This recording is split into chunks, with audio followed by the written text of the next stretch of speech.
Hello, beautiful people. You've just landed on Fanfic Universe. Today's featured story is what if Harry was reincarnated in the boys' verse and used the black arts to make Homelander kneel in terror. If you're new here, welcome to the family. Hit subscribe and the notification bell. And if you're returning, you know the drill, like and share. Enough talk, let's get into the story. Chapter 1, The Stranger in a Strange Land. Harry Potter died on a Tuesday. At least, that's what he thought happened. The specifics were foggy, a flash of green light, a familiar rushing sound, and then, nothing. The nothing lasted for what felt like both an instant and eternity before consciousness slammed back into him with the force of the Hogwarts Express. His eyes snapped open to a blinding fluorescent light. His lungs burned as he gasped, dragging in air like he'd been underwater for minutes. Disoriented and panicking, Harry tried to sit up but found his muscles refusing to cooperate properly. His body felt wrong, similar yet different, like wearing someone else's clothes. "Easy there, buddy," said an unfamiliar voice. "The disorientation should pass in a few minutes." Harry blinked rapidly, his vision gradually sharpening. He was in some kind of medical facility, white walls, beeping machines, the antiseptic smell that reminded him too much of the Hogwarts infirmary. A man in a white coat stood nearby, making notes on a clipboard. "Where am I?"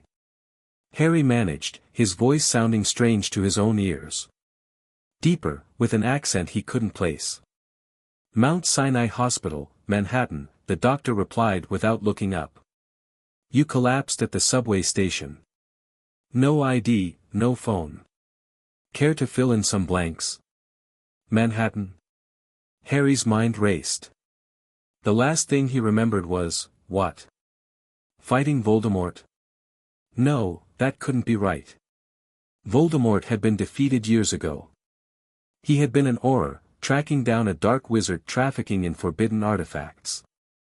There had been a confrontation, a curse he didn't recognize, and then... "Sir. Your name?" The doctor was watching him with growing concern. "Harry," he answered automatically. "Harry." He hesitated, unsure if using Potter was wise. "Just Harry for now." The doctor's mouth tightened with disapproval. "Well, just Harry, your vitals are normal despite your collapse. We ran a tox screen, it came back clean. Any history of seizures or cardiac issues?" Harry shook his head, then immediately regretted it as the room spun. "None that I know of." "Right. I'll have the nurse bring discharge papers. Without insurance information or ID, there's not much more we can do for you." The doctor's tone conveyed exactly how common this situation was in his experience. "Try to find your way to a shelter if you need somewhere to stay tonight." The doctor left, and Harry took the opportunity to examine himself. His hands were unfamiliar, slightly larger, with different calluses than he remembered. He reached up to touch his forehead, fingers instinctively seeking the lightning scar. Nothing. Smooth skin. Panic bubbled in his chest. Was this a dream? Some elaborate illusion? He closed his eyes and reached inward, seeking that familiar core of magic that had been a part of him since birth. It was there, but different, wilder, more primal. Where his magic had once felt like a well-trained companion, it now churned like a storm barely contained. When he carefully extended his awareness, the magic responded eagerly, almost hungrily. Too eagerly. A nearby monitor sparked and went dead, causing a nurse to curse from the hallway. Harry quickly reined in his power, disturbed by how it had leapt to his call without the focusing influence of a wand. That wasn't normal, even by wizarding standards. 20 minutes later, Harry found himself on the sidewalk outside the hospital, dressed in clothes he didn't recognize, jeans, a faded t-shirt with some band logo, and a worn leather jacket. The nurse had handed him a plastic bag containing the belongings found with him, a wallet with $63 but no ID, a keyring with 3 keys, and a smartphone he had no passcode for. New York City rose around him, a concrete jungle that made London seem quaint by comparison. The cacophony of honking cars, shouting pedestrians, and the constant background roar of a city that never sleeps assaulted his senses. Harry stood paralyzed for a moment, overwhelmed by his situation. He was clearly not in his world anymore. Or his body, for that matter. "Focus, Potter," he muttered to himself, earning a sideways glance from a passing businessman. He needed information, shelter, and time to figure out what had happened. And more importantly, what to do next. Harry spent the next hour wandering, letting his feet carry him while his mind churned through possibilities. Interdimensional travel. Possession. Reincarnation. None of these explanations seemed adequate, yet here he was, in a strange body in what appeared to be a non-magical version of New York. He passed a newsstand and paused to check the date, September 17, 2022. The headline of the New York Times caught his attention: 7 dead in superhero rescue gone wrong, Vought claims unavoidable civilian casualties. Superhero? Harry muttered, picking up the paper. The front page photo showed a muscular man in a blue costume standing amidst rubble, his expression inappropriately smug given the context. "You buying that?" the vendor asked irritably. Harry fumbled with the unfamiliar bills, paid, and continued walking as he read. Apparently, a soup named A-Train had attempted to stop a high-speed chase and caused a multi-vehicle pileup in the process. Vought, some kind of corporation that seemed to manage these superheroes, was already spinning the disaster as heroism. It hit Harry like a bludgeon to the chest. This wasn't just another world, it was a world where superhumans existed publicly, controlled by corporate interests. The parallels to the Ministry's manipulation of wizards were unsettling. As Harry digested this information, a commotion erupted ahead. A crowd gathered around a large outdoor screen in Times Square, where a press conference was being broadcast. A blond man in a patriotic costume with an American flag cape stood at a podium, his perfect smile radiating confidence. "And I want to assure the American people that Vought takes the safety of civilians very seriously," the man was saying, his voice carrying a rehearsed sincerity that made Harry's skin crawl. "What happened yesterday was tragic, and A-Train is personally devastated. But when heroes are working to save lives, difficult decisions must sometimes be made in split seconds." Harry moved closer, studying the man. Something about him felt wrong, a falseness that reminded Harry of Gilderoy Lockhart, but with something darker underneath. The crowd around him seemed captivated, though, many nodding along to the platitudes. "That's Homelander," said a woman next to Harry, noticing his focused attention. "Isn't he amazing? Strongest hero in the world." "Is he?" Harry asked neutrally. "Oh yeah. Super strength, invulnerability, heat vision, flight, the whole package." Her voice took on a dreamy quality. "He saved my cousin's neighbor during that terrorist attack last year." The crowd suddenly erupted in cheers as Homelander made some patriotic declaration. Harry watched as the cameras continued rolling, but Homelander's attention was distracted by something offstage. For just a moment, Harry caught a glimpse of the man's true face, annoyance, contempt, and something that looked disturbingly like rage, before the camera-ready smile snapped back into place. That fleeting expression sent a chill down Harry's spine. He'd seen that look before, on Voldemort's face, on Bellatrix Lestrange's, the look of someone who viewed others as insects beneath their notice. As night fell, Harry found himself in a quiet corner of Central Park, needing space to think. The city had grown too overwhelming, its constant noise making it impossible to focus. Here, with only distant traffic and the rustle of leaves, he could finally breathe. He sat cross-legged on the grass, closed his eyes, and cautiously reached for his magic again.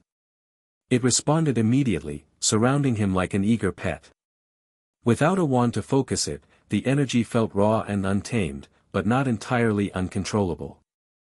"Lumos," Harry whispered, more out of habit than necessity. A blinding ball of light erupted above his palm, far more intense than the spell had ever produced before. Harry quickly closed his fist, extinguishing it, heart racing as he glanced around to see if anyone had noticed. The park remained empty in his vicinity. He tried again, this time merely thinking the spell while carefully moderating the power he fed into it. A soft, reasonable glow appeared, hovering over his hand. Interesting, Harry murmured, cancelling the spell. No wand, no incantation needed, and far more power. Over the next hour, Harry cautiously tested simple spells, Accio, which pulled a distant empty can to him with such force it nearly took his head off, Reparo, which fixed the smashed can but also inexplicably enhanced the aluminum, a simple transfiguration that turned a leaf into a perfect butterfly that looked more real than any he'd ever managed before. The magic in this world worked differently. Without the refined techniques and structured spellcraft he'd learned at Hogwarts, the raw energy responded more to intent than precision. It was simultaneously liberating and terrifying, like trading a finely tuned instrument for raw elemental power. Harry was attempting a simple ward when he felt it, a prickle along his spine, the sensation of being watched. He casually lowered his hand, extinguishing all visible magic, and pretended to stretch while scanning his surroundings. There, a flash of movement behind a tree 30 yards away.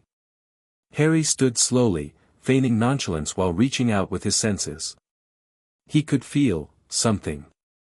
Not quite magic, but not entirely mundane either. A presence with an energy signature unlike anything he'd encountered before. "I know you're there," Harry called, deciding directness was his best option. "You might as well come out." Silence stretched for several seconds before a figure emerged from the shadows. A man with short dark hair and a perpetual scowl, wearing a long dark coat despite the mild evening. He approached with deliberate steps, his eyes never leaving Harry, hands suspiciously close to what might be a concealed weapon. "Interesting tricks you've got," the man said, his British accent surprising Harry. "Don't look like any soup I've encountered before." "I'm not a soup," Harry replied, testing the unfamiliar term. "And you are?"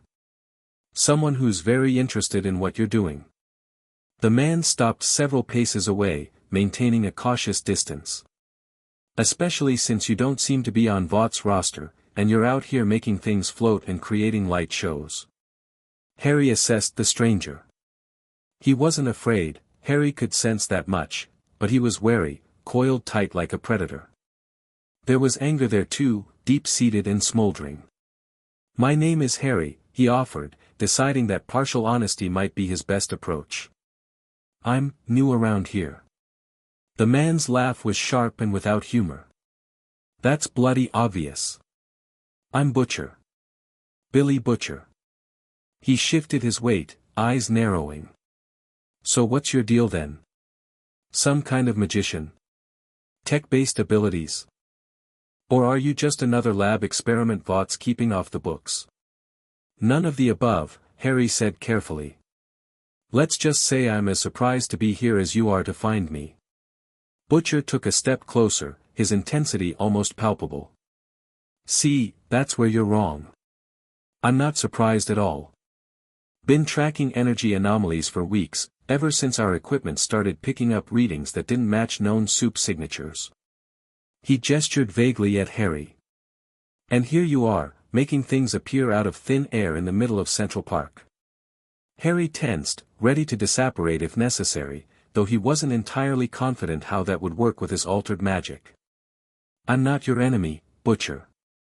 And I gather from your tone that you're not exactly Vaught's biggest fan either." That earned him a bark of laughter. "You could say that." Butcher's expression darkened. "Those caped cunts and the company that owns them have a lot to answer for." "On that, we might find agreement," Harry said, thinking of the newspaper headline, of Homelander's masked contempt. "I've only been here a short while, but I've seen enough to know something's very wrong with how these heroes operate." Butcher studied him for a long moment. "There's a pub 2 blocks east of here. O'Malley's. I'll be there in an hour with some colleagues. You might find the conversation enlightening." He turned to leave, then paused. "Fair warning, if you're playing some angle for Vought, you won't leave that meeting in one piece." As Butcher stalked away, Harry remained standing in the darkness, weighing his options. He had no allies, no resources, and only the barest understanding of this world. Meeting with Butcher might be dangerous, but it also might be his best chance to get answers. O'Malley's turned out to be a dingy establishment that reminded Harry of the seedier pubs in Nocturne Alley, dim lighting, sticky floors, and patrons who kept to themselves. Harry arrived 15 minutes early, taking a corner table with his back to the wall and a clear view of both the entrance and rear exit. He nursed a beer he had no intention of finishing, watching as other customers occasionally glanced his way before quickly averting their eyes. Harry had cast a subtle notice-me-not charm, not strong enough to make him invisible, but just enough to make most people uncomfortable looking at him directly. At precisely the appointed time, the door opened, and Butcher entered, flanked by three others, a tall black man built like a professional fighter, a smaller Asian man with an intense focus, and a woman whose wary expression marked her as the most cautious of the group. They spotted him immediately, his charm apparently ineffective against those specifically looking for him, and made their way to his table. Harry cancelled the spell with a thought as they approached. "You showed," Butcher said, sliding into the chair across from Harry. "Didn't know if you would." "Curiosity," Harry replied simply. "And limited options." The others arranged themselves around the table, none of them bothering with introductions. The large man positioned himself to block any potential exit route, something Harry noted with grim amusement. If he needed to leave, walls wouldn't be much impediment. "Here's how this works," Butcher began, leaning forward. "You tell us what you are and what you want. We decide if you're a problem that needs solving or potentially useful. Simple." Harry considered his response carefully. "What I am is complicated. What I want is straightforward, to understand this world I've found myself in, particularly these soups and the corporation controlling them." "Found yourself in?" the Asian man repeated skeptically. "What, you fall through a portal or something?" "Something like that," Harry answered, deciding that interdimensional travel was probably easier for them to accept than reincarnation. "Let's just say I'm not from around here, and where I'm from, abilities like mine operate under different rules." "Bullshit," the woman muttered. Harry shrugged, then raised his hand slightly. The glasses on their table gently rose an inch into the air, hovered for 3 seconds, then settled back down without a sound. No one in the bar noticed except for their table. The large man let out a low whistle. "Telekinesis isn't that uncommon among soups, but that control." "Not telekinesis," Harry corrected. "And not a superpower, at least not in the way you understand them. Where I'm from, we call it magic." Butcher's laugh was sharp. "Magic. Right. And I'm the Bloody Queen." Harry smiled faintly. "Your Majesty." He made a subtle gesture under the table, and Butcher's chair suddenly transformed into an ornate throne, complete with velvet cushioning and gold accents. Butcher leapt up as if burned, drawing stares from nearby patrons. The Asian man's hand disappeared under his jacket, likely reaching for a weapon. "Relax," Harry said, reversing the transfiguration immediately. "Just making a point." "Frenchie, stand down," Butcher growled, cautiously returning to his now normal chair. He fixed Harry with an intense stare. "That wasn't telekinesis." "No," Harry agreed. "It wasn't." A long silence followed as the group exchanged glances, having some form of silent communication Harry couldn't interpret.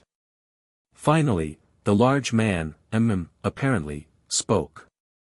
"I'm Mother's Milk," he said formally. "This is Frenchie, and Kimiko. And you've met our charming leader, Butcher." Harry nodded to each of them. "I've told you my name is Harry." "That's true. The rest will take some explaining." "We've got time," Butcher said, signaling a waitress for a round. "And you've definitely got our attention now." Over the next hour, Harry gave them a heavily edited version of his situation, a practitioner of arts from another reality who had somehow been transported to their world. He omitted his death, his reincarnation, and most of the specifics about the wizarding world. Instead, He focused on his disorientation upon arrival and what little he'd observed about Vought and its heroes. "So you just woke up here?" Frenchie asked, clearly suspicious.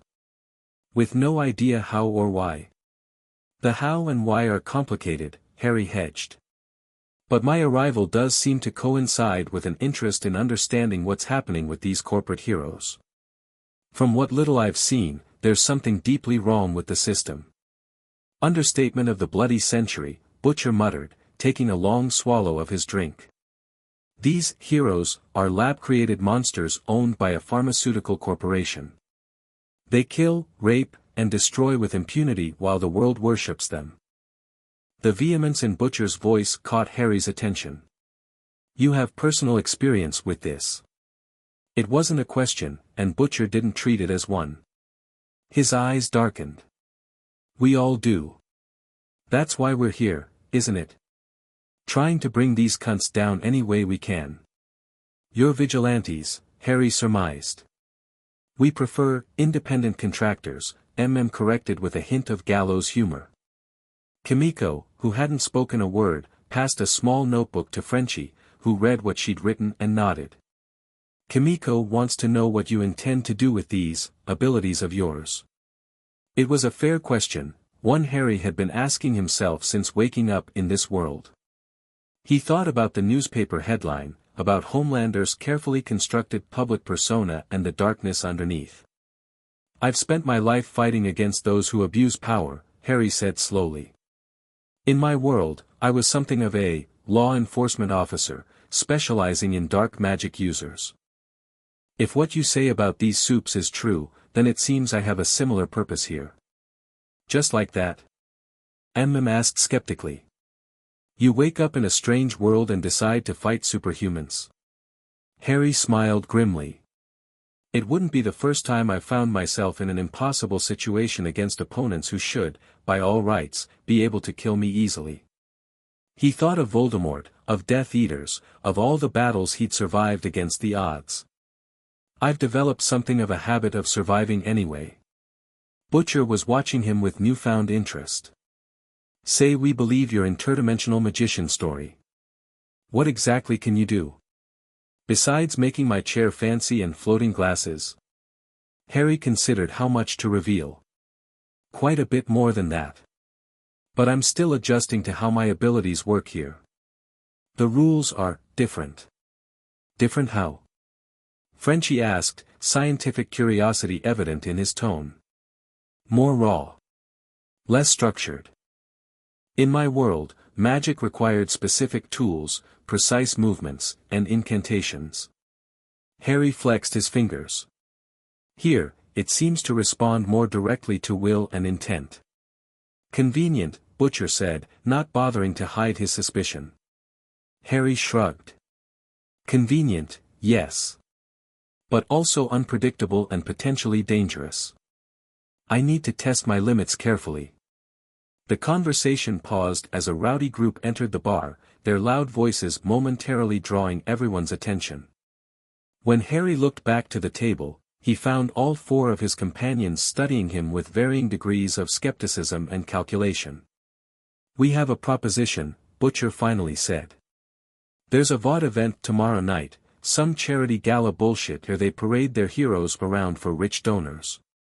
We've been planning to infiltrate, plant some monitoring equipment. Your abilities might be useful." "You want me to help you spy on Vought," Harry clarified. "Think of it as a trial run," suggested. "You help us, we help you understand this world better. And you get an up-close look at these heroes you're so curious about." Harry considered the offer. Working with this group could provide valuable information and potential allies. And if they were telling the truth about Vought and its soups, their goals aligned with his instincts about the situation. "What exactly would I need to do?" he asked. Frenchie grinned. "Just get us past security without being seen, then help us place some very special microphones in key locations. And maybe," Butcher added with a predatory smile, "give us a demonstration of what else you can do if things go sideways." Harry weighed his options. The risk was substantial, He still didn't fully understand his magic in this world, and he knew nothing about the full capabilities of these soups he might encounter. But remaining ignorant was an even greater risk. "I'm in," Harry decided. "On one condition, no unnecessary casualties. I won't help you hurt innocent people, even to get to Vought." Butcher's expression hardened. "We're not the ones you need to worry about when it comes to innocent casualties. That would be the heroes you'll be meeting." "Nevertheless," Harry insisted. "Those are my terms." A tense silence followed before nodded. "That's fair. We don't target civilians." "All right then," Butcher stood, draining his glass. "Welcome to the boys, Harry the Wizard. Let's see what you can do." The next morning found Harry in an abandoned warehouse on the outskirts of Brooklyn, surrounded by an eclectic assortment of objects Frenchie had procured for testing purposes.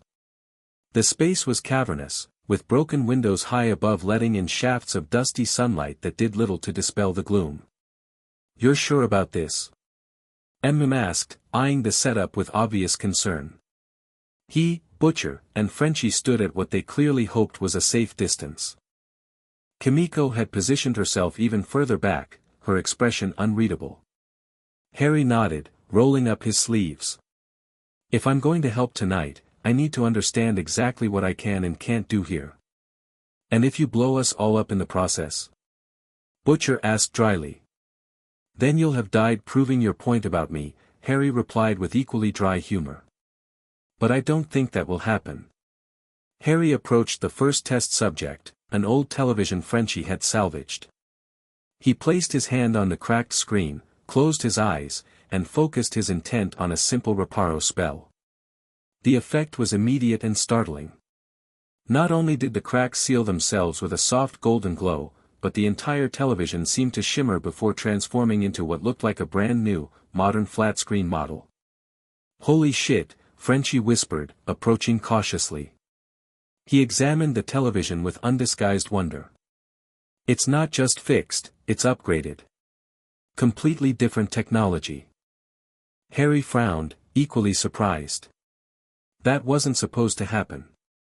Reparo should restore something to its original state, not improve it. "Try something else," Butcher suggested, curiosity momentarily overcoming his suspicion. Harry moved to a pile of metal scraps. Focusing his intent, he attempted a basic transfiguration, visualizing a simple metal box.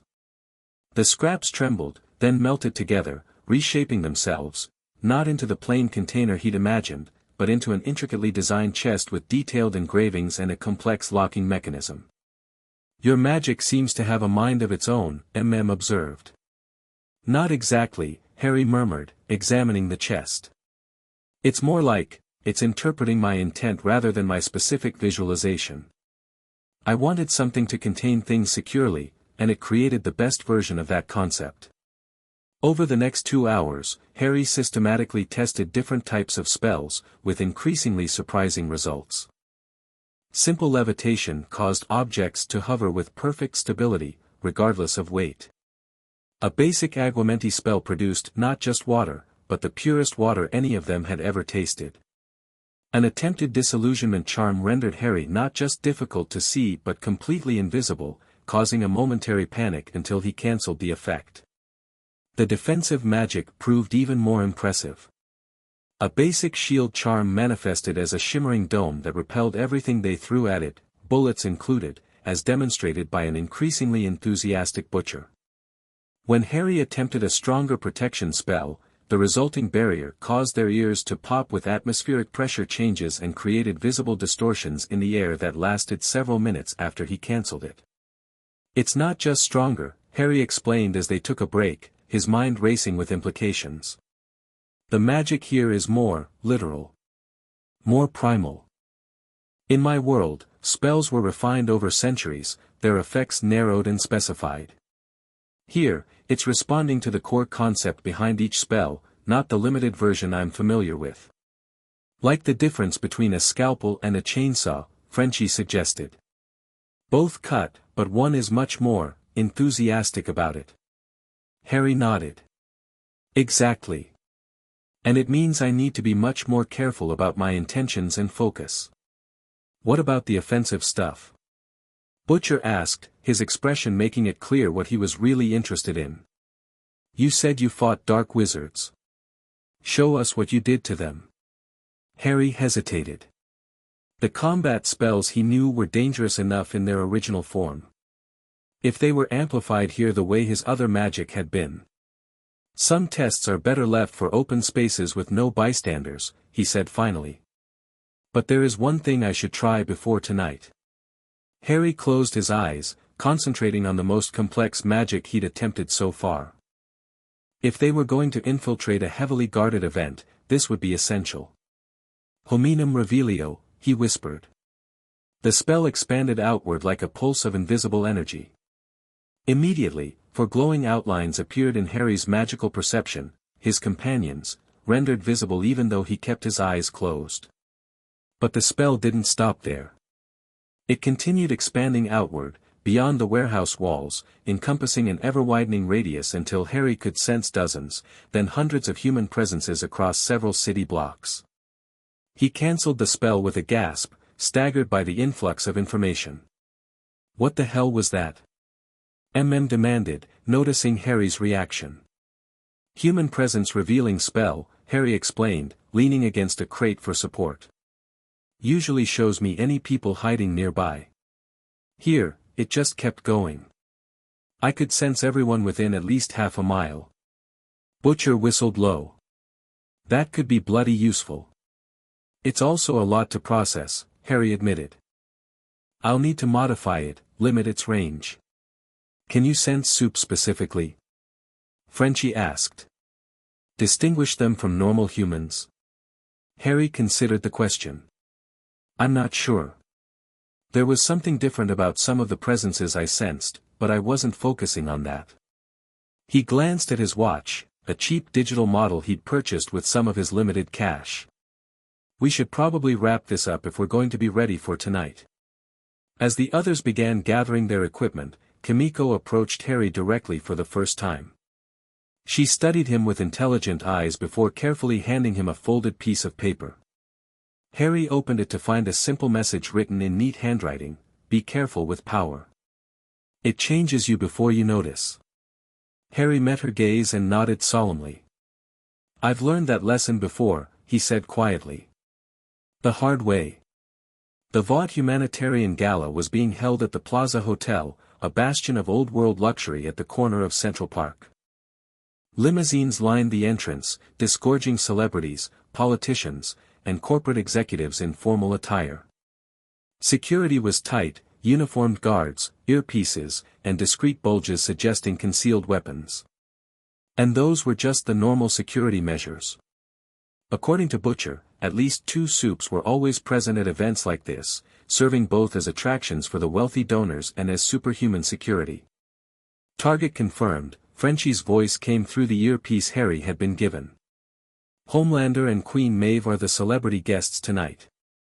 Harry, Butcher, and Kimiko were positioned across the street, observing from the edge of Central Park.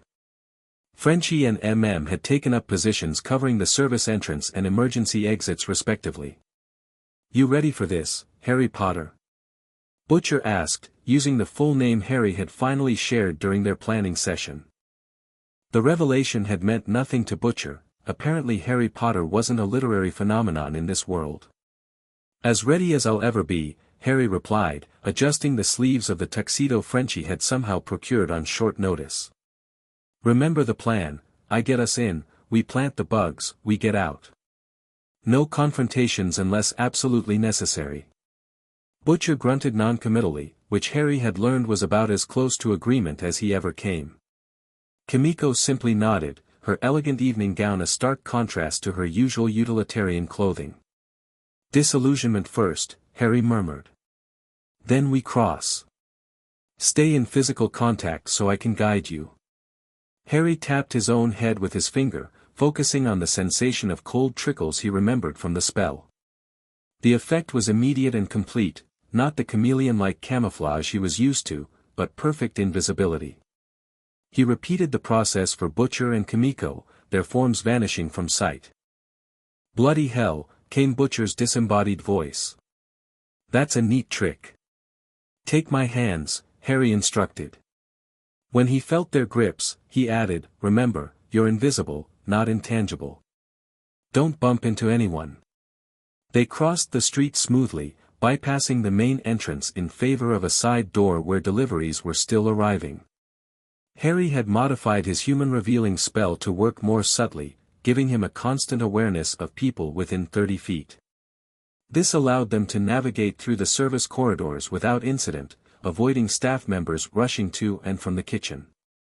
We need the main ballroom, Butcher whispered. Northeast corner of the building, according to the blueprints. Harry led them through a maze of hallways, occasionally having to flatten against walls as hotel staff hurried past. The gala was in full swing, the sounds of orchestral music and hundreds of conversations growing louder as they approached. They paused at an inconspicuous door that, according to their intelligence, opened onto a small observation balcony overlooking the main ballroom. Harry carefully turned the handle, finding it locked. Alohomora, he whispered, and the lock clicked open immediately. The three of them slipped through, finding themselves on a narrow maintenance balcony that circled the ornate ballroom below. The space was magnificent, crystal chandeliers, marble columns, and hundreds of guests in formal attire mingling among displays highlighting Vought's supposed humanitarian efforts around the world. There, Butcher breathed, nodding toward the far end of the room. Harry followed his gaze to a raised platform where Homelander stood in his patriotic costume, smiling for photographs with fawning admirers. Beside him was a woman in a gold and red outfit that left little to the imagination, Queen Maeve, Harry presumed. Despite her smile, there was a tension to her posture that Harry recognized as deeply ingrained discomfort. Let's get the bugs planted and get out, Harry murmured. I don't like the energy in this room. They separated slightly, still invisible, each taking a section of the balcony to place Frenchie's specialized listening devices. Harry kept his awareness extended, tracking both his companions and monitoring the room below. Harry had just placed his third bug when he felt it, a sudden shift in the ambient energy, like air pressure dropping before a storm. He froze, extending his magical senses further. Below, Homelander had paused mid-conversation, his head tilting slightly as if listening for something. His smile remained fixed, but his eyes began scanning the room with predatory intensity. He knows something's wrong, Harry whispered into his calm, Butcher, Kimiko, freeze. Don't move. Harry watched as Homelander excused himself from the donors, moving with casual purpose toward the edge of the room. The superhero's eyes drifted upward, scanning the balcony with unnerving precision. Can he see through invisibility? Harry asked urgently. X-ray vision, Butcher confirmed. Among other things. Harry cursed under his breath. Their invisibility wouldn't hide their physical presence from such abilities. He needed something stronger, not just concealment, but misdirection. Focusing intensely, Harry drew on his knowledge of the Fidelius charm. The full spell was beyond him without preparation, but perhaps a temporary variant. He visualized their presence being folded away from perception, not just visual but conceptual, the idea that anyone was on the balcony becoming impossible to hold in mind. The magic responded eagerly, surging outward in a wave that made Harry's teeth ache. For a moment, the chandeliers dimmed throughout the ballroom, causing a murmur of confusion from the guests. Homelander froze, his expression changing from focused concentration to confused frustration. He stared directly at where they stood, but his eyes couldn't seem to fix on any specific point. What the hell did you do? Butcher whispered. Perception filter, Harry explained tersely. He knows something's wrong but can't conceptualize what or where. It won't last long, we need to move. They retreated carefully toward the door, but as Harry reached for the handle, a commotion erupted below. A man had rushed onto the stage, shoving past security to grab a microphone. These heroes are frauds, the man shouted before security could reach him. Vought is covering up deaths. I have proof. My wife, he never finished the sentence. Homelander moved with blinding speed, appearing beside the man in an instant. What happened next occurred so quickly Harry almost missed it, Homelander's hand closing around the protester's arm, a subtle twist, and the sickening crack of bones. The man collapsed, screaming in agony. Security rushed in, dragging him away as Homelander returned to the microphone with a regretful expression. "I apologize for the interruption, ladies and gentlemen," he said smoothly. "Unfortunately, we sometimes encounter disturbed individuals at these events. Please, continue enjoying your evening knowing you're completely safe with us." The crowd applauded, the incident already being reframed and forgotten. But Harry had seen Homelander's expression in the split second before he'd composed himself for the cameras, a flash of enjoyment at the man's pain. "Did you see that?" Harry whispered. "Been telling you," Butcher replied grimly. "They're monsters in capes." They slipped out the door and navigated back through the service corridors. Harry's perception filter held, but he could feel it weakening with each passing minute. They needed to exit quickly. They had almost reached the service entrance when Harry's awareness spell detected a rapidly approaching figure moving at inhuman speed. He grabbed Butcher and Kimiko, pulling them into an alcove seconds before a blur of motion solidified into a man in a blue racing suit at the end of the hallway. "A train," Butcher breathed. "Fastest man alive. And a murderous cunt." The speedster was scanning the hallway with suspicious eyes, much as Homelander had done in the ballroom. Harry's perception filter wouldn't hold against an active search by another superhuman. They needed a distraction. Harry focused on a cart of dishes at the far end of the corridor, well away from their position. With a subtle flick of his fingers, he sent it crashing to the floor.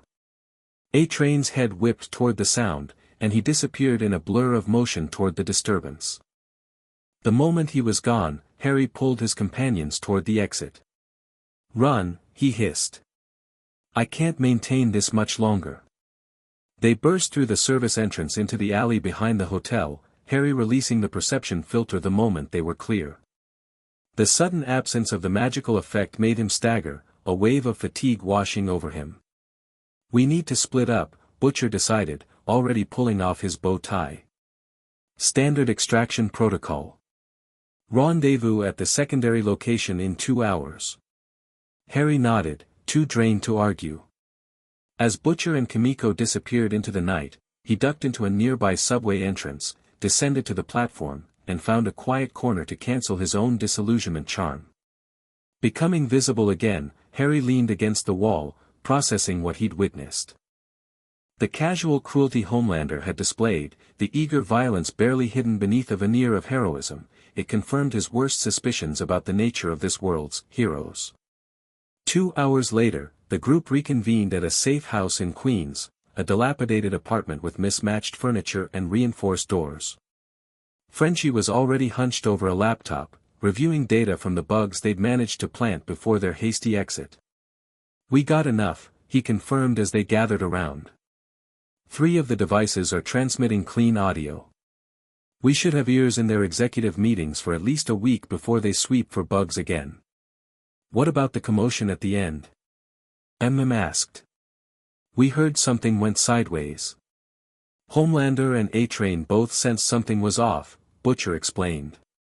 Would have been a bloody disaster if Harry here hadn't pulled some perception trick out of his arse.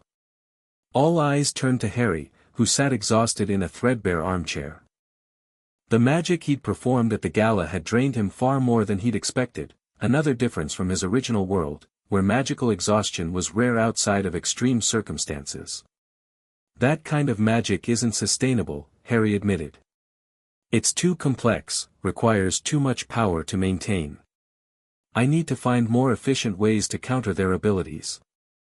Still, Frenchie said, what you did tonight was incroyable. No technology we have could hide us from Homelander's senses like that.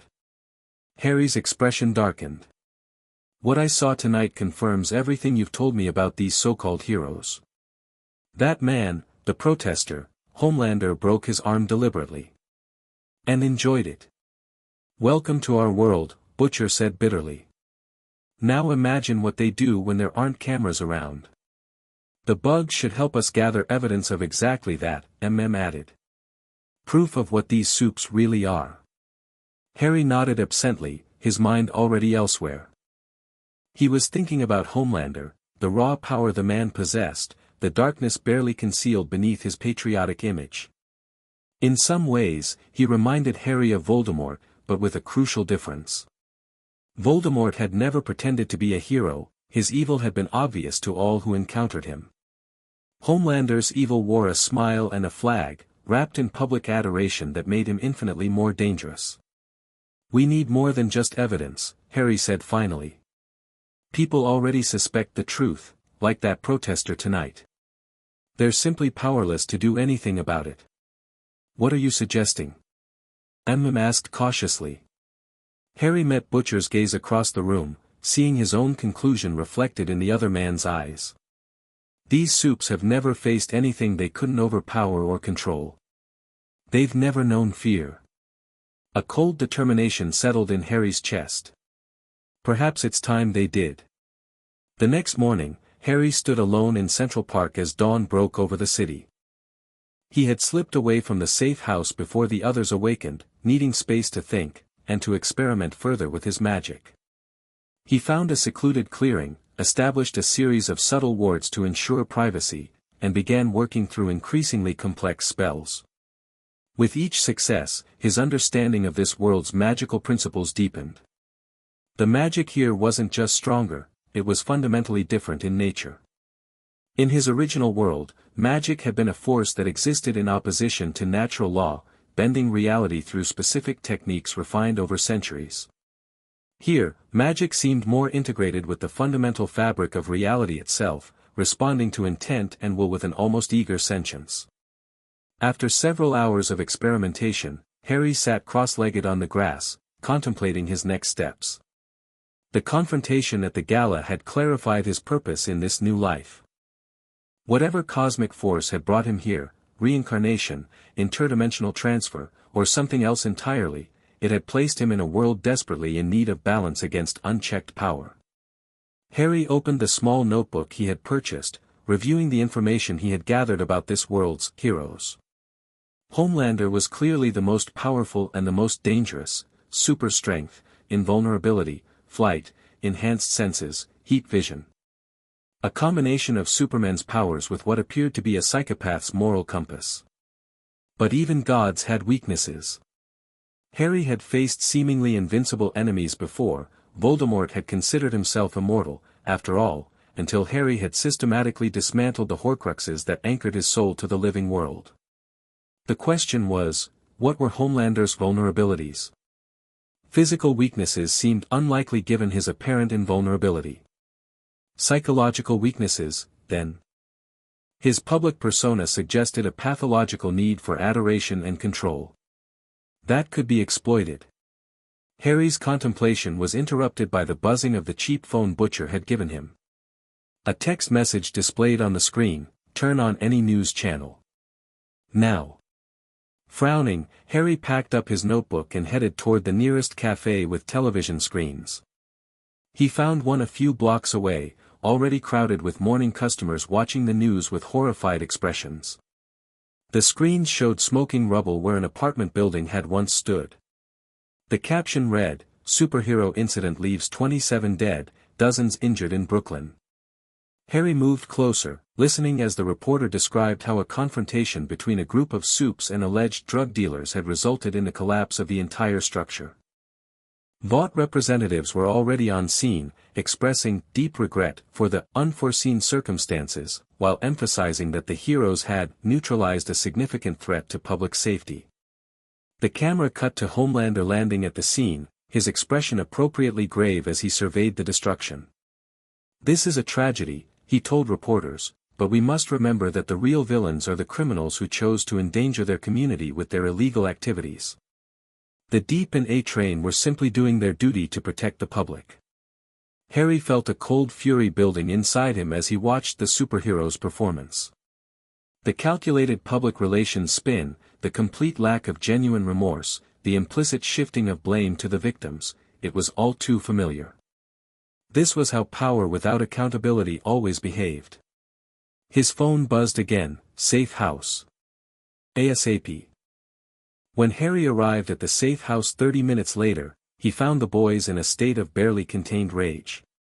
Was pacing, Frenchie was muttering in French while dismantling and reassembling a weapon, and Kimiko was eerily still in a corner, her eyes burning with quiet fury.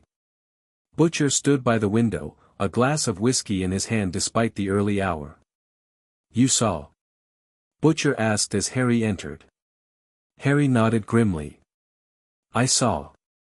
That building," said, his voice tight with controlled anger, "was mostly low-income families. That drug operation was one guy selling weed from his apartment. 27 people dead because the Deep decided to flood the foundation and A-Train created a vibration that destabilized the whole structure. And they'll get away with it," Frenchie added bitterly. "They always do." Harry moved to the center of the room. "Not this time," he said quietly. All eyes turned to him. "What are you thinking?" Butcher asked, an edge of dangerous hope in his voice. "I'm thinking it's time to send a message," Harry replied. "Not just to Vought, but to the Supes themselves. A demonstration that they're not untouchable. We've been trying that," pointed out. "Evidence, blackmail, exposure, nothing sticks. You've been playing by their rules," Harry countered. "Using methods they understand and can counter. I'm suggesting something different."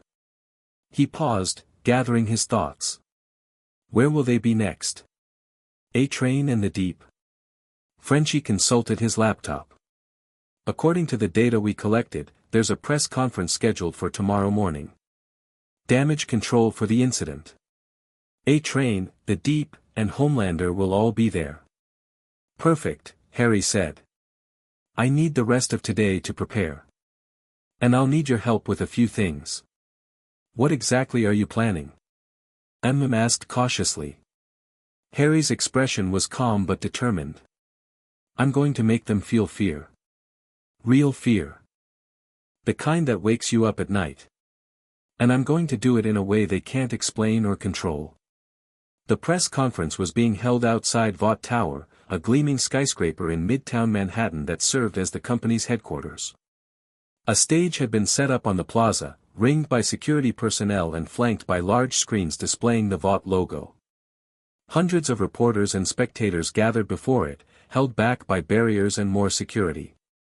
Harry stood at the edge of the crowd, unrecognizable in his disguise. Simple appearance-altering charms had changed his hair color, facial features, and apparent age. To anyone looking, he appeared to be an unremarkable middle-aged man in business casual attire.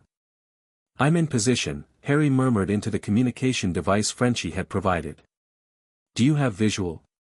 "Affirmative," came Frenchie's voice. He and were monitoring the situation from a van parked 2 blocks away, with access to the building's security camera feeds courtesy of Frenchie's hacking skills. "Stage is set up. Homelander, A-Train, and the Deep are in the green room, scheduled to appear in approximately 5 minutes. "Butcher?" Harry asked. "In position," came the gruff reply. Butcher and Kimiko were stationed on a rooftop across from the plaza, providing additional observation and emergency extraction if needed. Harry touched the small pouch concealed in his jacket pocket, feeling the objects within. He had spent the previous day and night preparing, pushing his magic further than he had since arriving in this world. What he planned was dangerous, not just to the targets, but potentially to himself if he lost control. A ripple of excitement passed through the crowd as Vought executives began taking their places on the stage. Ashley Barrett, the company's nervous-looking PR director, approached the podium first. "Ladies and gentlemen, thank you for coming," she began, her practiced smile not quite reaching her eyes. "Vought International is committed to transparency and accountability. Yesterday's incident was a tragedy, and our hearts go out to all those affected. To address your questions and concerns, please welcome Homelander, A-Train, and the Deep." The crowd applauded as the 3 heroes strode onto the stage, waving and smiling. Homelander took center position at the podium, his posture radiating confidence and authority. "Thank you all for coming," Homelander began. What happened yesterday was indeed tragic, and we at VOT are doing everything in our power to assist the victims and their families. However, I want to emphasize that our heroes acted decisively to neutralize a significant threat to public safety. As Homelander continued his practiced speech, Harry slowly worked his way closer to the front of the crowd. With each step, he whispered incantations under his breath, laying the groundwork for what was to come. And while we regret the structural collapse, Homelander was saying, we must remember that buildings can be rebuilt. The lives that would have been lost to the drug trade cannot. Harry reached the security barrier, now only about 30 feet from the stage. He slipped his hand into his pocket and withdrew 3 small objects, pebbles, each inscribed with runes that had taken hours to carve precisely. Using the cover of the crowd, he flicked them forward one by one, sending them arcing through the air to land unnoticed on the stage near each of the 3 heroes. First phase complete, Harry murmured. Beginning main sequence. As Homelander finished his statement and prepared to take questions, Harry closed his eyes briefly, focusing his will. He had modified several spells for this purpose, combining elements of legilimency, boggots, and dementors, dark magic by any standard, but carefully controlled. Harry whispered the activation phrase, and the runes on the pebbles began to glow with a light invisible to normal human perception.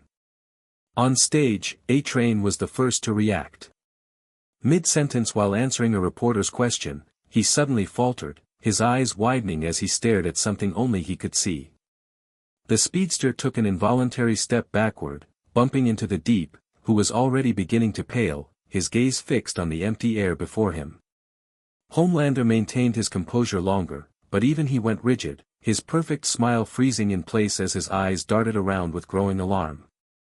The spell Harry had crafted was deceptively simple in concept but extraordinarily complex in execution. It extracted each target's deepest fear from their subconscious and manifested it as a vision only they could perceive. More than that, it made them feel the emotional weight of that fear with the intensity of a Dementor's presence. What's happening? Ashley Barrett asked nervously as A-Train suddenly backed away from the podium, his breathing becoming erratic. The Deep was next, dropping to his knees with a strangled sound, hands clawing at his chest as if he couldn't breathe. Security personnel rushed forward, confused by the hero's apparent distress. And then Homelander, the invincible, untouchable Homelander, let out a sound no one had ever heard from him before, a strangled gasp of pure terror. His eyes glowed red for an instant, heat vision activating involuntarily before he regained enough control to suppress it. Cut the cameras. Ashley shrieked at the production team, but it was too late. Live feeds were broadcasting the bizarre scene across the nation. Harry intensified the spell, focusing particularly on Homelander. The hero's face contorted with an emotion the public had never witnessed, fear transforming rapidly into panic. Sweat beaded on his forehead, his breathing becoming ragged. Second phase, Harry murmured, initiating the next part of his plan. The spell shifted, no longer just manifesting their fears but connecting all 3 heroes into a shared hallucinatory space, making them see each other's terror, creating a feedback loop that amplified the effect exponentially. Homelander staggered backward, colliding with the banner behind the podium. His eyes wild, he looked directly at A-Train and recoiled as if the speedster had transformed into something monstrous. A-Train, in turn, was staring at Homelander with abject horror, seeing not the leader of the 7 but whatever nightmare his mind had conjured. The crowd had fallen silent, watching in confused fascination as the heroes seemed to be fighting invisible assailants. Security teams were frantically searching the area, finding nothing to explain the situation. Final phase, Harry said, and tightened his fist. On stage, all 3 heroes fell to their knees simultaneously. The Deep was openly weeping, A-Train was trembling uncontrollably, and Homelander, the most powerful being on the planet, had his arms wrapped around himself in a protective gesture, his face a mask of childlike terror. Harry released the spell after exactly 60 seconds, just as he had planned. Any longer risked permanent psychological damage, which wasn't his intent. This was a message, not an execution. As the spell lifted, the 3 heroes gradually returned to awareness of their surroundings. The Deep and A-Train remained disoriented, but Homelander recovered more quickly, lurching to his feet with rage replacing fear on his face. "Who did this?" he demanded, his voice cracking slightly. His eyes scanned the crowd with furious intensity. "Who is responsible?" Harry was already moving, slipping backward through the confused spectators. He had anticipated this reaction and had a secondary spell ready, a modified version of the Notice Me Not charm that worked by actively redirecting attention rather than merely suggesting disinterest. Homelander's gaze swept past Harry twice without registering his presence, though they were nearly looking directly at each other.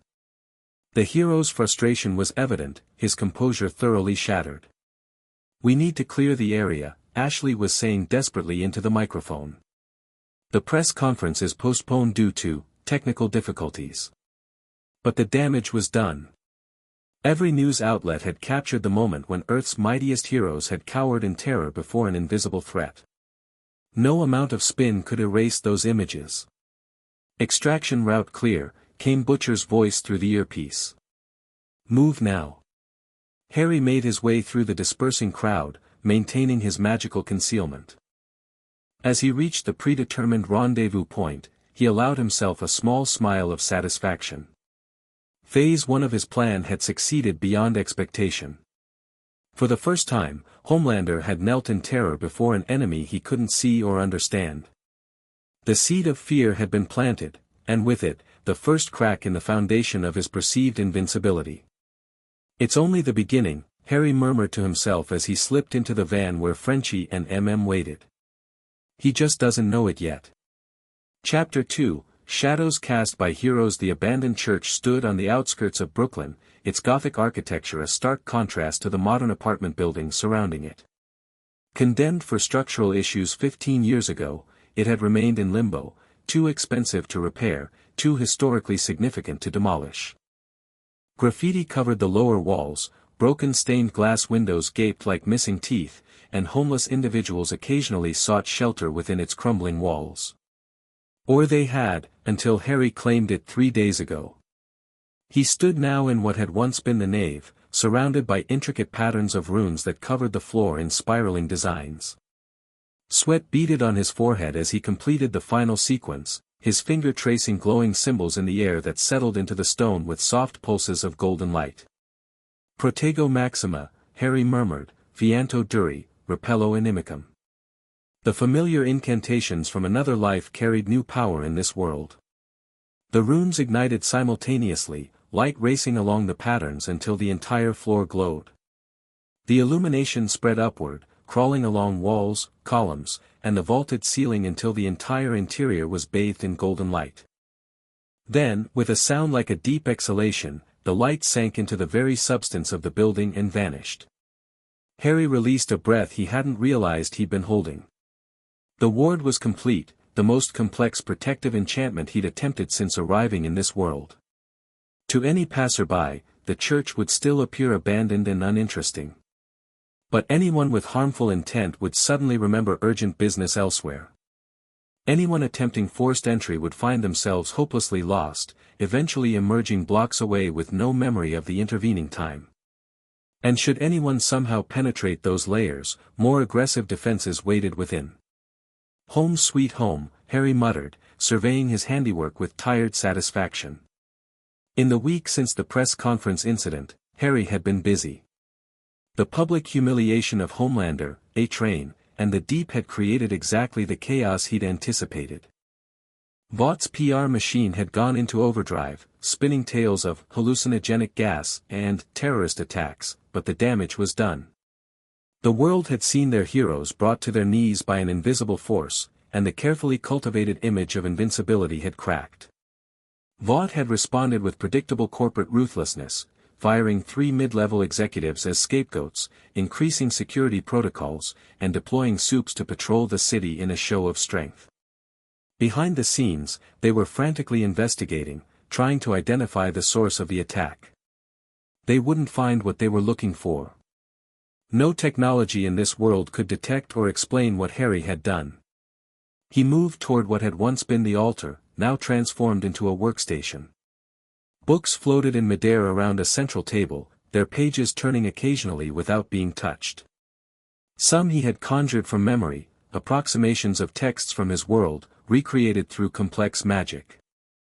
Others he had found in this world, obscure occult volumes dismissed as fantasy by the scientific community but containing fragments of genuine magical knowledge. Harry picked up a leather-bound journal, his own notes on the differences between magic in his original world and this one. The entries documented his growing understanding of how raw and primal the magic was here, unfettered by centuries of formalization and limitation. A soft chime interrupted his thoughts. One of the monitoring spells he'd placed throughout the city had been triggered. Harry waved his hand, and a shimmering image appeared in the air before him, a three-dimensional representation of a Vought laboratory in Lower Manhattan.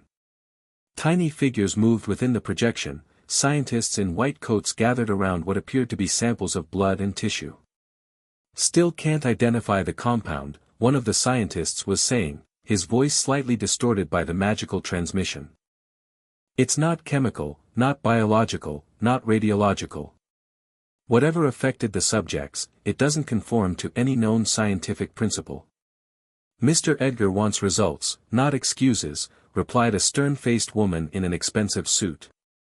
"Homelander is becoming difficult to manage. His mental state since the incident is concerning. We're doing everything we can, but we're flying blind here. This is completely unprecedented. The closest analog would be some kind of targeted psychotropic agent, but the delivery method is impossible to determine. There was nothing in the air, nothing in their bloodstream, nothing on any scanner. It's like, don't say it," the woman cut him off sharply. "Like magic," the scientist finished, his tone somewhere between sarcastic and desperate. The woman's expression hardened. "That kind of talk stays out of official reports. Find a scientific explanation, doctor. Your career depends on it." Harry cancelled the vision with a small smile. Vought was floundering, unable to comprehend what they were dealing with. Good. Confusion and fear were powerful weapons against an organization accustomed to total control. Another chime, this one from a different monitor. Harry shifted the viewing window to a new location, a Vought-owned warehouse near the docks. Security guards patrolled outside while workers loaded crates onto trucks. According to intelligence from the boys, this facility was used for distributing Compound V to authorized Vought facilities. Time for the next phase of his plan. Harry checked his watch, nearly midnight. The boys would be expecting him soon for their coordinated operation. But first, he needed to complete one more preparation. He moved to a side chamber, formerly a vestry, now converted into a space for his most dangerous work. At its center stood a stone basin reminiscent of a pensieve but modified for his current purposes. The liquid within gleamed with an unnatural silvery black sheen. Harry hesitated, staring at the basin with a mixture of determination and apprehension. What he was about to do ventured into magical territory that would have been classified as dark arts in his original world. Not evil, precisely, but dangerous, magic that could corrupt the caster if used without proper caution. Necessary, he reminded himself firmly. Against opponents like Homelander, conventional magic might not be enough. Harry drew a small silver knife and, with a quick motion, made a shallow cut across his palm. He held his hand over the basin, allowing several drops of blood to fall into the swirling liquid. The substance hissed and churned, changing from silver black to a deep crimson. Sanguinem meum offero, Harry intoned, the Latin flowing naturally despite never having used this particular spell before. Videre sine videre. Hostis revelatio. The liquid in the basin flared brightly before settling into a mirror-like surface. Harry waved his uninjured hand over it, focusing his intent, and an image formed, Homelander, alone in what appeared to be a luxurious apartment, pacing like a caged animal. The blood ritual had created a one-way viewing portal specifically tuned to Homelander. Unlike Harry's other monitoring spells, this one would remain connected regardless of distance or intervening barriers, allowing him to observe the soup whenever needed. It was an invasion of privacy, certainly. In his previous life, Harry might have hesitated. But the stakes were too high for moral qualms. Understanding Homelander, his routines, his weaknesses, his private behavior, was essential to eventually bringing him down. The image in the basin showed Homelander stopping suddenly in his pacing, his head tilting as if listening. Then his face contorted in rage, and his fist smashed into a nearby wall, leaving a crater in the concrete. Though the portal transmitted no sound, the fury in his expression was eloquent enough. The most powerful being on the planet was unraveling, his composure fracturing under the pressure of an enemy he couldn't identify or understand. An enemy who had made him feel fear. Harry closed the portal with a gesture, healing the cut on his palm with a thought. Watching Homelander's private moments for tactical information was necessary, doing so for entertainment would be the first step down a dark path. He gathered the few items he needed for the night's operation and headed toward the rear of the church. The boys would be waiting at the rendezvous point, and Harry had no intention of disappointing his new allies. The Vought warehouse loomed against the night sky, its perimeter illuminated by harsh security lights. Guards patrolled in predictable patterns, their bored expressions suggesting routine rather than vigilance. Security cameras swiveled mechanically, covering approaching angles with methodical precision. From their vantage point on a nearby rooftop, the boys observed the facility through night vision binoculars. Harry stood slightly apart, his magic extended in a different kind of observation, sensing the energy patterns of the building and its occupants. 16 guards on the exterior, Butcher reported, lowering his binoculars. 4 at each entrance, the rest patrolling. Another 12 inside, plus whatever staff is handling the shipment. Any soups?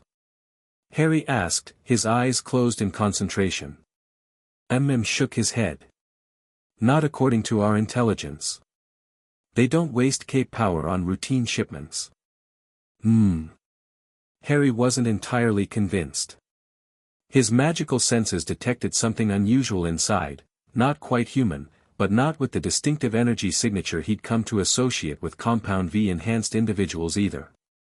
There's something different in there. Not a soup, but not normal either. Frenchie looked up from the tablet where he was monitoring the security feed he'd hacked into. New Compound V formulation, perhaps. Our source mentioned they've been experimenting. Could be, Harry conceded. We'll proceed with caution. Run through the plan one more time, suggested, checking his weapon. Butcher nodded. Harry gets us inside without triggering alarms. We locate the main storage area, identify the distribution manifest, and place tracking devices on the shipments. Frenchie collects samples of whatever new compound they might be moving. We document everything, then exit the same way we came in. No confrontation unless absolutely necessary. It was a straightforward intelligence-gathering mission. The boys had been systematically mapping Vaught's Compound V distribution network for months. This warehouse was a missing piece in that puzzle. Ready?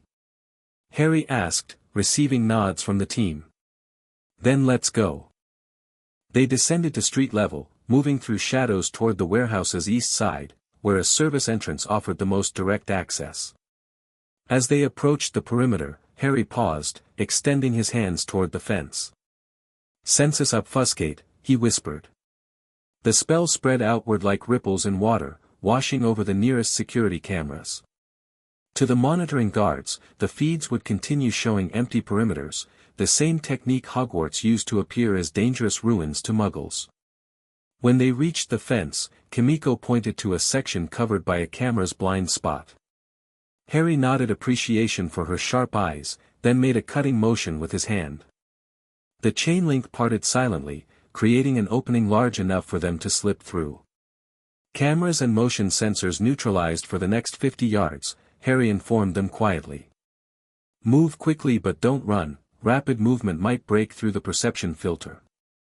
They proceeded in practiced formation toward the service entrance. 2 guards stood outside, looking bored and alert simultaneously, the paradoxical state of security personnel everywhere. Harry focused on the guards, extending his magic with delicate precision. Confundus, he murmured. The guards blinked simultaneously, their expressions going slack for a moment before returning to normal. When the boys approached directly, the guards looked right through them, convinced they were seeing nothing unusual. "That's bloody convenient," Butcher muttered as they walked past the oblivious guards to the door. "How long will they stay that way?" "About 15 minutes, Harry replied. "After that, they'll have no memory of anything unusual." The door was secured with both a keycard reader and a numeric keypad. Frenchie moved forward with a device designed to bypass electronic locks, but Harry gently moved him aside. "Allow me," he said, placing his palm against the door near the electronic components. Alohomora complexa. The modified unlocking charm was one Harry had developed specifically for this world's technology. There was a soft click as both the keycard reader and keypad flashed green simultaneously, the door unlocking itself. Inside, the warehouse opened into a vast space filled with orderly rows of shelving and crates. Overhead lighting was dimmed to night mode, casting long shadows between the aisles. The air carried the faint scent of antiseptic and something else, a metallic tang that reminded Harry uncomfortably of blood. "Shipping manifest should be in the office," whispered, pointing toward an elevated glass enclosure at the far end of the warehouse. Harry nodded, but his attention was elsewhere. The unusual energy he'd sensed from outside was stronger now, emanating from somewhere deeper in the facility. "Frenchie, check the office. Butcher, Kimiko, start placing trackers on the outbound shipments. I need to investigate something." Butcher frowned. "That wasn't the plan. We stick together." "Something's not right," Harry insisted. "I need to know what it is before we proceed." 5 minutes, that's all." After a moment of tension, Butcher nodded reluctantly. 5 minutes. Then we regroup at the office. Harry moved deeper into the warehouse, following his magical senses. The strange energy led him toward a sectioned-off area in the rear, separated from the main floor by heavy plastic curtains. Cold air seeped from beneath them, suggesting refrigeration within. Cautiously, Harry parted the curtains and stepped into what appeared to be a temperature-controlled laboratory space. Stainless steel tables held scientific equipment, computer terminals displayed data streams, and along one wall stood a row of cylindrical tanks. It was these tanks that radiated the energy Harry had detected. Each was approximately 7 feet tall and filled with a cloudy bluish liquid. And floating within each tank was a human form, or something close to human. "Gods," Harry breathed, approaching the nearest tank. The figure inside was male, apparently in his 30s, with an athletic build. His eyes were closed, his expression peaceful, as if sleeping. But Harry could see abnormalities, subtle elongation of the limbs, a faintly inhuman cast to the facial features, and most disturbingly, what appeared to be gills forming along the neck. A computer terminal beside the tank displayed vital statistics and modification parameters. Harry scanned the information quickly, his stomach tightening as he understood what he was seeing. These weren't people being transformed into soups. These were blank slates, clones, grown from synthetic tissue and genetically modified to develop specific powers. The ultimate evolution of Vought's superhero program, custom-designed heroes with no troublesome backgrounds or personalities to manage. Harry moved from tank to tank, documenting what he saw with quick magical recordings that would transfer to a pensive-like device he'd created at his base. The implications were staggering, and terrifying. Vought wasn't just managing existing superhumans, they were manufacturing them from scratch. A soft chime from his pocket reminded Harry that his 5 minutes were nearly up. He took one last look at the growing soups, then turned to leave, and froze. Standing in the doorway was a figure Harry had only seen in briefings and surveillance photos.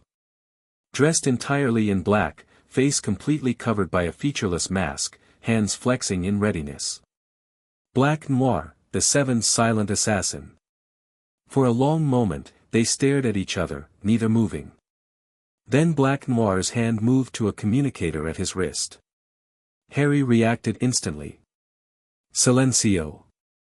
He snapped, the spell hitting Black Noir before he could activate the device. The soup paused, apparently confused by his communicator's failure. Harry used the moment to cast a quick hominum revelio, confirming that his teammates were still in the main warehouse area, unaware of the confrontation about to unfold. Black Noir abandoned the communicator and drew a wicked-looking knife from his belt. His body language shifted subtly, becoming more predatory, more focused. "I'd really prefer not to fight," Harry said conversationally, slowly moving to position one of the tanks between them. "But I get the feeling negotiation isn't your strong suit." The soup tilted his head slightly, as if curious about Harry's calm demeanor. Then he moved with blinding speed, vaulting over the tank and slashing toward Harry's throat in one fluid motion.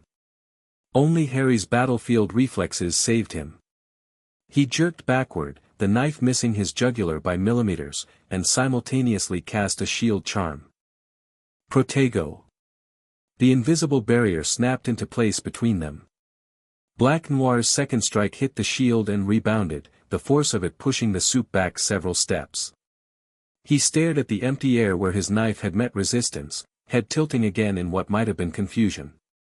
"Magic," Harry explained, though he doubted the silent soup could appreciate the distinction. "Not quite what you're used to dealing with." Black Noir sheathed his knife and instead reached for something at his back, a pair of short swords that gleamed dully in the laboratory's harsh lighting. The message was clear: if one blade didn't work, perhaps two would. Harry knew he needed to end this quickly. A prolonged fight would attract attention, endangering the mission and his teammates. But Black Noir's enhanced abilities made him a formidable opponent even for magic. As the soup charged again, Harry made a sharp upward gesture with his hand. "Levi corpus." Black Noir suddenly found himself suspended upside down in midair, held by his ankle by an invisible force. His swords clattered to the ground as surprise disrupted his grip. He twisted with remarkable agility, trying to right himself, but the spell held him firmly. "Now then," Harry began, intending to incapacitate the soup with a stunning spell. But Black Noir proved more resourceful than anticipated. Despite his inverted position, he reached to his belt and produced 3 throwing stars, launching them at Harry with deadly accuracy. Impedimenta. Harry deflected 2, but the third caught him across the upper arm, slicing through his jacket and drawing blood. The momentary distraction weakened the Levi Corpus spell, allowing Black Noir to break free and drop to the floor in a graceful crouch. He recovered one of his swords and was back on the offensive before Harry could cast again. Harry dodged the first swing, felt the air displacement from the second pass inches from his face, and knew he wouldn't avoid the third.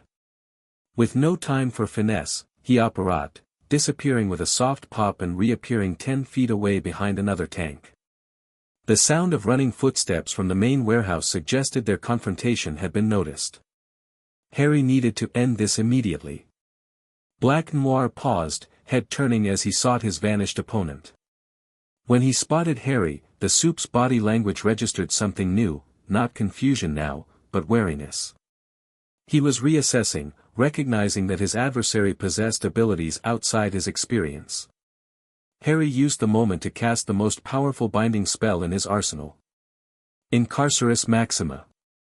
Thick ropes of magically reinforced material erupted from the air around Black Noir, wrapping around his arms, legs, and torso with constrictor-like force. The soup struggled violently, the muscles in his arms visibly straining against the bonds. For a moment, Harry thought the spell would hold. Then Black Noir did something Harry hadn't anticipated.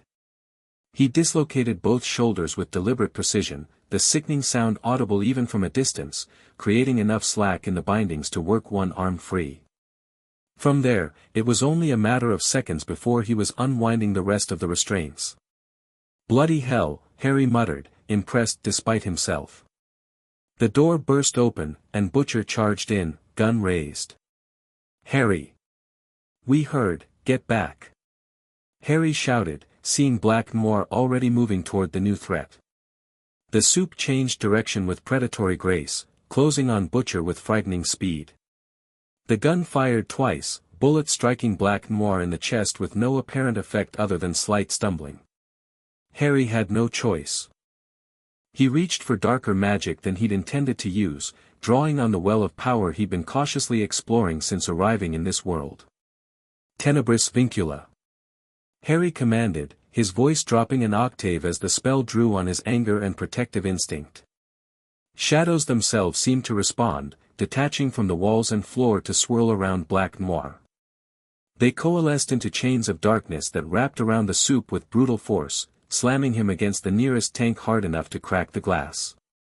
Unlike the physical ropes, these bonds connected directly to Black Noir's nervous system, sending pain signals that overwhelmed even his enhanced tolerance. The soup went rigid, then began to convulse. Through the mask, a muffled sound emerged, the first noise Harry had heard him make.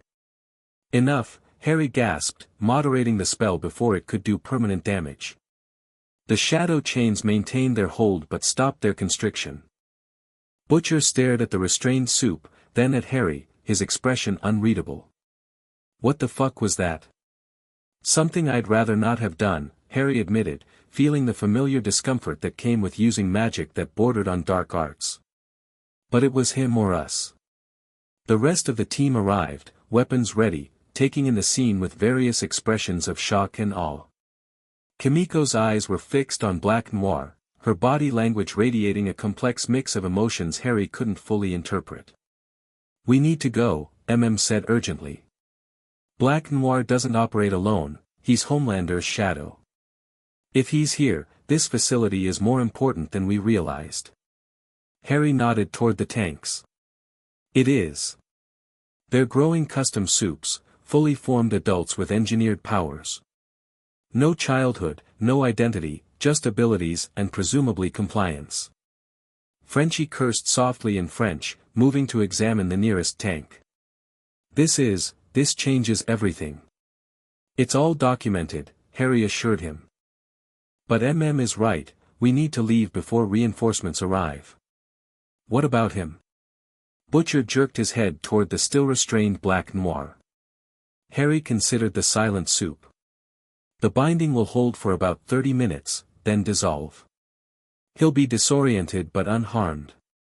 At Butcher's skeptical look, he added, "Killing him would bring more heat than we want right now."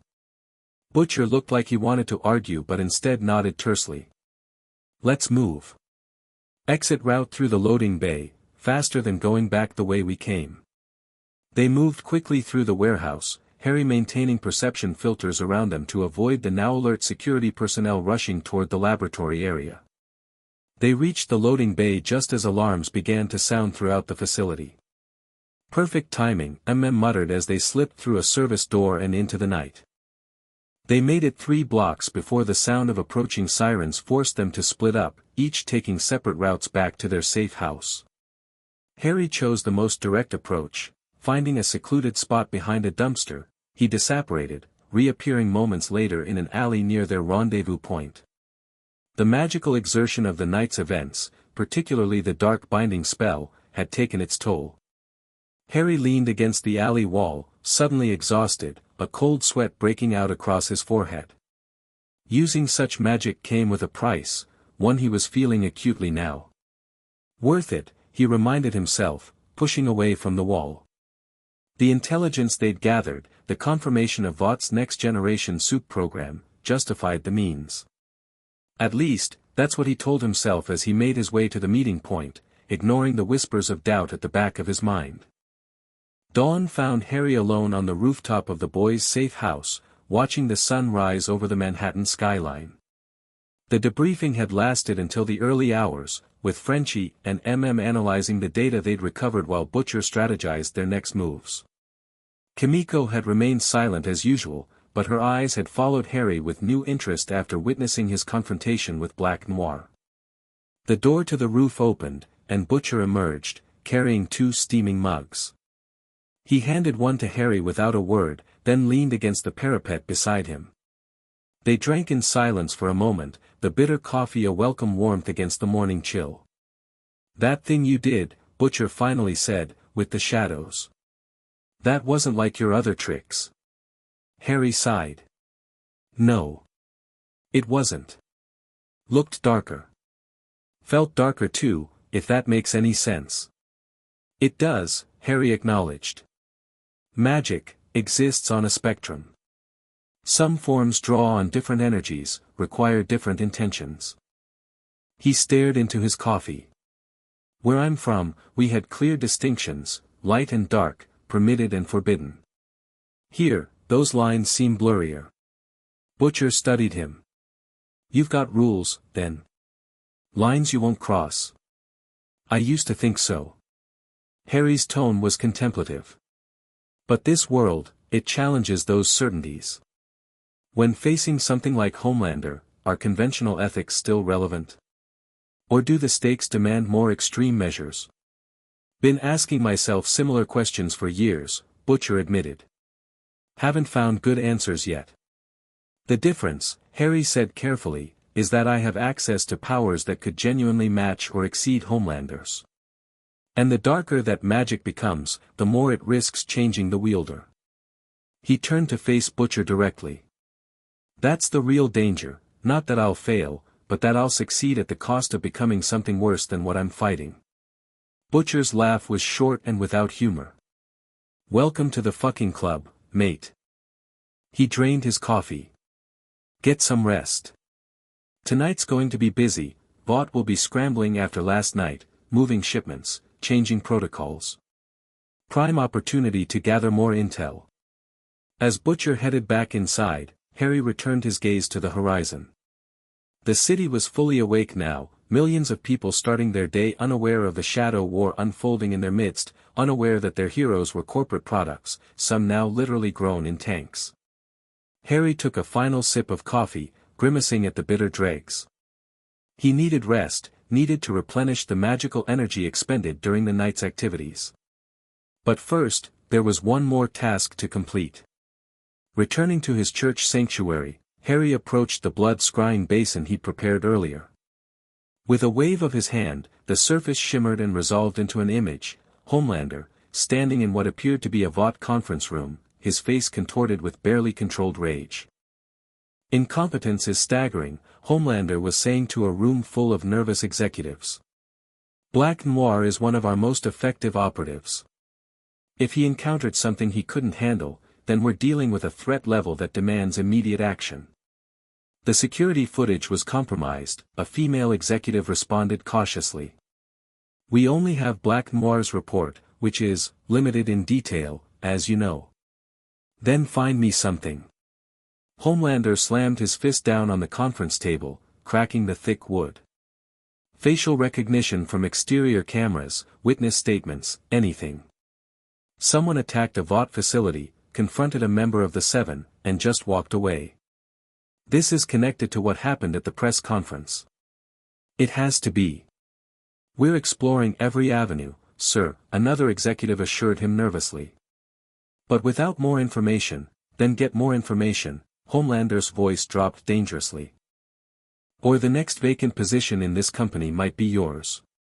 Harry closed the portal with a satisfied nod.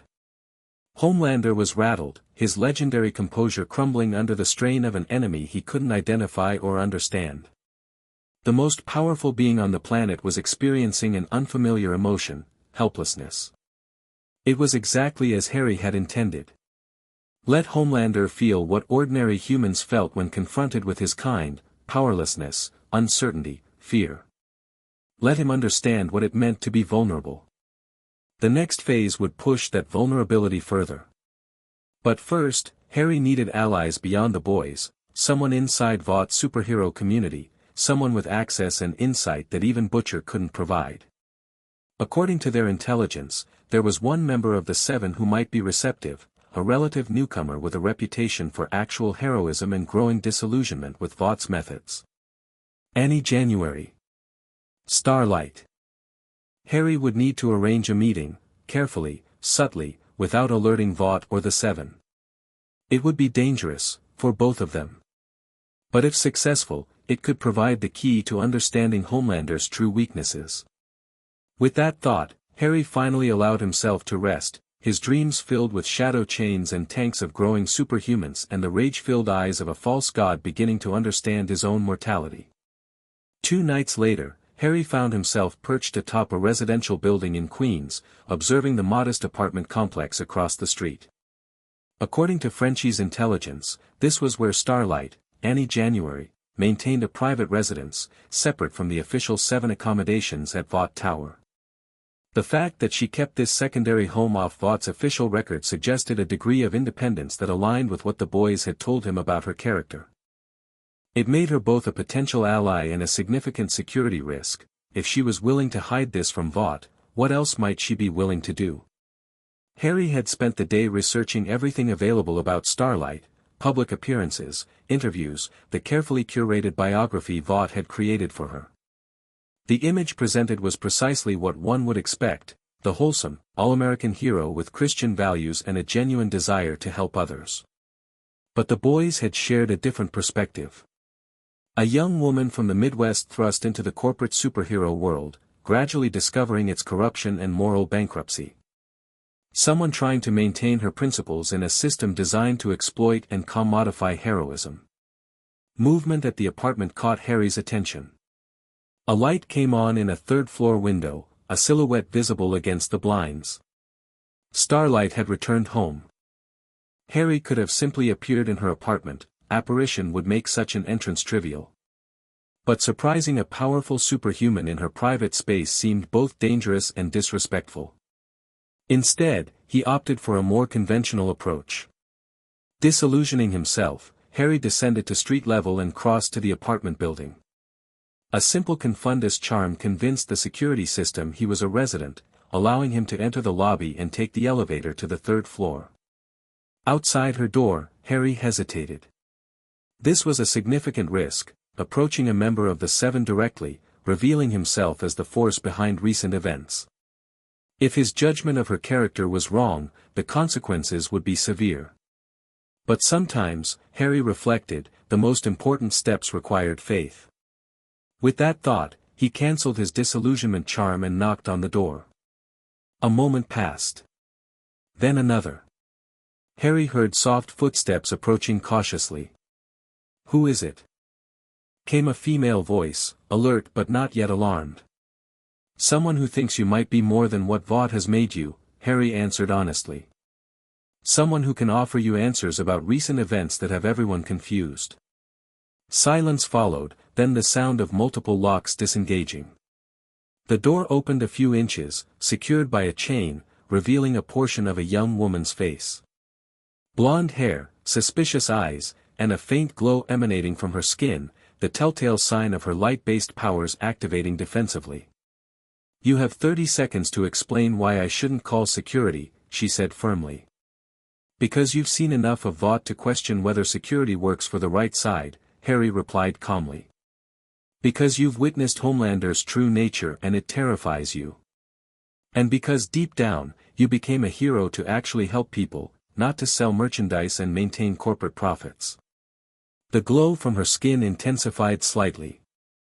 "That doesn't tell me who you are. My name is Harry Potter. I'm new to this world. And I'm the one responsible for what happened to Homelander, A-Train, and the Deep at the press conference last week." Her eyes widened slightly at this admission. "That's impossible. Vought said it was a chemical attack." "Vought says many things that aren't true," Harry responded. "As I suspect you've already discovered for yourself." She studied him for a long moment, her expression unreadable. Then, surprisingly, she closed the door. Harry heard the chain sliding free before the door reopened fully.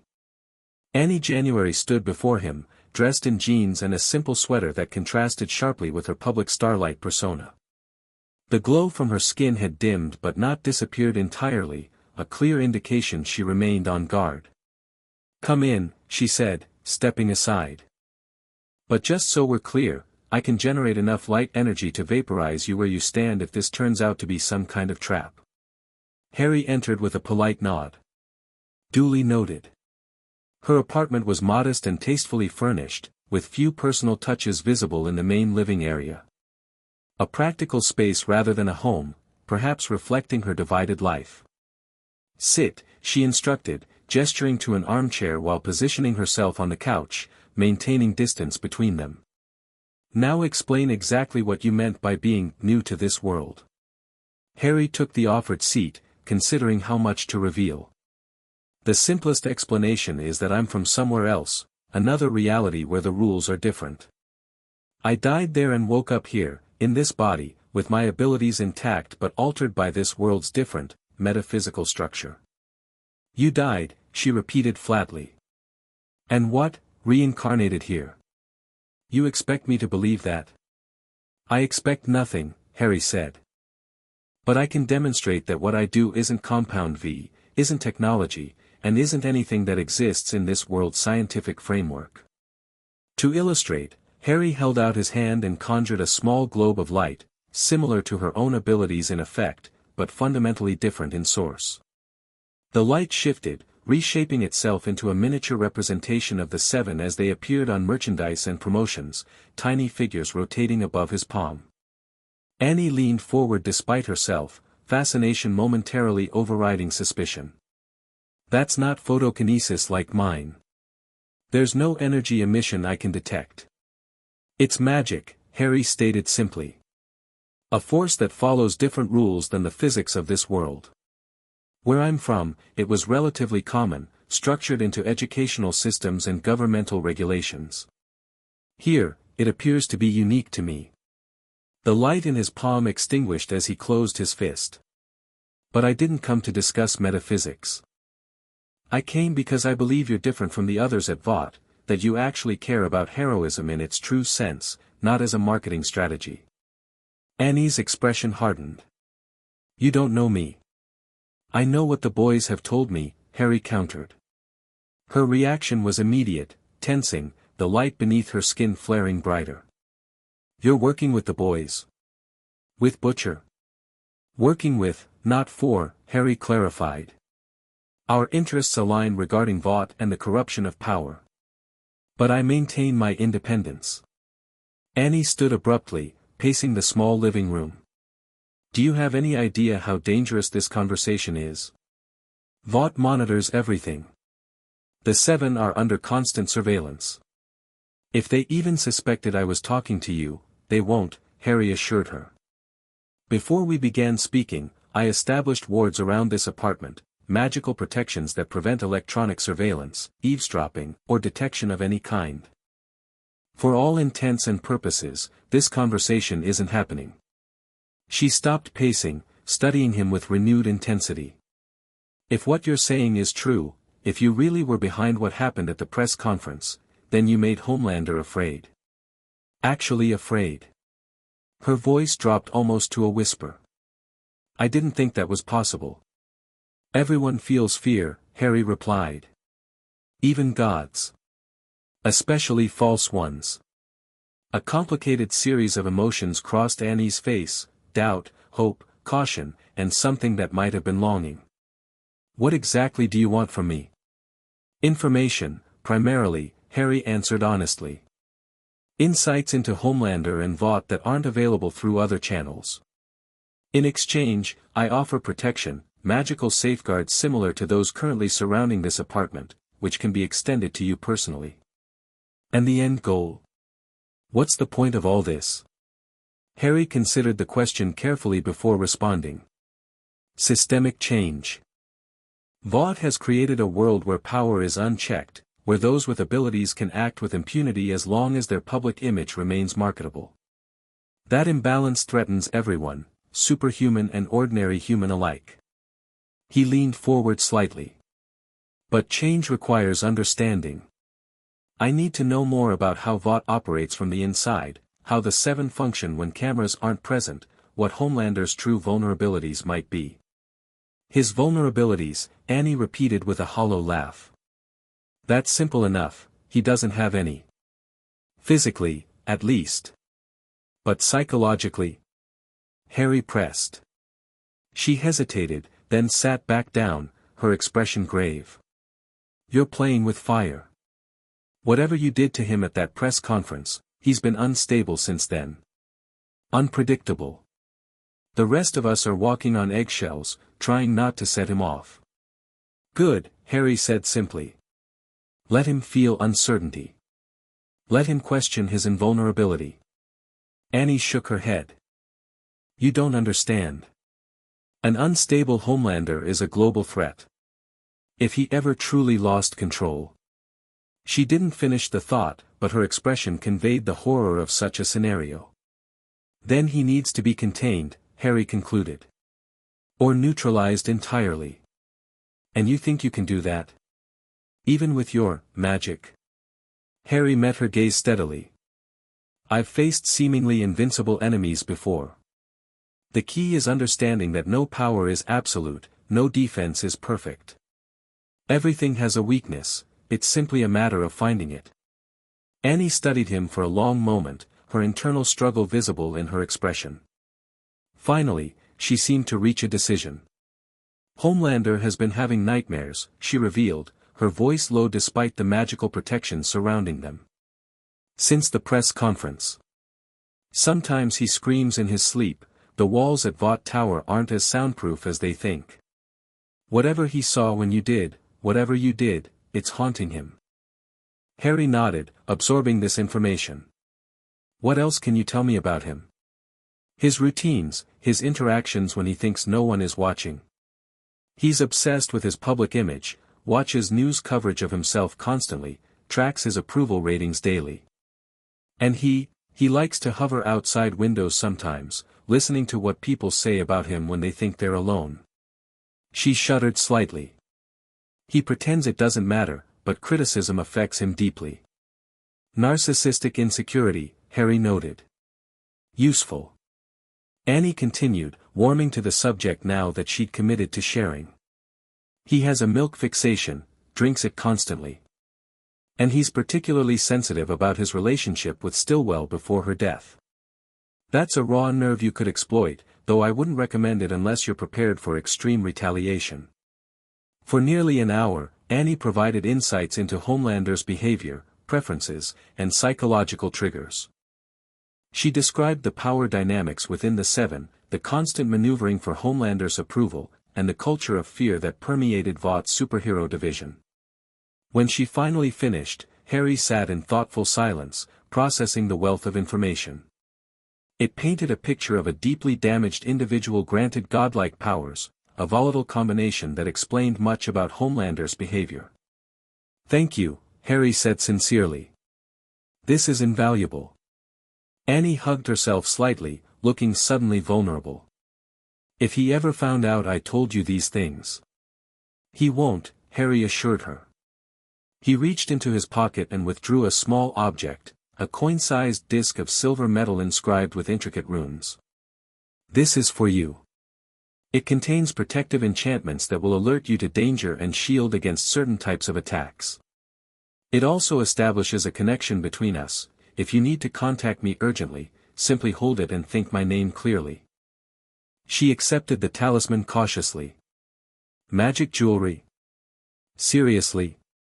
Harry smiled slightly. I considered an enchanted ring, but that seemed a bit too Tolkien. The joke surprised a small laugh from her, releasing some of the tension that had built during their conversation. She studied the talisman briefly before slipping it into her pocket. I should go, Harry said, rising from his chair. The wards will dissipate an hour after I leave, but they'll reactivate whenever you're here alone. They're keyed to your unique energy signature. Annie walked him to the door but paused before opening it. Why me? She asked suddenly. Of all the Seven, why did you choose to approach me? Because heroism isn't just about power, Harry replied. It's about choice. And from what I've observed, you're still choosing to be a hero in a system designed to corrupt that very concept. He offered a small smile. That makes you rare. And valuable. She considered this, then nodded once. I'll contact you if I learn anything significant. But be careful, Harry Potter. Whatever you're planning against Homelander, remember that even wounded animals are at their most dangerous when cornered. I'm counting on it, Harry replied, his expression darkening momentarily. Fear can paralyze, but it can also provoke rash actions, actions that reveal vulnerabilities otherwise hidden. With that cryptic statement, Harry departed, restoring his disillusionment charm as soon as the door closed behind him. The meeting had been more productive than he had dared hope, providing insights into Homelander's psychology that would be crucial for the next phase of his plan. As Harry made his way through the night-shrouded city, his mind was already formulating the next step, a more direct confrontation with one of the seven, one that would further destabilize Vought and send a clear message about the nature of the threat they faced. A-Train had been responsible for numerous deaths, including the incident that had drawn Harry's attention to Vought initially. It seemed appropriate that the speedster would be the next to experience the consequences of unchecked power meeting something beyond his understanding. The trap was elegant in its simplicity. According to intelligence from both the boys and Annie, A-Train followed a specific patrol route through the city 3 nights a week, more a publicity circuit than actual crime fighting, designed to be captured by strategically placed cameras and civilian phones. Harry had selected an intersection in a less populated industrial area along this route, where warehouses and factories provided ample space without excessive civilian presence. The magical preparations had taken hours, concentric circles of runes inscribed into the pavement with chalk infused with powdered moonstone, each sequence calibrated to activate in precise order when triggered. Now Harry waited, disillusioned and perched atop a water tower with clear sight lines to the intersection below. The night was clear and cool, the quarter moon providing just enough illumination to distinguish shapes without revealing details. His magical senses extended outward, creating an awareness perimeter that would alert him to A-Train's approach long before the speedster became visible. The boys were positioned strategically around the area, ready to document what would happen but instructed to remain at a safe distance. Target approaching from the northeast, Frenchie's voice came through the communication device in Harry's ear. Moving at approximately half his top speed. ETA 30 seconds. Acknowledged, Harry replied softly. Initiating primary sequence. With a subtle gesture, Harry activated the outermost circle of runes. They began to glow with a soft blue light, barely visible against the pavement but establishing the initial phase of the spell, a modified detection and containment field that would respond specifically to the unique energy signature of Compound V. Seconds later, a blur of motion appeared at the far end of the street, moving rapidly toward the intersection. A-Train was easily recognizable in his blue racing suit, the streak of his passage stirring up debris and papers from the sidewalk. As the speedster entered the outer perimeter of Harry's spell, the first change occurred, subtle enough that A-Train likely wouldn't notice immediately. His speed began to decrease, not dramatically but steadily, as the magical field created resistance against his Compound V enhanced abilities. Harry watched as A-Train reached the intersection and passed through the second runic circle.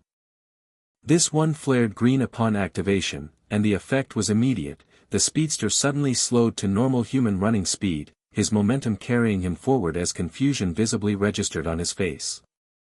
Before A-Train could process what was happening, he crossed the third and final circle. These runes ignited with crimson light, completing the spell matrix. The speedster froze in mid-stride, caught in a stasis field that allowed consciousness and perception but prevented all movement. Harry dispelled his disillusionment and apparat directly to the intersection, appearing before the immobilized hero with a soft pop of displaced air. "Good evening, A-Train," Harry greeted calmly. "I believe we have matters to discuss." A-Train's eyes widened in recognition, not of Harry specifically, but of the situation. This was clearly connected to what had happened at the press conference. Fear flickered across his features before being replaced by anger. "The fuck did you do to me?" A-Train demanded, finding that while he couldn't move, he could still speak. "You have no idea who you're messing with." "On the contrary," Harry replied, circling the frozen speedster slowly. "I know exactly who you are. Reggie Franklin. The fastest man in the world. Member of the Seven. Addict. Killer." A-Train's expression shifted at the last word.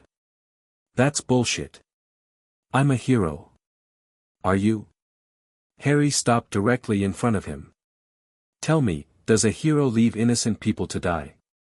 Does a hero crush human beings beneath buildings because he's too careless about his powers? Does a hero care more about endorsement deals than the lives he's supposed to protect?" Anger flashed in A-Train's eyes. You don't know what you're talking about. This is the real world, not some fantasy where heroes are perfect. We do what we have to do.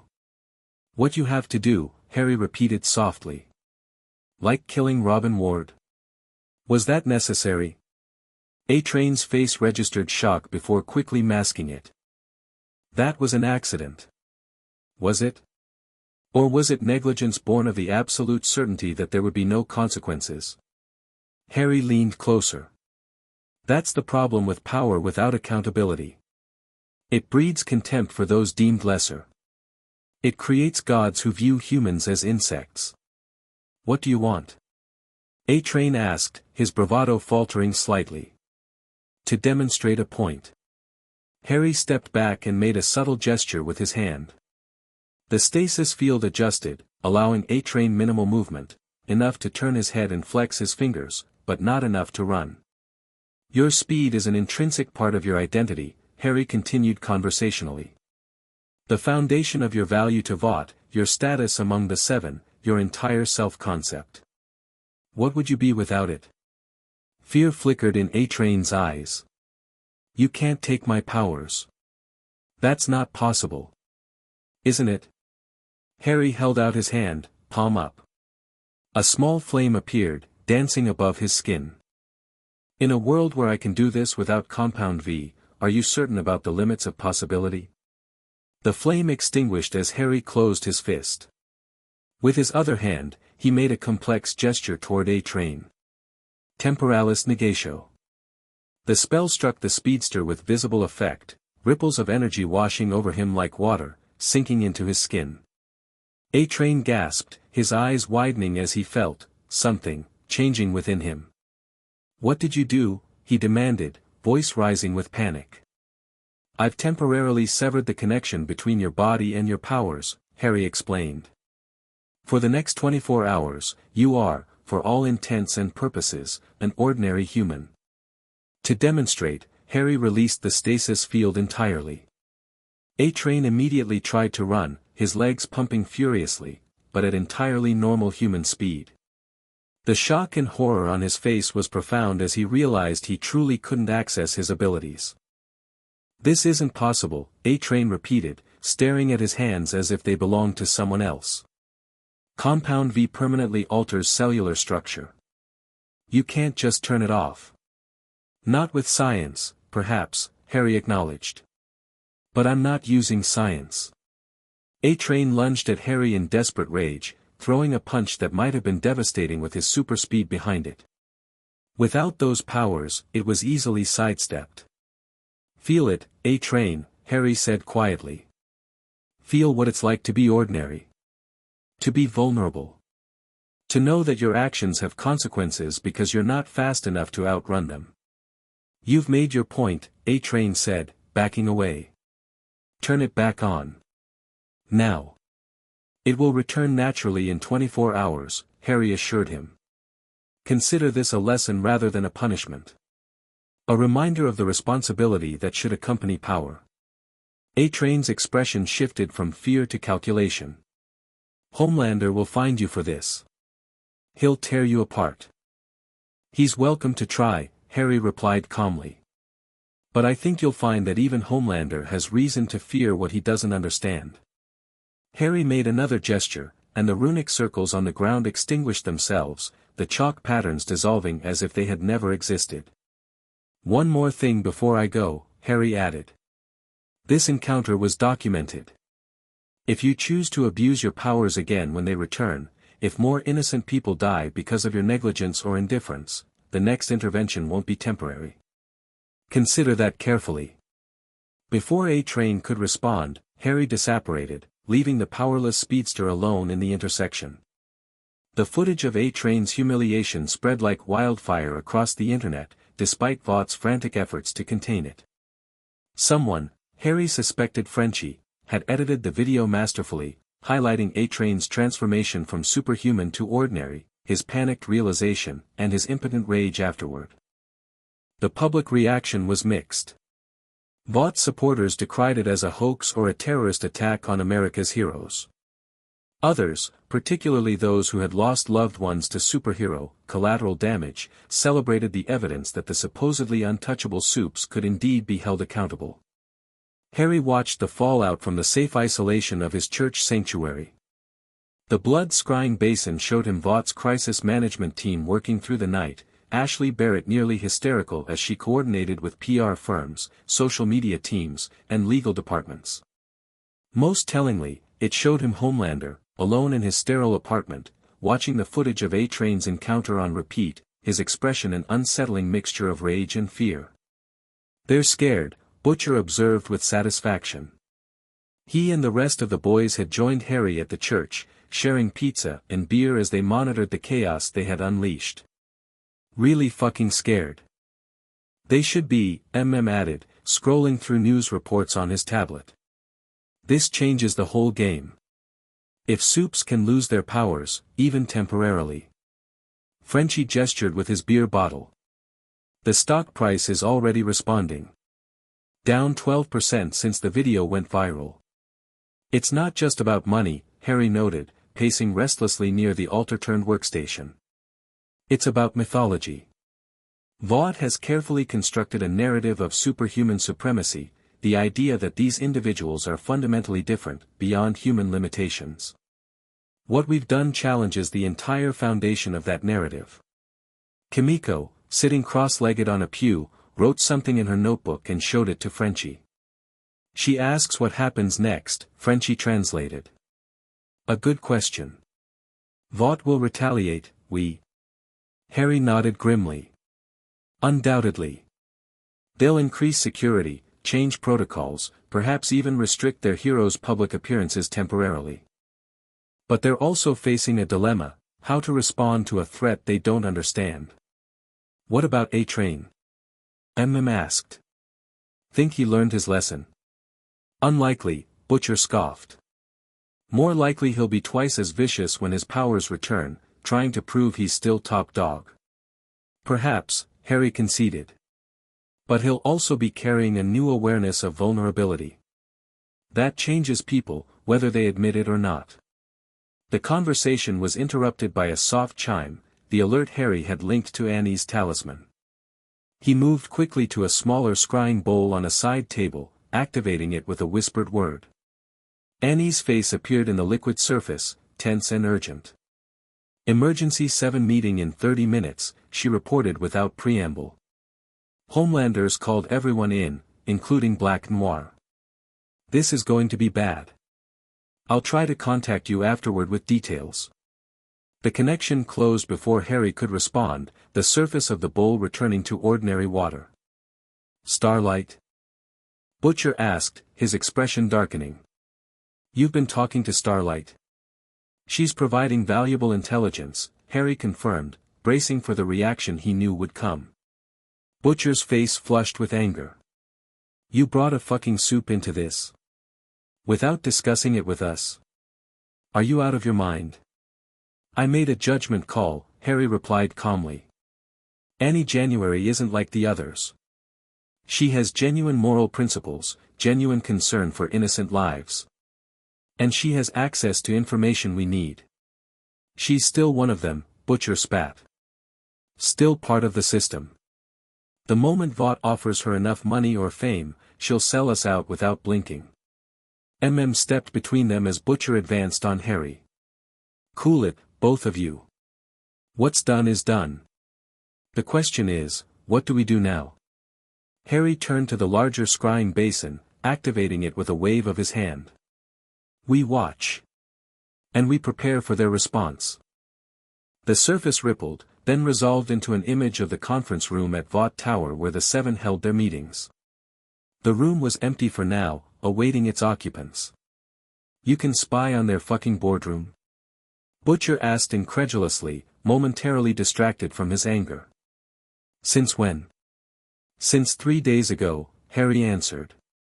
"After I met with Annie, I had enough information about the layout to establish a remote viewing portal. It's not perfect, the connection is tenuous and can't penetrate certain areas of the tower, but it gives us eyes inside." Frenchie whistled appreciatively. "That is, very handy." They gathered around the basin as figures began entering the conference room. First came Ashley Barrett, looking harried and clutching a tablet. She was followed by the Deep and Queen Maeve, both unusually subdued. Black Noir entered silently, taking position against the wall rather than sitting at the table. A-Train was conspicuously absent. "Where's the speedster?" Butcher muttered. "Probably still waiting for his powers to return," suggested. "Can't imagine he'd want to face Homelander in his current state." Starlight entered next, her public persona firmly in place, bright smile, perfect posture, golden costume gleaming under the lights. Only someone watching closely would notice the tension around her eyes, the slight stiffness in her movements. Finally, Homelander strode in, his cape swirling dramatically behind him. The room fell instantly silent, every eye tracking his movements as he took his position at the head of the table. His smile was fixed and brittle, not reaching his cold blue eyes. "Thank you all for coming on such short notice," he began, his voice carrying the practiced charm he used for public appearances. "As you're aware, we have a situation." He gestured, and Ashley nervously tapped her tablet. A screen on the wall activated, showing the now viral footage of A-Train losing his powers. The assembled heroes watched in uncomfortable silence. "This," Homelander continued when the video ended, "is the second attack on members of the Seven in 2 weeks. The same individual appears to be responsible for both incidents. An individual with abilities that defy conventional explanation. Do we know anything about them?" Queen Maeve asked, her tone professionally neutral despite the concern evident in her expression. "Almost nothing," Ashley admitted, scrolling through her tablet. "Male, appears to be in his 30s, no match in any database. The operational theory is some kind of advanced technology, perhaps sonic-based or employing targeted EMP fields." "That's bullshit," Homelander cut in sharply, causing Ashley to flinch. "This isn't technology. You've all seen the footage. This is something else entirely." The room fell silent again, no one willing to challenge Homelander's assertion but equally unwilling to suggest alternatives. Finally, Starlight spoke up. "Whatever it is, it seems focused on the Seven specifically," she observed carefully. "Both incidents targeted us directly rather than Vought as a whole." Homelander's gaze fixed on her with uncomfortable intensity. "Your point?" "My point is that this seems personal," she continued, maintaining her composure admirably. "Which suggests this individual has specific grievances against the Seven or how we operate. Are you suggesting we deserve this?" The Deep asked incredulously. "I'm suggesting we consider motivation, not just capability," Starlight clarified. "If we understand why they're targeting us, we might better anticipate their next move." Homelander stared at her for an uncomfortably long moment before his attention shifted. Black Noir encountered this individual at the warehouse facility. He may have more insight. All eyes turned to the silent, black-clad figure. Black Noir made a series of quick hand gestures that Harry couldn't interpret from the viewing angle. "He says the attacker used tactics unlike anything he's encountered," Ashley translated nervously. "Something that manipulated shadows themselves, binding him physically and, psychically." She looked at Black Noir questioningly. The silent hero nodded once. "This individual," Homelander continued, his voice dangerously calm, "has made us appear vulnerable.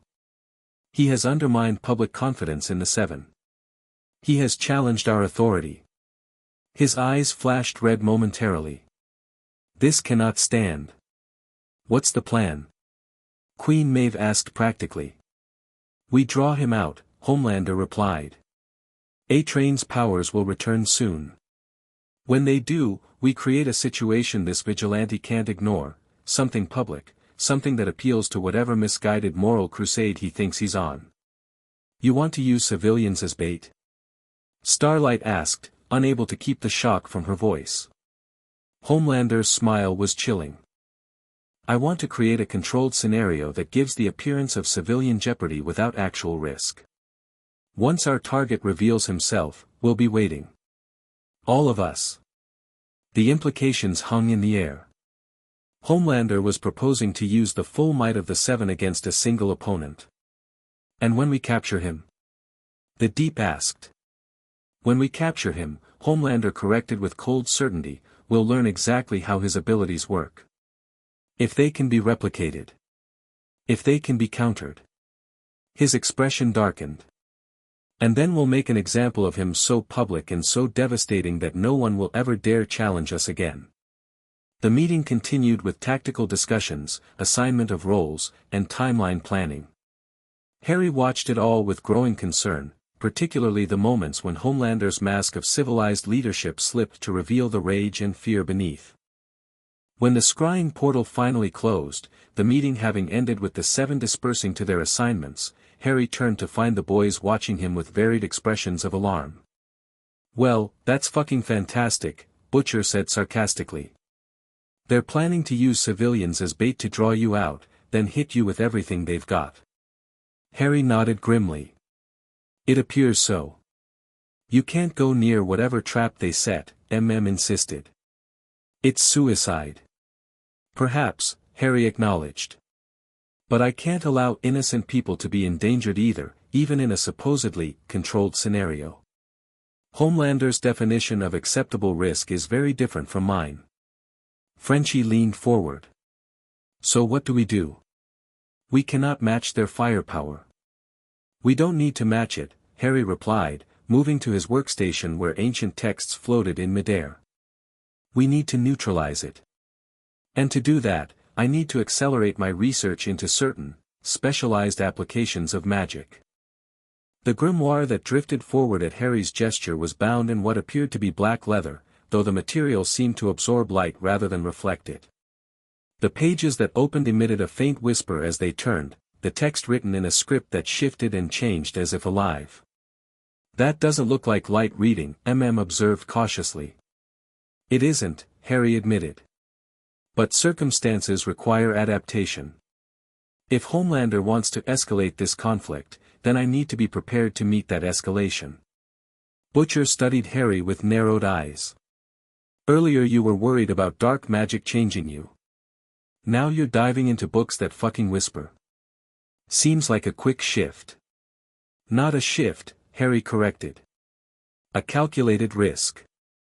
There's a difference between using darker magic and being consumed by it. I've walked that line before." The tension in the sanctuary was palpable as the boys exchanged concerned glances. Even Kimiko, normally impassive, watched Harry with evident worry. "We'll continue monitoring Vought's activities," Harry continued, his tone brooking no further discussion on the subject. "When they make their move, we'll be ready with a countermove they won't anticipate." He turned back to the grimoire. "I suggest you all get some rest. The next few days will be demanding."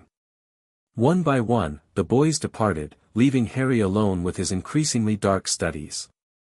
As the church fell silent, Harry allowed himself a moment of honest self-assessment. The path he was choosing carried significant danger, not just from the Seven, but from the magic itself. Power always exacted a price from its wielder, and darker magic demanded steeper payment.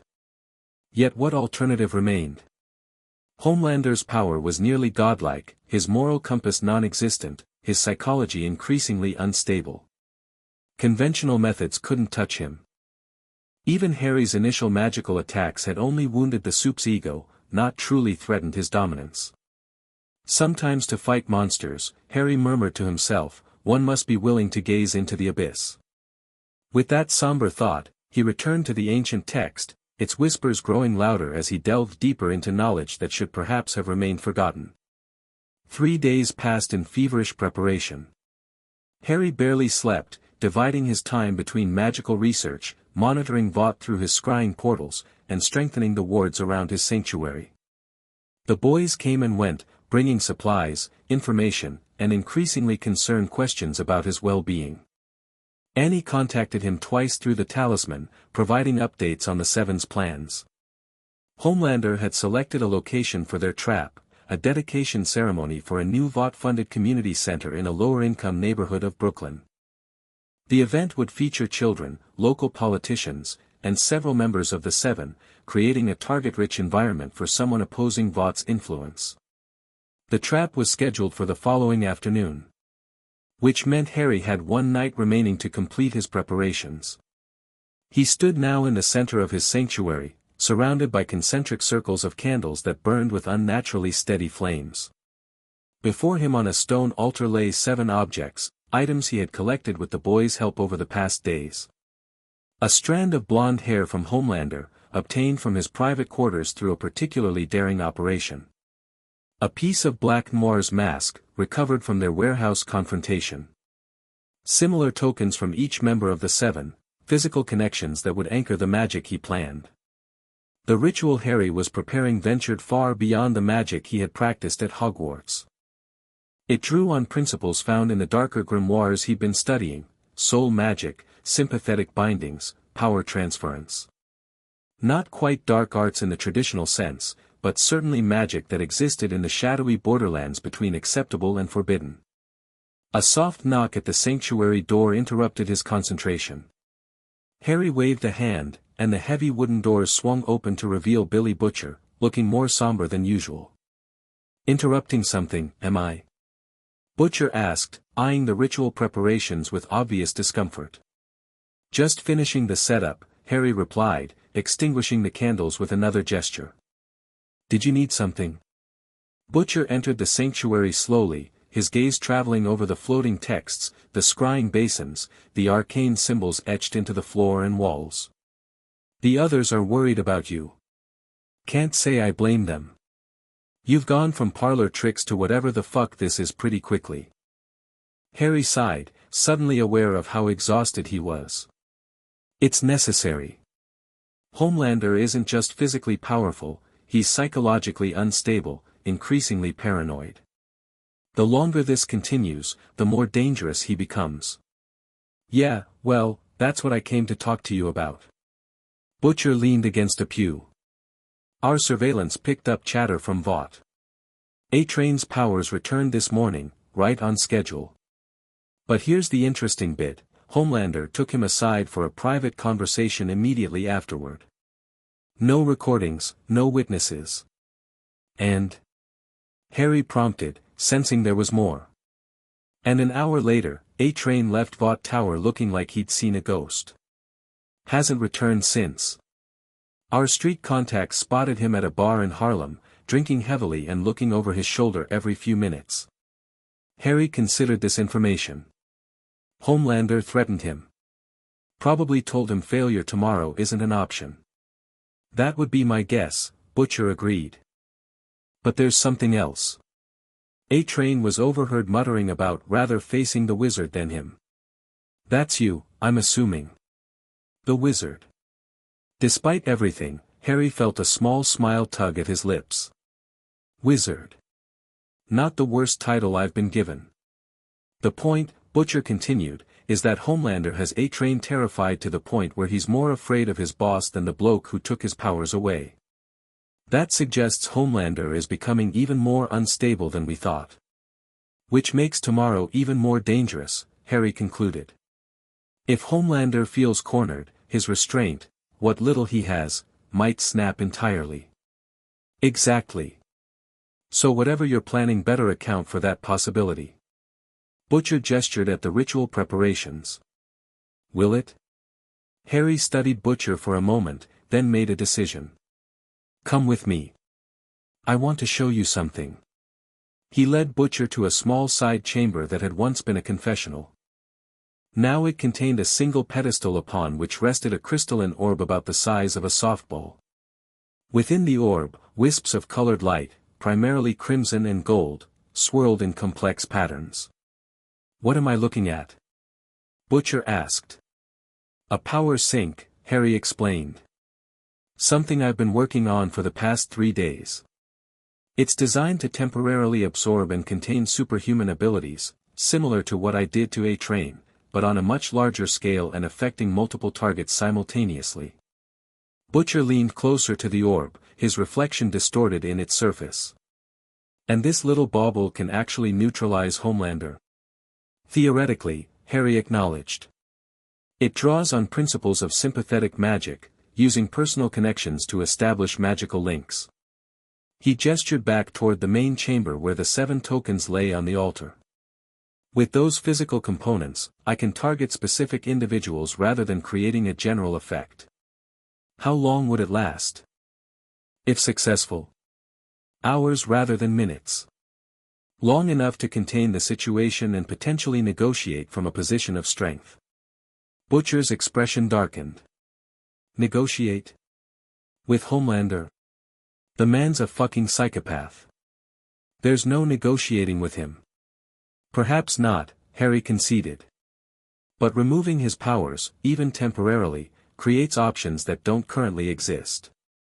It changes the dynamics completely. And the risk? This kind of magic, you've been warning us about the costs. What's the price for something this powerful? Harry hesitated, then answered honestly. Significant. The spell draws not just on magical energy but on life force itself. Using it will leave me severely weakened, possibly incapacitated for a time afterward. So you'll be helpless after casting it, Butcher summarized bluntly. Brilliant plan. Not helpless, Harry corrected. And not alone, if the boys are with me. It's a calculated risk, Butcher.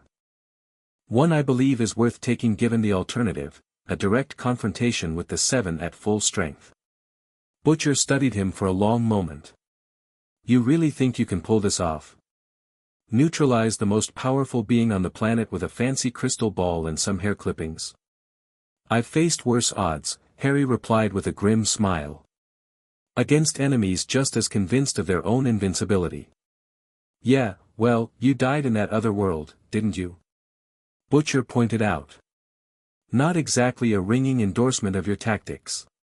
Harry laughed softly, surprising both of them. Fair point. But I learned a few things along the way. Chief among them, no power is absolute. Not Voldemort's, not Homelander's. Everyone has weaknesses. It's simply a matter of finding them and having the courage to exploit them when the moment comes. Butcher nodded slowly, seeming to come to a decision. All right. The boys are with you tomorrow, whatever you need. Just be straight with us about the risks. No heroic solo plays. Agreed, Harry said, extending his hand. They shook, an understanding passing between them that transcended their differences. Both men knew what it meant to face enemies that seemed untouchable, both understood the cost of standing against power that acknowledged no limits or accountability. After Butcher left, Harry returned to his preparations with renewed purpose. The conversation had clarified something he'd been struggling with internally, the balance between necessary risk and reckless sacrifice. The path forward was dangerous, certainly, but not suicidal if properly executed. As midnight approached, Harry completed the final preparations for the ritual that would activate the power sink. All that remained was the activation itself, which would need to occur at the trap site tomorrow for maximum effectiveness. Exhaustion finally overtaking him, Harry settled onto a makeshift bed in a corner of the sanctuary. Tomorrow would demand everything he had, magically, physically, and morally. The confrontation with the 7 would test not just his power but his principles. As sleep claimed him, Harry's last conscious thought was of another life, another battle against a seemingly invincible foe. He had walked willingly to his death then, accepting sacrifice as the price of victory. Tomorrow would reveal whether this second life required the same terrible bargain.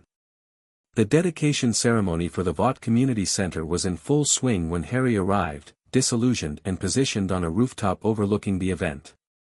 Hundreds of attendees filled the plaza before the gleaming new building, many of them families with children waving small American flags and Homelander merchandise. On a stage decorated with red, white, and blue bunting, local politicians took turns praising Vaught's commitment to community. Behind them stood 3 members of the 7, Homelander in the center, flanked by Queen Maeve and A-Train. The speedster looked uncomfortably tense, his usual cocky demeanor subdued. Harry checked the communication device in his ear. I'm in position. Status report. Eyes on all approaches, came MM's voice. Frenchie has drone surveillance active. Butcher and Kimiko are in the crowd, East Quadrant. Any sign of the others? Harry asked, scanning the area for the missing members of the Seven. Black Noir was spotted on the northeast roof 2 minutes ago, Frenchie reported. The Deep is not present, water access is limited here. Starlight is approaching from the south, ETA 1 minute. Harry nodded to himself. The trap was set exactly as Annie had described it, 3 visible heroes as bait, the others positioned strategically to close the net when he appeared. Predictable, but effective. I'm activating primary countermeasures now, Harry informed them. He removed a small vial from his pocket containing a silvery liquid. With careful precision, he uncorked it and drew a circle around himself on the rooftop, the liquid shimmering briefly before sinking into the concrete. This established the outer boundary for what would come next. From another pocket, Harry withdrew the crystalline orb, the power sink he had prepared. He placed it in the center of the circle and knelt beside it, one hand hovering over its surface. Vincula potestatis, Harry murmured, initiating the first phase of the binding. The orb began to glow softly, the colored wisps within swirling more rapidly. Below, the ceremony continued. A ribbon cutting was underway, with Homelander holding oversized ceremonial scissors, his perfect smile firmly in place for the cameras. But Harry, watching closely, could see the Soup's eyes constantly scanning the crowd, the rooftops, the surrounding buildings, searching for the threat he knew was coming. Starlight has arrived, Frenchie reported. She looks concerned. Harry glanced toward the southern entrance to the plaza, where Annie was indeed making her way through the crowd. She was in full Starlight regalia, smiling and stopping for photos with children, but her movements were stiff, her attention divided. She knew what was coming. It's time, Harry decided, rising to his feet. Prepare for chaos. Once this starts, Vought's plan will unravel quickly. Focus on civilian safety if things go sideways. With that, Harry cancelled his disillusionment charm, becoming visible on the rooftop. He raised his hand toward the sky and released a pulse of pure magical energy, a beacon that would be impossible for the Seven to miss, visible as a column of golden light that shot upward before dissipating. The effect was immediate. On stage, Homelander's head snapped up, his enhanced vision easily locating Harry on the rooftop. The Soup's perfect smile froze, his eyes narrowing with recognition despite never having seen Harry in person before. Here we go, Harry muttered, as Homelander handed the scissors to a startled politician and launched into the air, cape billowing dramatically as he ascended toward the rooftop. Harry stood his ground as the most powerful being on the planet descended to land 20 feet away, the concrete cracking slightly beneath his boots. Homelander's expression was a carefully controlled mask of confidence, but his eyes betrayed the mixture of rage and caution beneath. So, Homelander said, his voice carrying that practiced charm that had won over millions, you're the one who's been causing all this trouble. Somehow I expected someone more impressive. Sorry to disappoint, Harry replied calmly. Though I could say the same about you. The costume is a bit much, don't you think? Anger flashed across Homelander's face before he controlled it. You have no idea what you've gotten yourself into. Whatever trick you used on A-Train, whatever you did at the press conference, it won't work on me. Won't it? Harry took a deliberate step forward. You felt it too, Homelander. The fear. The helplessness. For the first time in your life, you experienced what ordinary humans feel when facing something beyond their control or understanding. Homelander's eyes flashed red momentarily. I fear nothing. Your nightmares suggest otherwise, Harry countered, knowing from Annie's intelligence that this would strike a nerve. The screams that echo through Vought Tower at night. The cold sweats. The moments of panic when you think no one's watching. The calculated effect was dramatic. Homelander's composure cracked visibly, rage replacing his manufactured charm. You know nothing about me. I know everything about you, Harry replied softly. John. I know about the lab where you were raised. The lack of human contact. The tests. The desperate need for approval that drives you still. I know about your son. About Stillwell. With each word, Homelander's expression darkened further, control slipping away. This was the reaction Harry had been counting on, the emotional destabilization that would make the soup careless, reckless. You'll die for that, Homelander snarled, eyes glowing red as his heat vision activated. Harry was ready. As the devastating beams erupted from Homelander's eyes, Harry threw up a specialized shield charm, one he had developed specifically for this confrontation. Protego Ardentia. The shield that materialized was unlike his standard magical barriers. Instead of deflecting the heat vision, it absorbed the energy, the surface rippling like disturbed water as it contained the devastating power. The effort of maintaining it against such force was immense, causing Harry to stagger slightly. Homelander's expression shifted to shock as his most reliable weapon failed to penetrate the strange barrier. He intensified the beams, pouring more power into his heat vision. That was exactly what Harry had hoped for. The shield charm was specifically designed to not just block the attack but to channel it into the power sink. With each passing second, energy transferred from Homelander's assault directly into the crystalline orb behind Harry, which now glowed brightly with crimson light. What are you doing? Homelander demanded, finally ceasing his attack as he realized something was wrong. He swayed slightly, an unfamiliar sensation of weakness washing over him. Establishing connection, Harry replied, his voice strained from the effort but triumphant. The sympathetic link is now active. Thank you for your cooperation. Below in the plaza, chaos had erupted. The crowd was panicking, rushing toward exits as they witnessed the confrontation above. A train had disappeared from the stage, likely circling to approach from behind. Queen Maeve was directing evacuation efforts while simultaneously moving toward the building, preparing to join the fight. Butcher, status? Harry asked into his communication device. Crowds dispersing, came the terse reply. No casualties yet. Black Noir is on the move, lost visual. That was concerning. Of all the 7, Black Noir presented the most unpredictable threat due to his stealth capabilities and combat skills. Homelander, recovering from his momentary disorientation, took a threatening step forward. Whatever you're trying, it won't, he never finished the sentence. With blinding speed that even Homelander couldn't fully track, Harry drew the Elder Wand from his sleeve, not the original, but a recreation he had manifested through complex magic days earlier. The wand responded to him differently than his old Holly and Phoenix feather had, but the raw power it channeled was undeniable. Imperium Negatio. Harry commanded, slashing the wand downward in a precise motion. The spell struck Homelander directly in the chest, causing him to stagger backward as if physically struck. Simultaneously, the crystalline orb behind Harry flared with blinding intensity, the wisps within now a turbulent storm of crimson, gold, and blue energies. Homelander looked down at his hands in confusion and growing horror as he felt something changing within him, a draining sensation, as if some essential part of himself was being siphoned away. What have you done? He demanded, his voice losing its usual resonance. What you feared most, Harry answered simply. I've made you ordinary.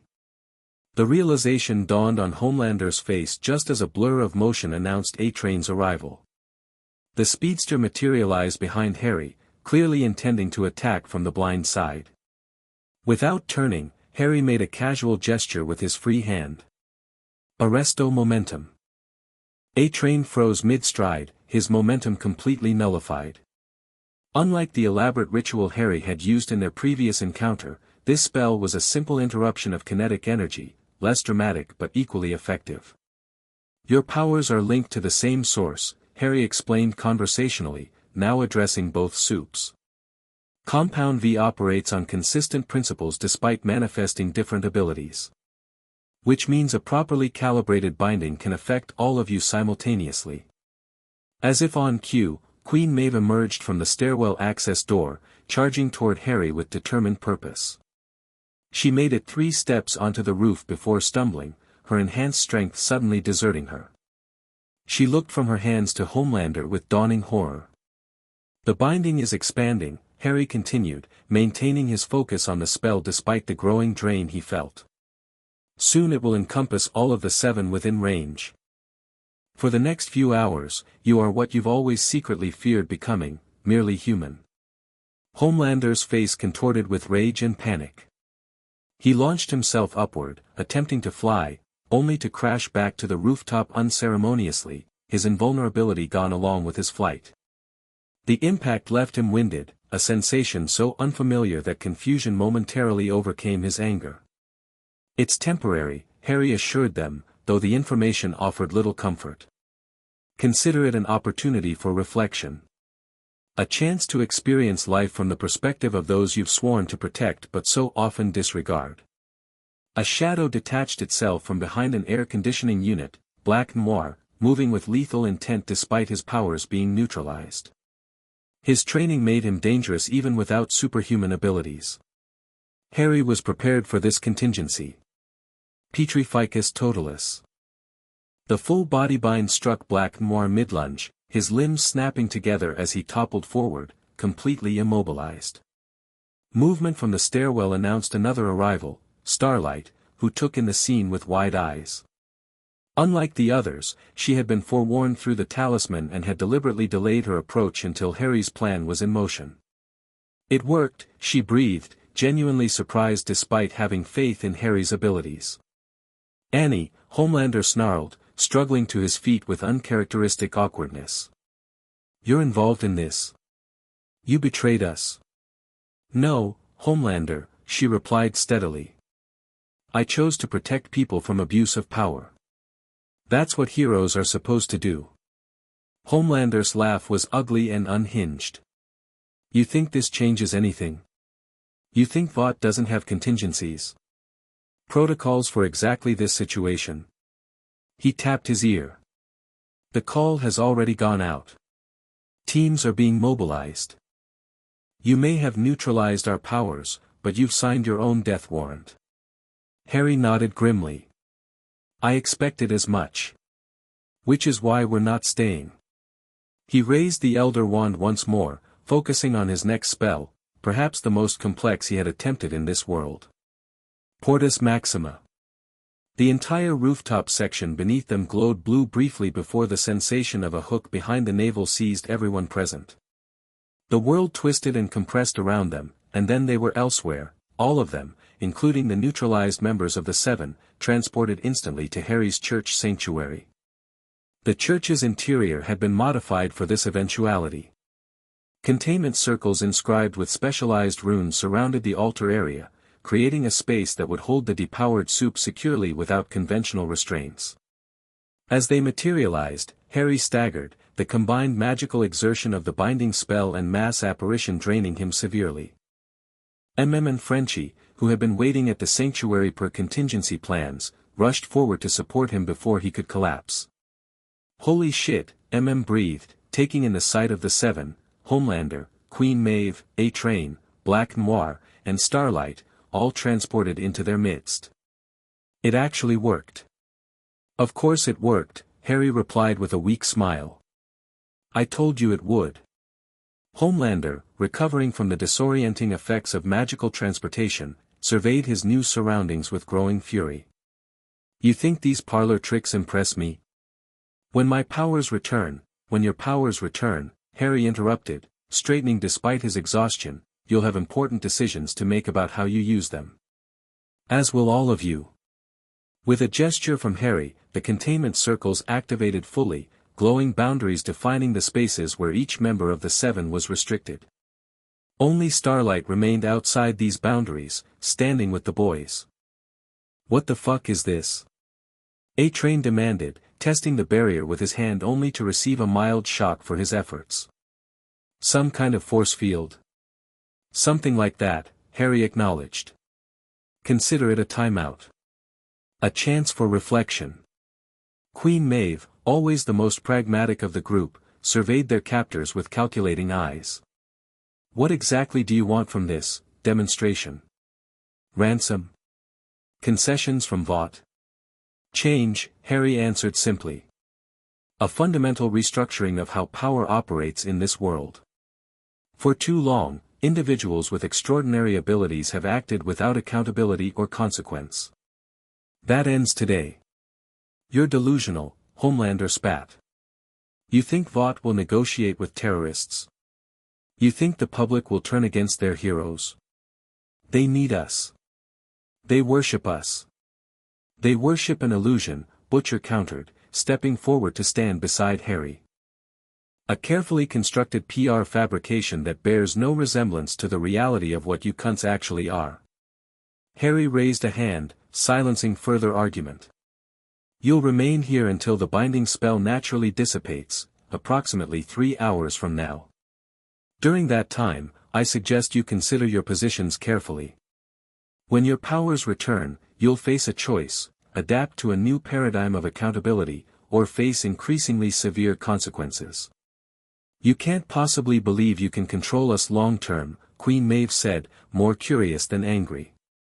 Even if this, magic, works today, what's your endgame? It was a fair question, one the boys had asked repeatedly during planning sessions.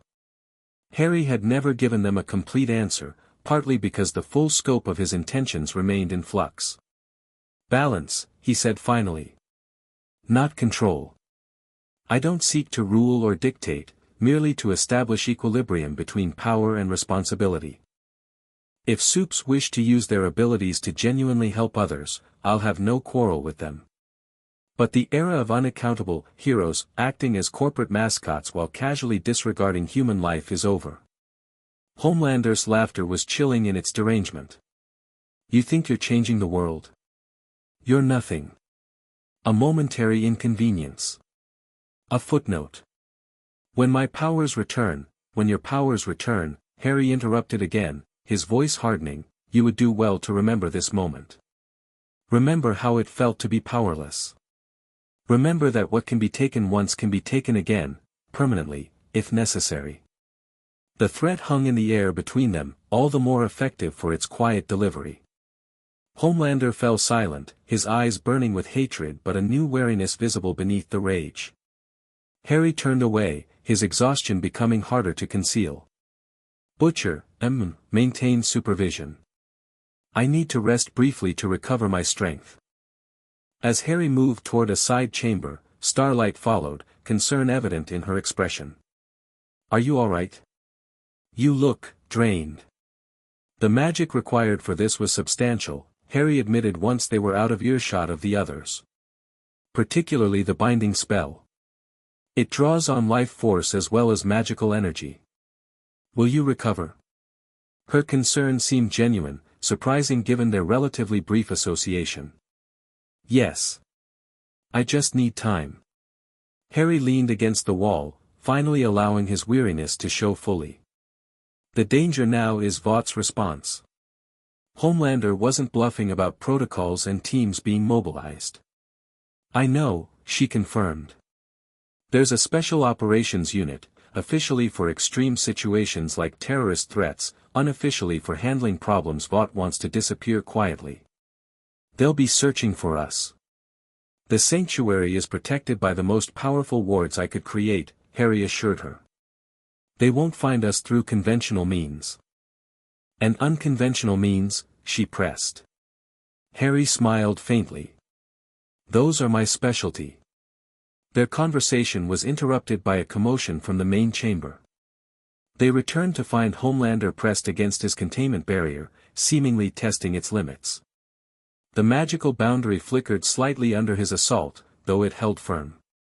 Interesting, Homelander observed with disturbing calm. Your powers are weakening already, wizard. These barriers aren't as strong as they were 5 minutes ago. Harry frowned. The Supe was right. Maintaining the multiple spells simultaneously was taxing his reserves more rapidly than anticipated. The binding that suppressed their powers remained strong, anchored by the crystalline orb now positioned on the altar, but the containment barriers were drawing directly on his current magical energy. Temporary fluctuation, Harry replied smoothly, reinforcing the barriers with a subtle gesture. The binding remains at full strength. Homelander's smile was predatory. We'll see. The standoff continued for the next hour, tension thick in the sanctuary as the boys maintained vigilant watch over their captives. Homelander alternated between ominous silence and psychological provocations aimed at each of his guards in turn. Queen Maeve observed everything with calculating attention, occasionally exchanging meaningful glances with Starlight that suggested a more complex dynamic than simple adversaries. A-Train paced his containment circle like a caged animal, while Black Noir remained unnervingly still, his expressionless mask revealing nothing of his thoughts. Harry used the time to recover, drawing on magical techniques to accelerate his body's natural restoration processes. The sanctuary itself helped, its consecrated ground providing a subtle amplification to his magical abilities, one of the reasons he had chosen a church as his base of operations. As the second hour approached, Harry felt a disturbance in his perimeter wards, a subtle pressure that indicated someone was attempting to locate them. He extended his magical senses outward, identifying the source. Vaught's teams are getting close, he informed the boys quietly. Not to our exact location yet, but they're searching the right area. How? Butcher demanded. These wards of yours were supposed to be impenetrable. They're using some kind of advanced tracking technology, Harry surmised. Possibly keyed to residual compound V signatures from our guests. Frenchie looked up from the monitoring equipment he had set up in a corner. They are triangulating something. 3 teams, moving in coordinated patterns through Brooklyn. We should move, MM suggested. Find another location before they narrow it down further. Harry shook his head. Moving now would be more dangerous than staying. The binding spell is anchored to this location, the sanctified ground enhances its effectiveness. If we transport them elsewhere before it naturally dissipates, I can't guarantee it would hold. So we're trapped here. Butcher didn't bother hiding his displeasure at this development. Not trapped, Harry corrected. Simply choosing the optimal battlefield, should it come to that. The wards will delay them, confuse them. By the time they potentially break through, our discussion with the 7 will be concluded. Homelander, who had been silently watching this exchange, smiled coldly. You hear that? The cavalry is coming. Tick-tock, wizard. Harry approached the containment barrier, studying Homelander with clinical detachment. You misunderstand the purpose of this exercise if you think your rescue is my primary concern. This confrontation was never about capturing you indefinitely. No. Homelander's tone was mocking. Then please, enlighten us as to your grand design. Education, Harry replied simply. Demonstrating beyond any doubt that your power is not absolute. That consequences exist even for gods. He gestured toward the binding orb on the altar, still pulsing with the energies it had siphoned. The knowledge that this is possible, that your gifts can be taken away, will remain with you long after you leave this place. The smile faded from Homelander's face, replaced by something darker and more genuine than his usual expressions. And the knowledge that I can find you, that I can destroy everything you care about, will remain with you. Perhaps, Harry acknowledged. But I've faced such threats before. They lose their potency with familiarity. A sudden tremor ran through the sanctuary, causing dust to drift down from the vaulted ceiling. The perimeter wards had detected a more substantial intrusion attempt. They're testing the outer defenses, Harry observed calmly. Crude but determined. How long will they hold? MM asked. Long enough. Harry moved to the altar, checking the binding orb. The energies within were beginning to stabilize, indicating that the spell was approaching its natural conclusion. Approximately 30 minutes remain before their powers begin returning. We should prepare accordingly. The preparation involved a strategic repositioning of the boys throughout the sanctuary, establishing clear exit routes and contingency plans for various scenarios. Harry refreshed the protective enchantments around his allies, focusing particularly on shields that might offer some defense against renewed superhuman abilities. As these preparations continued, Queen Maeve approached the edge of her containment circle, addressing Harry directly for the first time since their arrival. "You know this doesn't end here," she said, her tone more conversational than confrontational. "Whatever point you've made today, Vought will respond with overwhelming force. They have resources you can't imagine." "I'm aware," Harry replied, pausing in his work. "Corporations always protect their investments. Particularly ones as valuable as the Seven. Then why do this? Why risk everything for what amounts to a symbolic victory?" Harry considered her question thoughtfully. Unlike Homelander, Maeve seemed genuinely curious rather than merely seeking psychological advantage. "Because symbols matter," he answered finally. "They shape perception, and perception shapes reality.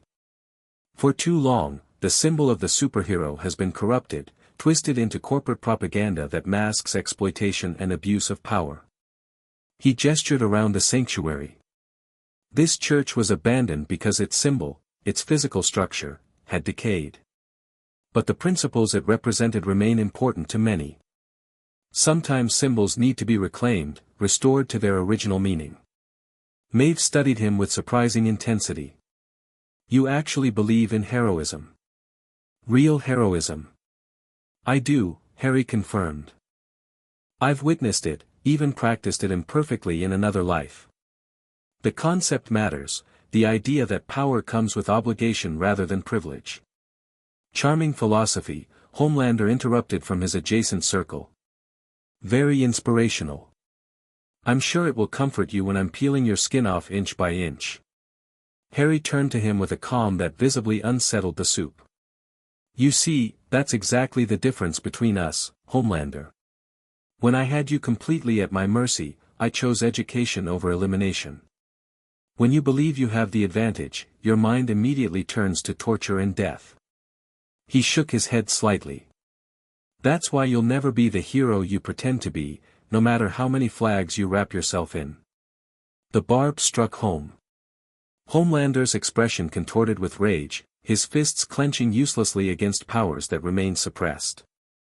For perhaps the first time in his adult life, he faced an adversary who was neither afraid of him nor impressed by him, a psychological wound potentially more significant than the temporary loss of his abilities. Another tremor shook the sanctuary, stronger than before. Fragments of stained glass tinkled down from the windows high above. "They're getting closer," Frenchie warned, checking his monitors. "Multiple approach vectors now." Harry nodded. "As expected. We're proceeding with the final phase."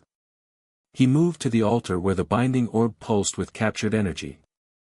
Placing both hands upon it, he began an incantation in a language that sounded ancient even to his own ears, words that seemed to resonate with the very structure of the church around them. The orb's glow intensified, the energies within separating into distinct streams of light that corresponded to each member of the Seven. With precise magical manipulation, Harry began extracting these energies, not to return them to their owners but to reshape them. "What are you doing?"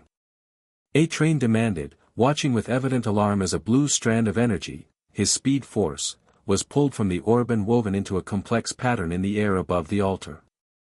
"Creating insurance," Harry replied, his focus unwavering as he continued the delicate magical work. Over the next several minutes, Harry extracted and manipulated the various energy signatures, weaving them into an intricate latticework that hovered above the altar like a luminous tapestry. When the pattern was complete, he made a final gesture that caused the entire construct to collapse inward, condensing into 7 small crystalline shards that glittered on the altar surface. "Impressive light show," Homelander commented sarcastically. "Does it serve a purpose beyond theatrics?" Harry collected the shards carefully, placing each in a small velvet pouch. "These contain the metaphysical blueprints of your powers, not the powers themselves, but the templates that define how Compound V manifests in each of you. Think of them as keys to your abilities." Understanding dawned on Queen Maeve's face first. "You've created a way to target our powers specifically. To shut them down again if necessary." "Precisely," Harry confirmed. "The ritual we just witnessed was far more complex and demanding than I could manage in a combat situation. But these He held up one of the pouches, allow for a much more efficient process in the future. A fail-safe, if you will. The implications settled over the captive soups with varying effects. A-Train looked genuinely frightened, Black Noir remained inscrutable as always, and Queen Maeve seemed almost resigned. But it was Homelander's reaction that proved most revealing, a complex mixture of rage, disbelief, and something that might have been the first stirrings of genuine fear. "You're bluffing," Homelander said, but his usual confidence had acquired a brittle edge.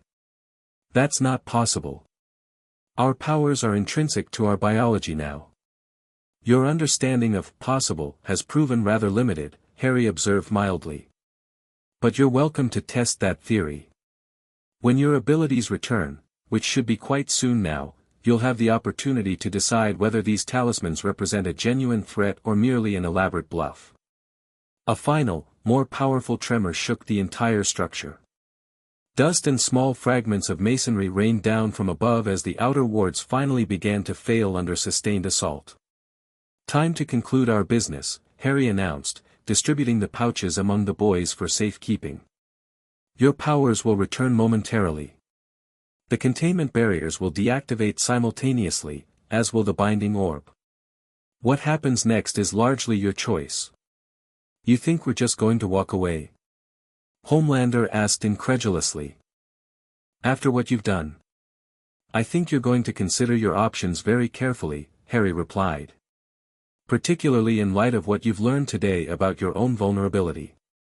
He gestured toward the back of the sanctuary where a portion of the wall shimmered and dissolved, revealing an exit pathway.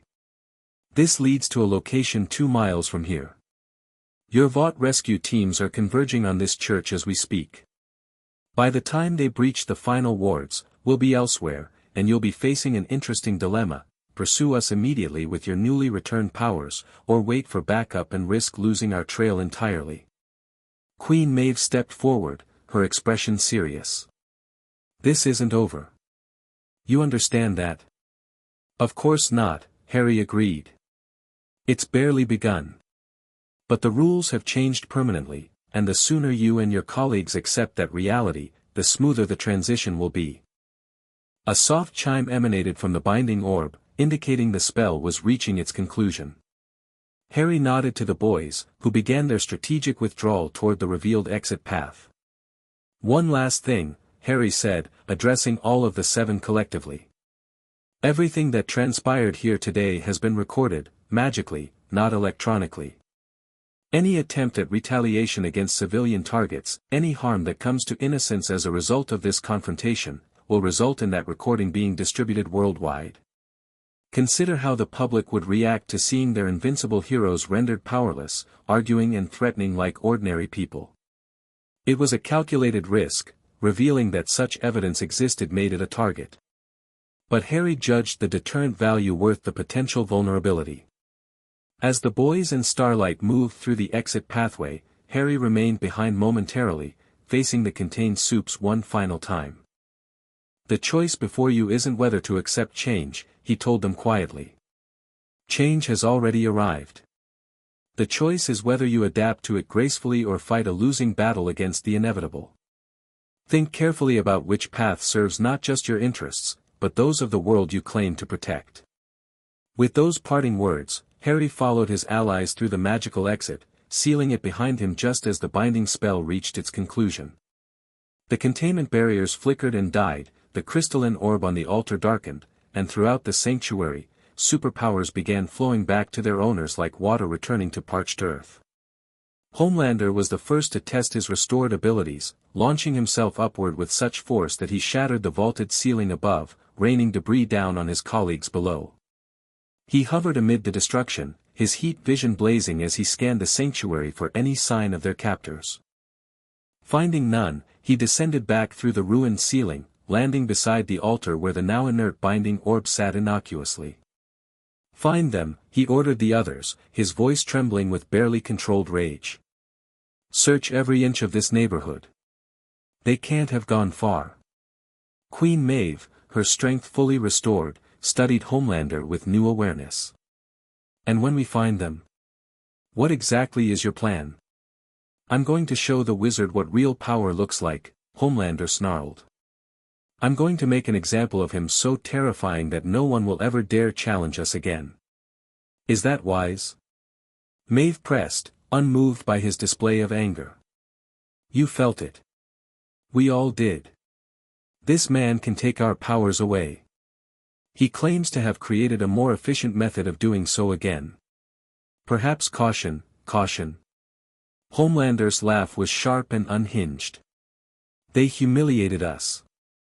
Captured us. Threatened us. And you suggest caution? Before Maeve could respond, the sanctuary doors burst inward. Vought security teams in tactical gear poured into the church, weapons raised, only to freeze at the sight of the seven standing amid the destruction. A Vought executive in a suit pushed his way through the security personnel, his relief at finding the heroes evident. Sir. We've been searching everywhere. Are you all right? What happened here? Homelander's smile was chilling as he turned to the newcomers. What happened? A declaration of war, that's what happened. He looked back at his fellow supes, his expression brooking no disagreement. And we're going to respond accordingly.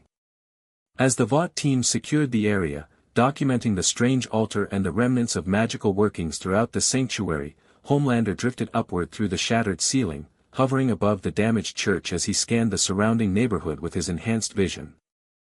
The wizard and his allies were nowhere to be found, but that hardly mattered. The game had changed today, certainly, but not in the way his opponent believed. Homelander had experienced something new, genuine vulnerability, genuine fear. And rather than chastening him as intended, it had crystallized his resolve. No one would ever make him kneel again. No one would ever make him feel powerless again. Whatever it took, whatever the cost, the wizard would learn the true meaning of fear before the end. Miles away, Harry Potter sat alone on a rooftop overlooking the Manhattan skyline, watching the setting sun paint the glass towers in hues of gold and crimson. The confrontation had gone largely as planned, yet he felt no triumph, only the weight of what was to come. He had forced Homelander to kneel in terror, had demonstrated the vulnerability of gods. But in doing so, he had also created something potentially more dangerous than the arrogant hero had been before, a wounded deity with something to prove, a narcissist facing his deepest fears. The real battle was only beginning.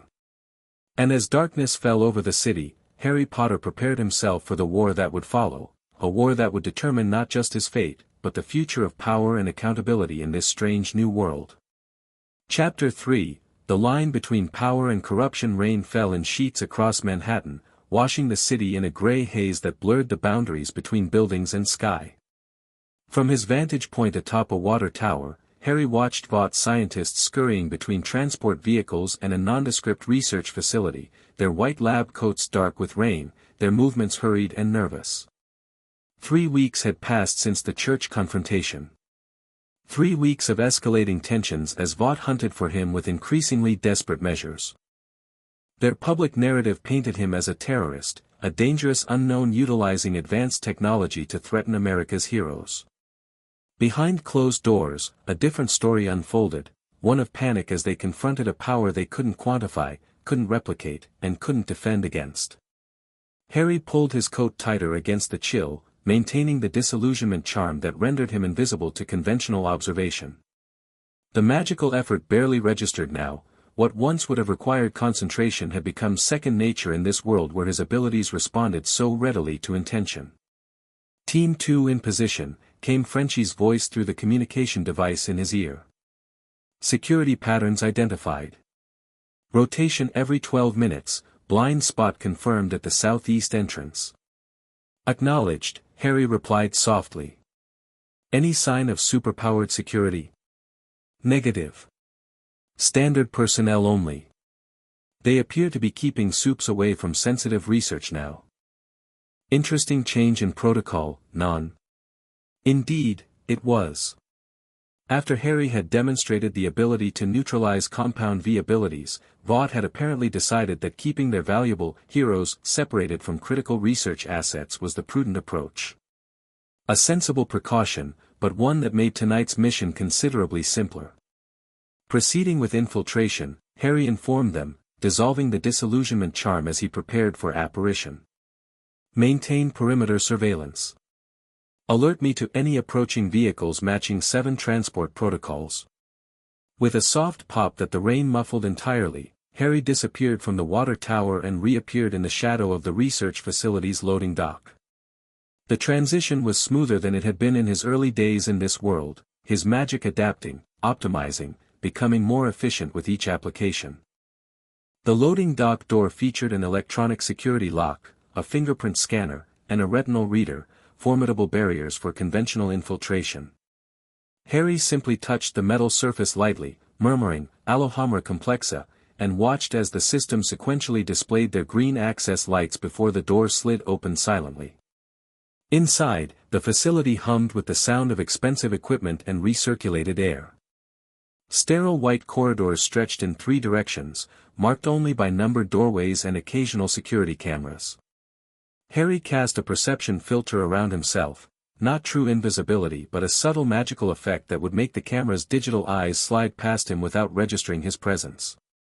According to intelligence gathered by the boys and refined through Annie's inside information, this facility served as Vaught's primary compound V analysis center. Here, they studied variations, improvements, and stabilization techniques for the substance that created superhumans. If Harry wanted to truly understand what he was fighting against, and potentially how to counter it more effectively, this was where answers would be found. He moved purposefully down the eastern corridor, following the facility map Frenchie had constructed based on architectural plans and employee interviews. The most sensitive research would be in the sub-basement levels, protected by additional security measures. A scientist emerged from a doorway ahead, absorbed in a tablet displaying complex molecular diagrams. Harry didn't break stride, trusting in his perception filter as he passed within inches of the man. As expected, the scientist's eyes never shifted from his work, his brain simply refusing to process Harry's presence despite physical proximity. The elevator required another complex unlocking spell, but soon Harry was descending to the lowest level. When the doors opened, the sterile white aesthetic gave way to something more industrial, exposed pipes, reinforced doors, and visible security measures including mounted cameras with motion detection capability. "I've reached the primary research level," Harry murmured into his communication device. Proceeding to target location. The target, designated Laboratory 7 according to their intelligence, supposedly contained the historical archives of Compound V development, including original formulations and test results dating back decades. This represented the most complete picture of how the substance worked at a fundamental level. Harry located the laboratory entrance, a heavy steel door with multiple security locks and a sign warning of biohazardous materials within. Rather than attempting to bypass these security measures directly, he chose a more elegant approach. Placing his palm flat against the wall adjacent to the door, Harry closed his eyes and murmured, "Liquidus transitio," a modified spell he developed specifically for this world. The concrete beneath his hand softened, becoming temporarily permeable without losing structural integrity. With a sensation similar to pushing through heavy curtains, Harry stepped directly through the wall and into the laboratory beyond. The space was dimly lit, emergency lights casting blue-tinged shadows across workstations filled with sophisticated equipment. Climate-controlled storage units lined the far wall, their contents visible through glass doors, hundreds of vials in various shades of blue, each meticulously labeled and secured. Harry moved to the central computer terminal, awakening it with a touch. Rather than attempt to navigate unfamiliar software, he placed his hand on the screen and whispered, "Revelio Archivum," focusing his intent on finding historical documentation. The screen flickered, files opening and closing at supernatural speed as Harry's magic interfaced directly with the digital system, seeking specific information. Finally, it stabilized on a directory labeled Vogelbaum Archives, the earliest Compound V research, named for its primary developer. Beginning data extraction, Harry informed his teammates, removing a specially prepared crystal from his pocket and placing it against the screen. The crystal glowed softly as it magically copied the information, storing it in a format only Harry would be able to access later. While the transfer continued, Harry examined the storage units containing Compound V samples. Each vial was catalogued with dates, formulation numbers, and test subject identifiers. The oldest samples, dating back to the 1940s, had a darker, more viscous appearance than the brightly glowing blue substance used in modern applications. A particular storage unit caught Harry's attention, one containing only a single vial of deep crimson liquid, bearing the label, Project Godolphin, Prototype X. Unlike the other samples, this one was secured with additional biometric locks and surrounded by monitoring equipment. Curiosity piqued, Harry directed his magical senses toward the mysterious vial, attempting to understand its composition without physically accessing it. What he discovered caused him to step back in surprise. Unlike standard Compound V, which registered to his magical perception as a potent but fundamentally scientific substance, this red variant contained something more, an energy signature that resonated with magic itself. Not exactly magical in nature, but operating on principles that bridged the gap between science and the arcane in a way that seemed almost deliberately designed. "Harry, you've got company," MM's urgent voice interrupted through the comms. 2 VOT security teams just pulled up, full tactical gear. "This doesn't look like regular patrol." "Someone tipped them off," Butcher added. "They're moving with purpose, not standard search patterns. You need to extract now." Harry frowned, glancing at the crystal still absorbing data. "Transfer at 60%. I need 3 more minutes." "You might not have 3 minutes," MM warned. "They're bypassing standard entry procedures, heading straight for the service elevator." Decision time. The historical data was valuable but potentially not worth the risk of confrontation in such a contained environment. But the mysterious red compound, that represented something potentially more significant, a connection between Vought's science and Harry's magic that could prove crucial. Change of plans, Harry decided. "I'm taking a sample." "Taking a?" "Harry, this wasn't part of the operation," Butcher objected. "Adaptability is essential to successful infiltration," Harry replied calmly, approaching the secure storage unit. "This could be important." He examined the biometric security system protecting the Crimson Vial, far more sophisticated than anything else in the laboratory. Breaking through conventionally would trigger alarms even beyond those already summoning security to his location. The footsteps in the corridor outside grew louder. Harry made his decision, abandoning subtlety for effectiveness. "Accio Project Godolphin Vial," he commanded, focusing his magic on the object itself rather than the container.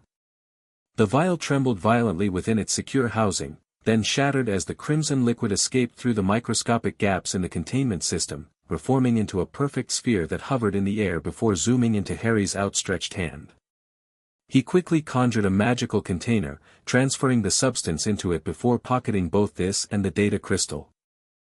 Alarms blared throughout the facility as the containment breach registered. The heavy laboratory door shuddered as someone attempted to override the security locks from outside. "Time to leave," Harry muttered, turning toward the wall through which he had entered. Before he could recast the phasing spell, the laboratory door burst open, and armed security personnel poured in, weapons trained directly on him despite the perception filter that should have made this impossible. "Don't move," the lead security officer shouted. "Hands where we can see them."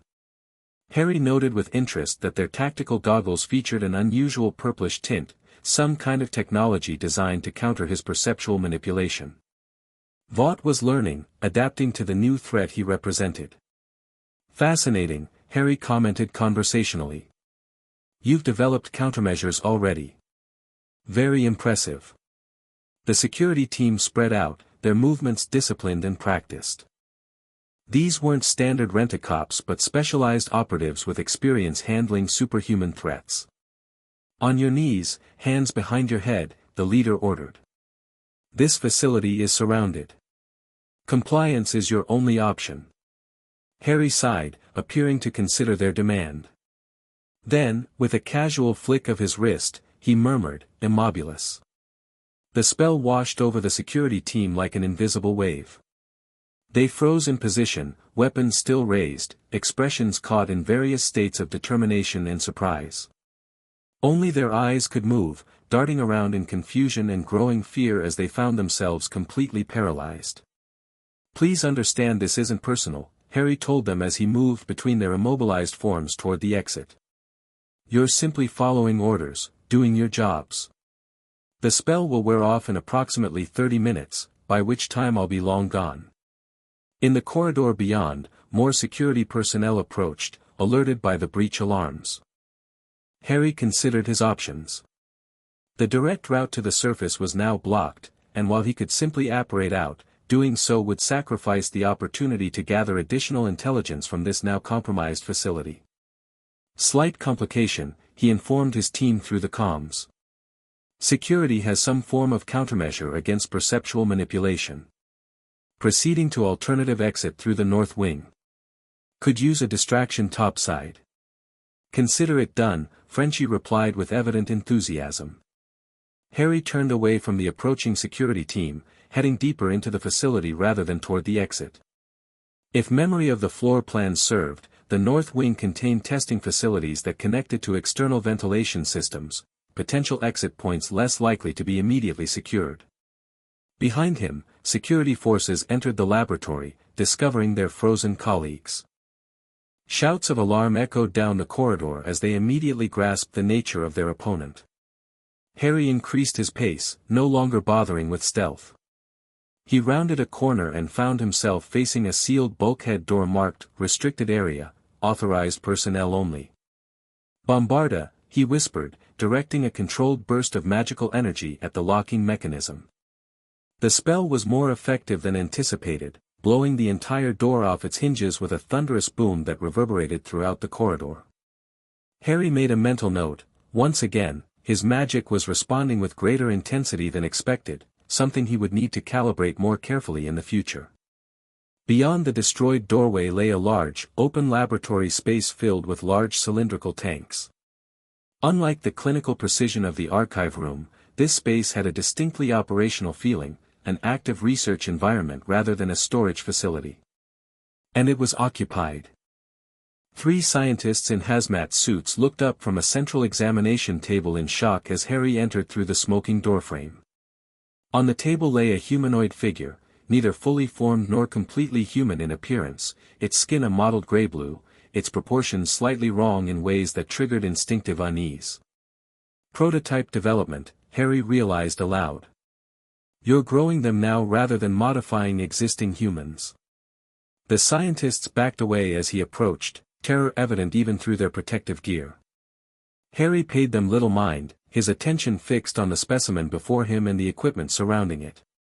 Intravenous lines fed various substances into the prototype's body, including a diluted version of Compound V mixed with other components. "Fascinating," Harry murmured, examining the monitoring equipment. "You're struggling with stability in the artificial subjects. Genetic breakdown during power manifestation. The human genome resists certain modifications, even with Compound V as a catalyst." One of the scientists, apparently overcoming his fear through scientific curiosity, asked, "How could you possibly know that from looking at the equipment?" Harry smiled slightly. "I have experience with transformative substances and their limitations. There are parallels to certain preparations from my own field of study." Before he could elaborate, the facility's lights shifted to a pulsing red as a computerized voice announced, "Security breach level 1. Containment protocol Chimera now in effect. All personnel evacuate immediately." The scientists needed no further encouragement, rushing for emergency exits as blast doors began descending throughout the facility. "That doesn't sound promising," Harry observed, reaching for his communication device. "Team, what's happening up there?" Only static answered. Something was jamming communications now, another countermeasure deployed. The last scientist paused at the exit, turning back to Harry. "You need to get out. Now. Protocol Chimera means they're releasing the security assets." "Security assets?" Harry repeated, suddenly alert. "Experimental subjects. Combat optimized." Not stable enough for public deployment but effective for facility defense. The scientist's voice held genuine terror. They're not like regular soups. They're wrong. With that ominous warning, the scientist fled through the closing blast door, leaving Harry alone with the half-formed prototype on the examination table and the steadily pulsing red alert lights. A crash echoed from somewhere deeper in the facility, followed by an inhuman shriek that raised the hairs on Harry's neck. Whatever security assets Vought had deployed, they were now active and hunting. Harry considered immediate apparition but hesitated. The opportunity to observe these experimental combatants firsthand could provide valuable intelligence for future encounters. Additionally, destroying such assets would significantly impact Vaught's research progress. The decision was made for him as the far door to the laboratory burst inward, torn from its frame by something that moved with unnatural speed. The figure that entered barely resembled a human, its proportions elongated, skin a translucent gray that revealed pulsing organs beneath, eyes entirely black and too large for its face. "Well," Harry muttered, "I suppose that answers questions about Vaught's contingency plans." The creature oriented on him immediately, its oversized head tilting at an unsettling angle as it assessed this intruder. Then it moved, not running but seeming to fold space between its position and Harry's, covering 30 feet in an eye blink. Harry's shield charm manifested just in time, the creature's clawed hand bouncing off the invisible barrier with a shower of golden sparks. The impact was substantial, far stronger than Harry had anticipated, causing him to slide backward several feet despite the shield's protection. Impressive transportation ability, Harry noted clinically, maintaining the shield as the creature circled with predatory grace. Some form of localized space manipulation rather than pure speed. Fascinating. The creature shrieked again, the sound containing harmonics that hurt Harry's ears and made his vision blur momentarily. Not just a vocalization, some kind of disorientation attack. Silencio, Harry countered, the spell hitting the creature directly in its distended throat. The effect was immediate but unexpected. Rather than simply silencing the creature, the spell seemed to interfere with whatever compound V modifications created its disorientation attack. The creature clutched at its throat, black eyes widening in what might have been pain or surprise. Harry pressed the advantage, dropping his shield to cast a more offensive spell. Incarcerus. Magical ropes materialized, whipping around the creature's limbs and torso. For a moment it appeared the binding would hold, then the creature's form seemed to partially dematerialize, becoming semi-transparent as the ropes passed harmlessly through it. Phase shifting as well? That's just excessive, Harry commented dryly, re-evaluating his approach. Before he could select another spell, a second crash announced the arrival of another security asset, this one bulkier, its skin covered in what appeared to be metallic scales, its arms ending not in hands but in blade-like protrusions. Definitely time to leave, Harry decided, as both creatures oriented toward him. He prepared to disapparate, gathering his magic for the transition, only to feel resistance, as if the very space around him had thickened. Something in the facility was interfering with spatial manipulation, likely a countermeasure specifically designed based on observations of his abilities. The creature sensed his predicament, both advancing with predatory coordination that suggested more intelligence than their monstrous appearances indicated. The phase shifter moved to Harry's left while the blade-armed entity approached from the right, a flanking maneuver straight from tactical manuals. Harry calmed his mind, drawing on decades of combat experience from his previous life. If direct teleportation was blocked, and physical barriers wouldn't stop the phase shifter, then a different approach was needed. As the creatures lunged simultaneously, Harry pointed his recreated Elder Wand at the floor beneath them and commanded, "Fiendfire Contigo." It was a risk, Fiendfire being notoriously difficult to control, but Harry had modified the spell, creating a contained version that manifested as a ring of magical flame surrounding him. The fire roared upward in the shape of fantastic beasts, lions, serpents, and chimeras formed of golden-white flame rather than the traditional sinister red. The blade-armed creature recoiled from the heat, its metallic scales glowing red where the magical fire licked at them. More surprisingly, the phase shifter also retreated, apparently unable to dematerialize through magical flame. Interesting limitation, Harry noted, maintaining the fiery barrier while reaching out with his magical senses to locate potential exit routes. The facility's anti-teleportation measures appeared to have a limited radius, focusing primarily on the high-security laboratories. If he could reach the upper levels, apparition should become possible again. Harry expanded the ring of fiend fire, forcing the creatures farther back. Then, with a controlled gesture, he directed a portion of the flames toward the ceiling. Ascendio ignis. The flames shot upward, burning through the reinforced concrete and steel of the ceiling, creating a molten passage to the floor above. Harry extinguished the remaining fiend fire with a sharp gesture, then immediately pointed upward. Ascendio. His body launched through the newly created opening, propelled by magical force. He landed on the floor above in a crouch, finding himself in what appeared to be a standard office space, now being evacuated as alarms continued blaring. Below, shrieks of rage indicated the creatures were attempting to follow. Harry had perhaps seconds before they found a way up. He ran toward what appeared to be a standard emergency exit, bursting through into a stairwell. 2 flights up would bring him to ground level and hopefully beyond the anti-teleportation field. As Harry reached the intermediate landing, the wall beside him exploded inward. The blade-armed creature had apparently abandoned the stairs in favor of simply cutting through the building structure directly. It lunged at Harry, arm blades slashing in a pattern designed to prevent effective dodging in the confined space. Glacius Maxima. Harry countered, unleashing a blast of magical cold. The spell engulfed the creature, ice forming instantly across its metallic scales.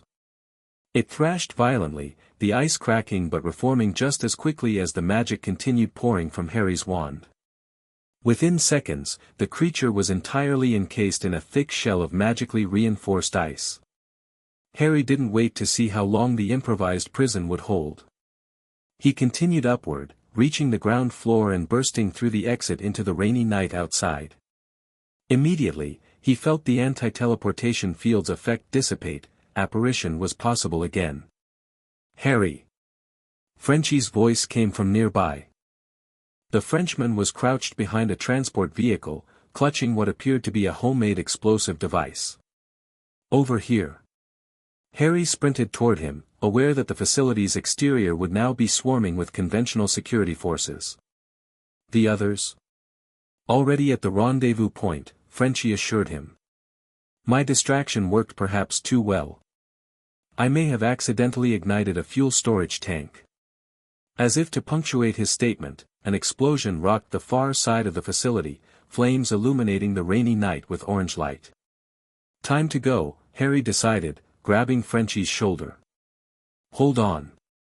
With a crack that was lost amid the facility's chaos, they disapparated, leaving behind burning buildings, frozen experimental soups, and a research program that had just lost its most valuable historical samples. The abandoned steel mill that served as the boys' secondary safe house was located in New Jersey, far enough from Manhattan to provide some security yet close enough for operational convenience. The cavernous main floor had been converted into a combination living space and planning center, with sleeping quarters improvised in former offices overlooking the factory floor. Harry and Frenchie materialized in the designated arrival zone, a circular area marked with spray paint and surrounded by emergency barriers in case of miscalculation. The transition was perfect, however, Harry's apparition skills having refined considerably over the past months. "Honey, we're home," Frenchie announced with gallows humor as they stepped beyond the barriers. Looked up from a bank of monitors, relief visible on his face. "About damn time." Communications went dark, then we saw the explosions. "What the hell happened in there?" "Vaught's been busy," Harry replied, removing his rain-soaked coat. "They've developed countermeasures against my perceptual manipulation and have some form of anti-teleportation field protecting their sensitive research areas." "That's not all," Butcher added, emerging from a side room with a tablet displaying news footage. "They've gone public with their Special Operations Division. Look.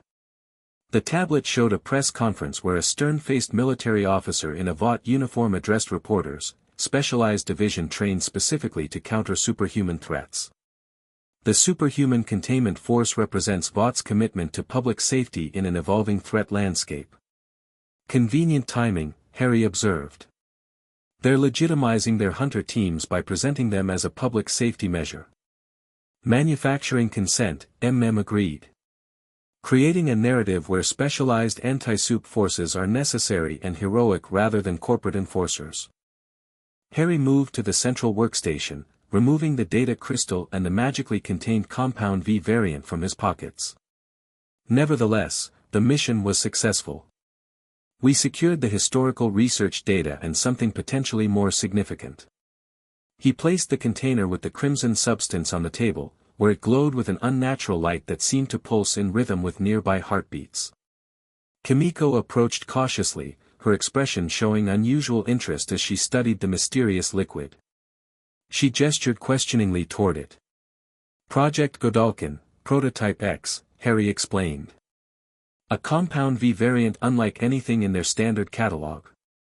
It has properties that resonate with magical energy, creating a bridge between their science and my abilities. Frenchie leaned in for a closer look. Intentional design or accidental discovery? That's what we need to determine, Harry replied. The historical data may provide context. He placed the crystal in a specialized reader he had created, a hybrid of technology and magic that could interface with digital information. The device hummed to life, projecting holographic displays of documents, formulas, and research notes into the air above the workstation.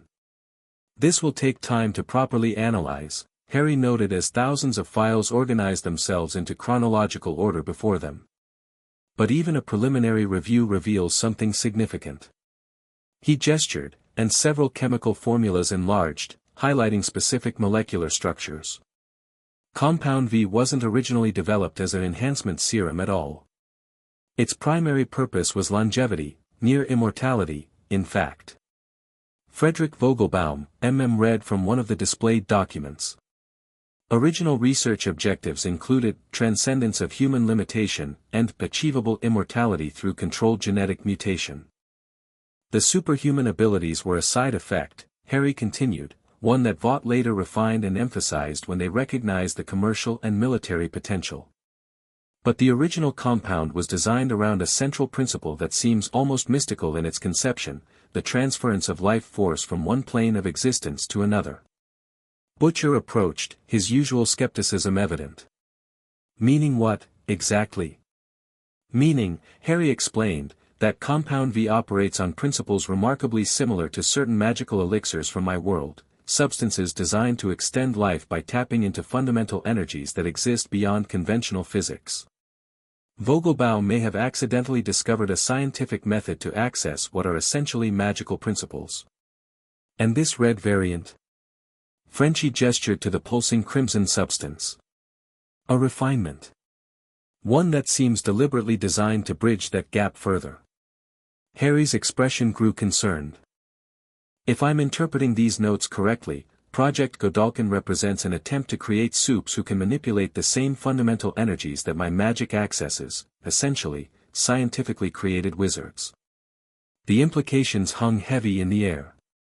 Vought wasn't just developing physically enhanced humans anymore, they were potentially creating beings who could counter Harry's unique advantages directly. How close are they? Asked the question everyone was thinking. The prototype was unstable, Harry replied. Years from viability, judging by the research I observed. But the direction is clear. They're not just adapting to the threat I represent, they're actively working to replicate and counter it. Those fucking security assets you encountered, Butcher noted. Early attempts? Possibly. They exhibited abilities beyond standard Compound V enhancements, spatial manipulation, phase shifting. Crude applications of principles that resemble magical transportation and translocation. The discussion was interrupted by a soft alert from their security system. A figure had appeared on the exterior cameras, approaching the main entrance with deliberate steps. "We've got company," announced, magnifying the image. "And you're not going to believe who it is." The monitors showed a woman in civilian clothing, jeans, boots, and a leather jacket with a baseball cap pulled low over her face.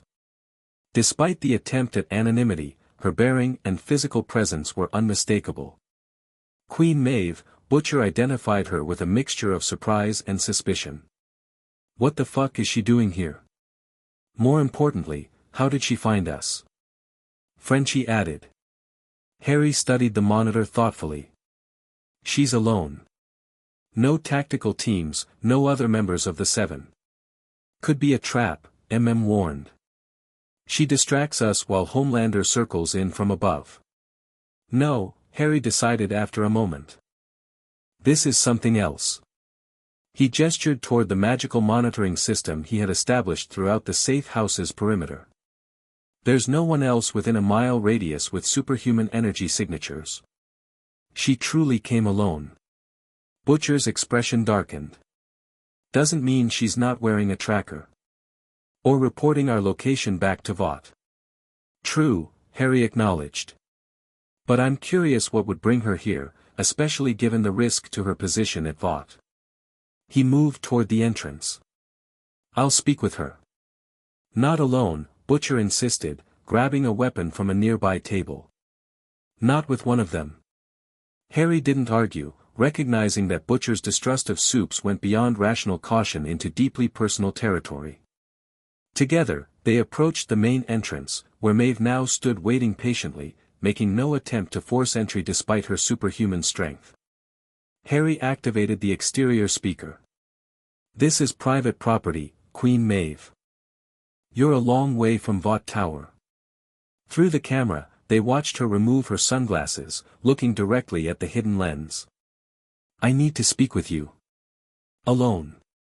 It concerns developments at Vought you need to be aware of." "And why would you share Vought information with me?" Harry asked reasonably.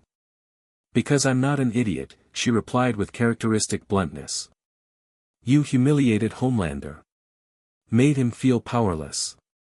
He's becoming increasingly unstable, and Vought is developing weapons specifically designed to kill you. I'm picking sides before the real bloodbath starts." Harry and Butcher exchanged looks. Her directness had the ring of truth, but caution remained paramount. "She could still be bait," Butcher warned. "True," Harry agreed. "But she's also one of the few members of the Seven with a documented history of occasional moral qualms." He made his decision. "I'll meet her, but not inside our base.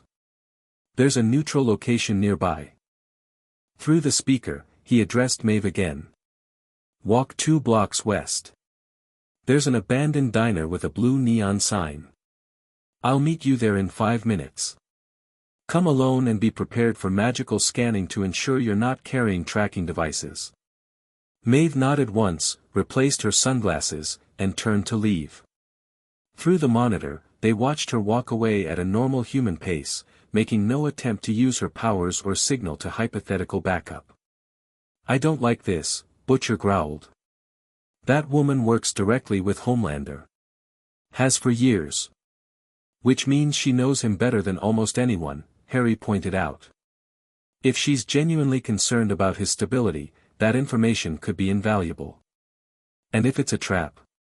Harry smiled slightly. "Then I'll apparate out and collapse the building on whoever's waiting.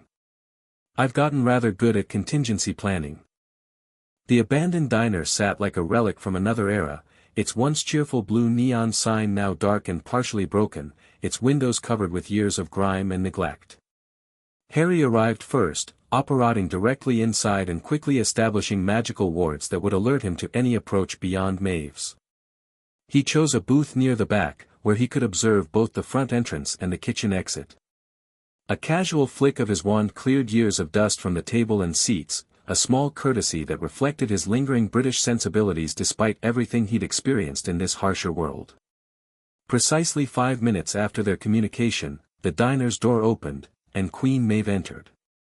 Without her costume and stage makeup, she looked surprisingly normal, still physically impressive but lacking the manufactured heroic presence Vought cultivated so carefully.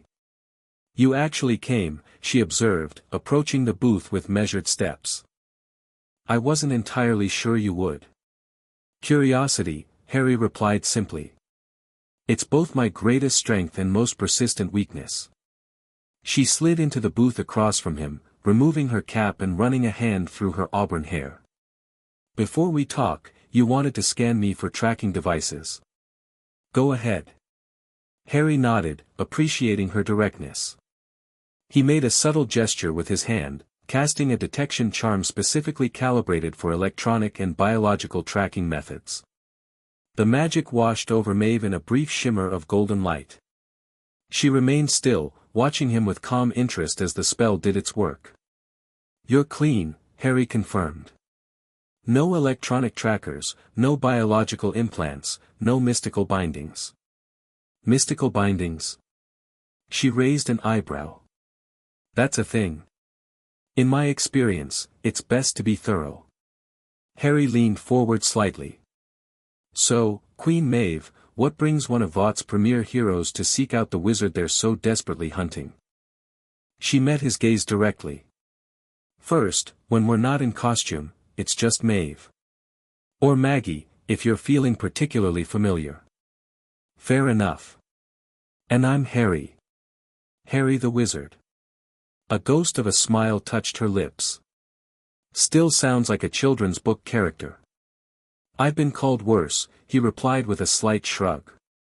"Your purpose here, Maeve?" Her expression sobered. "Homelander is unraveling. What you did to him, making him experience powerlessness, broke something fundamental in his psyche. He's always been unstable, but now—" She hesitated, seemingly searching for adequate words. "Now he's becoming increasingly paranoid, convinced that threats to his power lurk everywhere. He's conducting loyalty tests, monitoring private conversations, making thinly veiled threats against anyone he perceives as insufficiently committed to hunting you down." "Vought must be concerned," Harry observed. "Vought is terrified," she corrected. "But they can't control him anymore. Not since Stillwell's death. They're focusing on developing countermeasures against you while simultaneously trying to manage Homelander's public appearances to hide his deterioration." Harry considered this information. It aligned with what they had observed from surveillance and Annie's reports, but hearing it directly from someone in Homelander's inner circle carried additional weight. "Why come to me with this?" he asked. "Surely warning Vought's enemy puts you at considerable risk." Maeve's expression hardened. "I've spent years telling myself I was trapped, that working within the system was the only way to occasionally mitigate the harm Homelander causes. That compromise was necessary for survival." She looked away briefly. "Your confrontation with us changed that calculation. You demonstrated that Homelander isn't invincible, that alternatives exist. And in doing so, you forced me to confront my own cowardice." The admission seemed to cost her, vulnerability briefly visible beneath her carefully maintained strength. Harry recognized the expression. He had seen it often enough in his own mirror during dark times. "I don't think it's cowardice to fear someone who could kill you with a glance," Harry noted mildly. "It is when you have the power I do and still stand by while innocents die," she countered. "When you participate in the system that enables it, smile for the cameras, and cash the checks." Her self-recrimination felt genuine, and Harry's magical senses detected no deception in her energy. Still, caution remained prudent. "What exactly are you proposing, Maeve? Information sharing? Active collaboration? Defection from Vought entirely?" "For now, information," she replied practically. "I remain more valuable inside the system than outside it. Vought still trusts me, relatively speaking, and Homelander hasn't yet added me to his paranoia list. That gives me access to plans, developments, and conversations that could help you stay ahead of their efforts to neutralize you. And in exchange, protection when the inevitable happens," she said simply. "Because eventually, Homelander will snap completely or Vought will develop something truly dangerous to counter you." When that moment comes, I want to be on the right side of history for once. Harry studied her for a long moment, weighing her words against his experience with deception and manipulation from his previous life. Snape had played double agent with consummate skill, convincing even Voldemort of his loyalty. Could Maeve be attempting something similar on Homelander's behalf? Yet her energy signature contained none of the flickering distortions that typically accompany deliberate deception. And her reasoning aligned with psychological profiles Annie had provided. Maeve had long harbored doubts about Vought's methods and her own complicity. Very well, Harry decided. A provisional arrangement. You provide intelligence, I provide a magical means of communication and the promise of protection when needed. He removed a small object from his pocket, a coin similar to the one he had given Annie but crafted with different enchantments. This will allow you to contact me securely. It also contains protective wards that will mask your emotional state from empathic detection, should Vought employ such methods to test loyalty. Maeve accepted the coin, examining it with evident curiosity. Magic really does exist in your world. Actual, fairy tale magic. It's considerably less whimsical than fairy tales suggest, Harry replied. But yes, magic exists, or existed, where I'm from. Here, it appears to be unique to me, though your Project Godolphin suggests Vought is attempting to change that. Her expression sharpened with interest. You know about Godolphin? That's one of their most classified programs. I recently acquired samples and research data, Harry confirmed. A compound V variant designed to access the same fundamental energies my magic utilizes. It's worse than that, Maeve revealed, leaning forward. That's actually why I came today. Homelander has become obsessed with the project.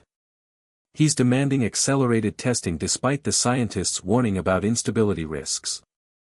He wants soldiers who can counter your abilities directly. How close are they to viable subjects? Months, not years, she said grimly. They've begun preliminary trials with modified Compound V on death row inmates. Volunteers offered commutation in exchange for participation. Most die horribly, but they're getting closer to stability with each iteration. This was concerning news, more advanced than Harry had assessed from the research facility data. Do you know where these trials are taking place? A black site facility. Officially a waste processing center in upstate New York. I can provide coordinates, but it's guarded by conventional military and at least 2 members of the 7 at all times. Which members? Rotation basis. Black Noir is a constant presence. The others cycle through 1-week assignments. Maeve hesitated. I'm scheduled there next week. That could provide an opportunity for more detailed intelligence. Harry nodded thoughtfully. That would be valuable. But don't take unnecessary risks. Homelander's deteriorating mental state makes him more dangerous, not less. Believe me, I know. Something dark crossed her expression. Last week, he incinerated a Vought executive who suggested delaying a public appearance due to security concerns. Turned the man to ash in front of the entire board, then conducted the meeting as if nothing had happened. No one said a word. The casualness of such violence confirmed Harry's assessment of the escalating situation. Homelander was moving beyond merely unstable into actively dangerous territory, even toward those he ostensibly worked with. One more thing, Maeve added. There's a new player involved. Someone Vought brought in specifically to help develop countermeasures against you.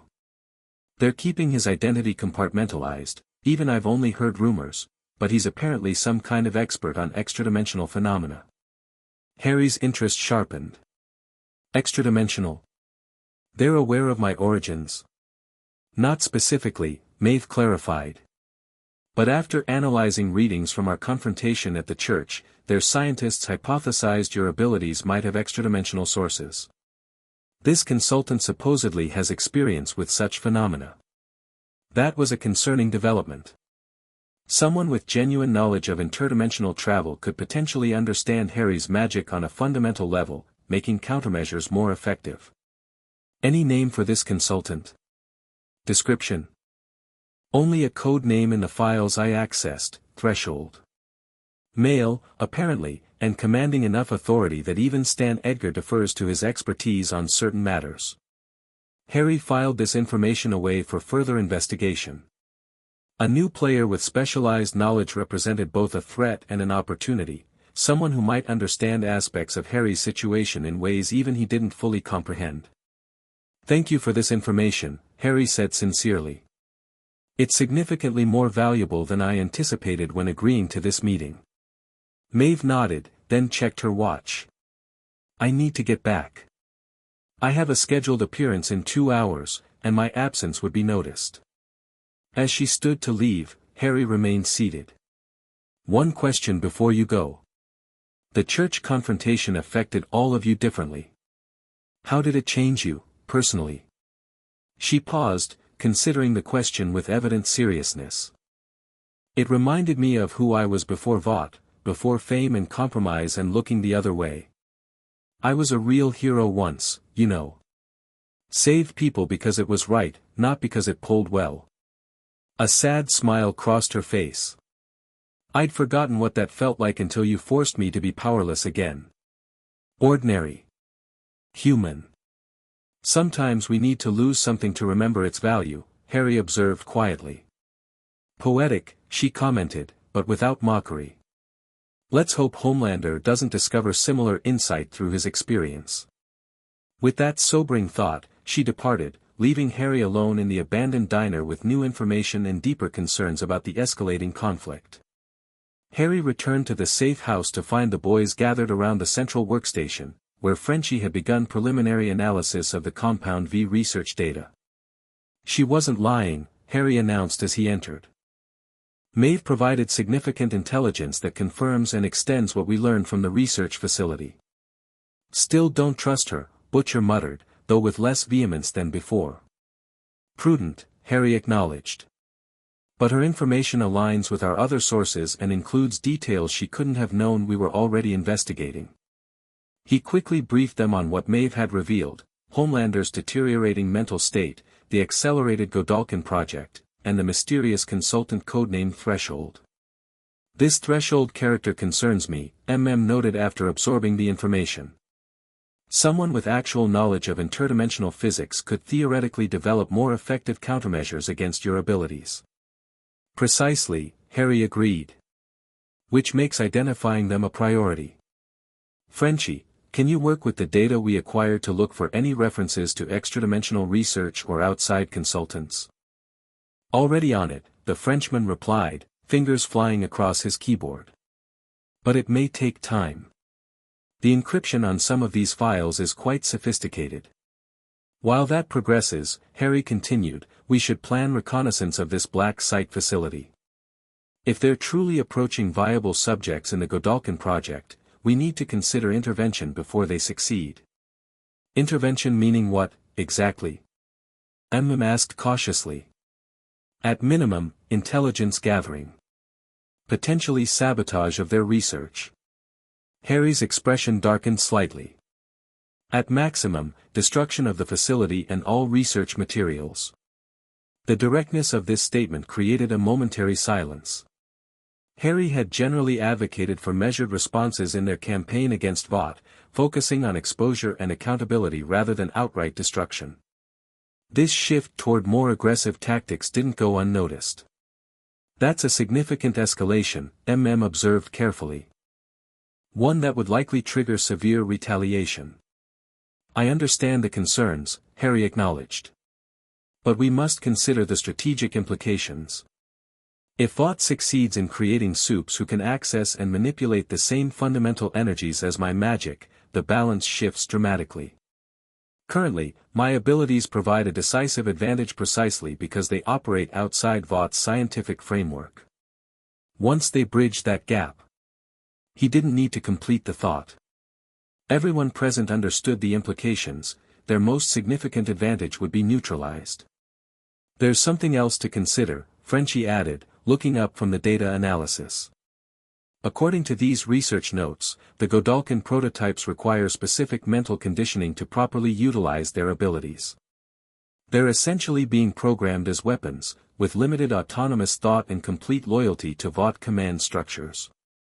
Weapons, not people, Butcher summarized grimly. Makes the moral calculation a bit different, doesn't it? Kimiko, who had been silently observing the discussion, approached the workstation and typed quickly on a tablet. She held up the message for everyone to see: they are still people. Made into weapons against their will. Like me. Her perspective landed heavily, particularly on Butcher, who had been quick to dehumanize Vaught's experimental subjects. Kimiko, herself a victim of forced enhancement and conditioning, represented a powerful counterargument to simple destruction. A valid point, Harry conceded, nodding respectfully to Kimiko. Which complicates our approach.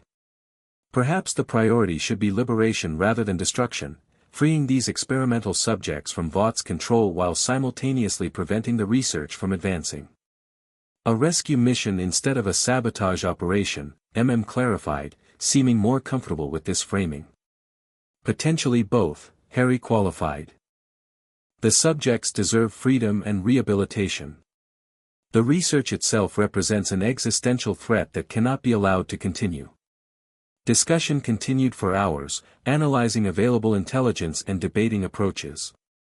Eventually, a consensus formed around a two-phase operation: initial covert reconnaissance utilizing Harry's magical abilities, followed by a more comprehensive intervention based on what they discovered. As the planning session concluded, Frenchie made an unexpected discovery in the research data. "I believe I've found something about our mysterious threshold," he announced, drawing everyone's attention back to the central display. Not a direct reference, but a recurring pattern in research authorization protocols. Look here. He highlighted a series of security clearance codes attached to the most sensitive Godalkin research documents. Each contained an alphanumeric sequence ending with the same distinctive pattern. EC-7T. According to internal reference codes, EC stands for External Consultant, while the number indicates security clearance level, 7 being nearly equal to Stan Edgar himself. The T. Threshold, Harry concluded. So our mystery consultant has the highest possible security access and is directly involved in the Godalkin research. There's more, Frenchie continued, pulling up another document. This requisition order for specialized equipment includes a delivery address separate from known Vought facilities. A private residence in Manhattan's Upper East Side, approved for sensitive material delivery despite protocol violations.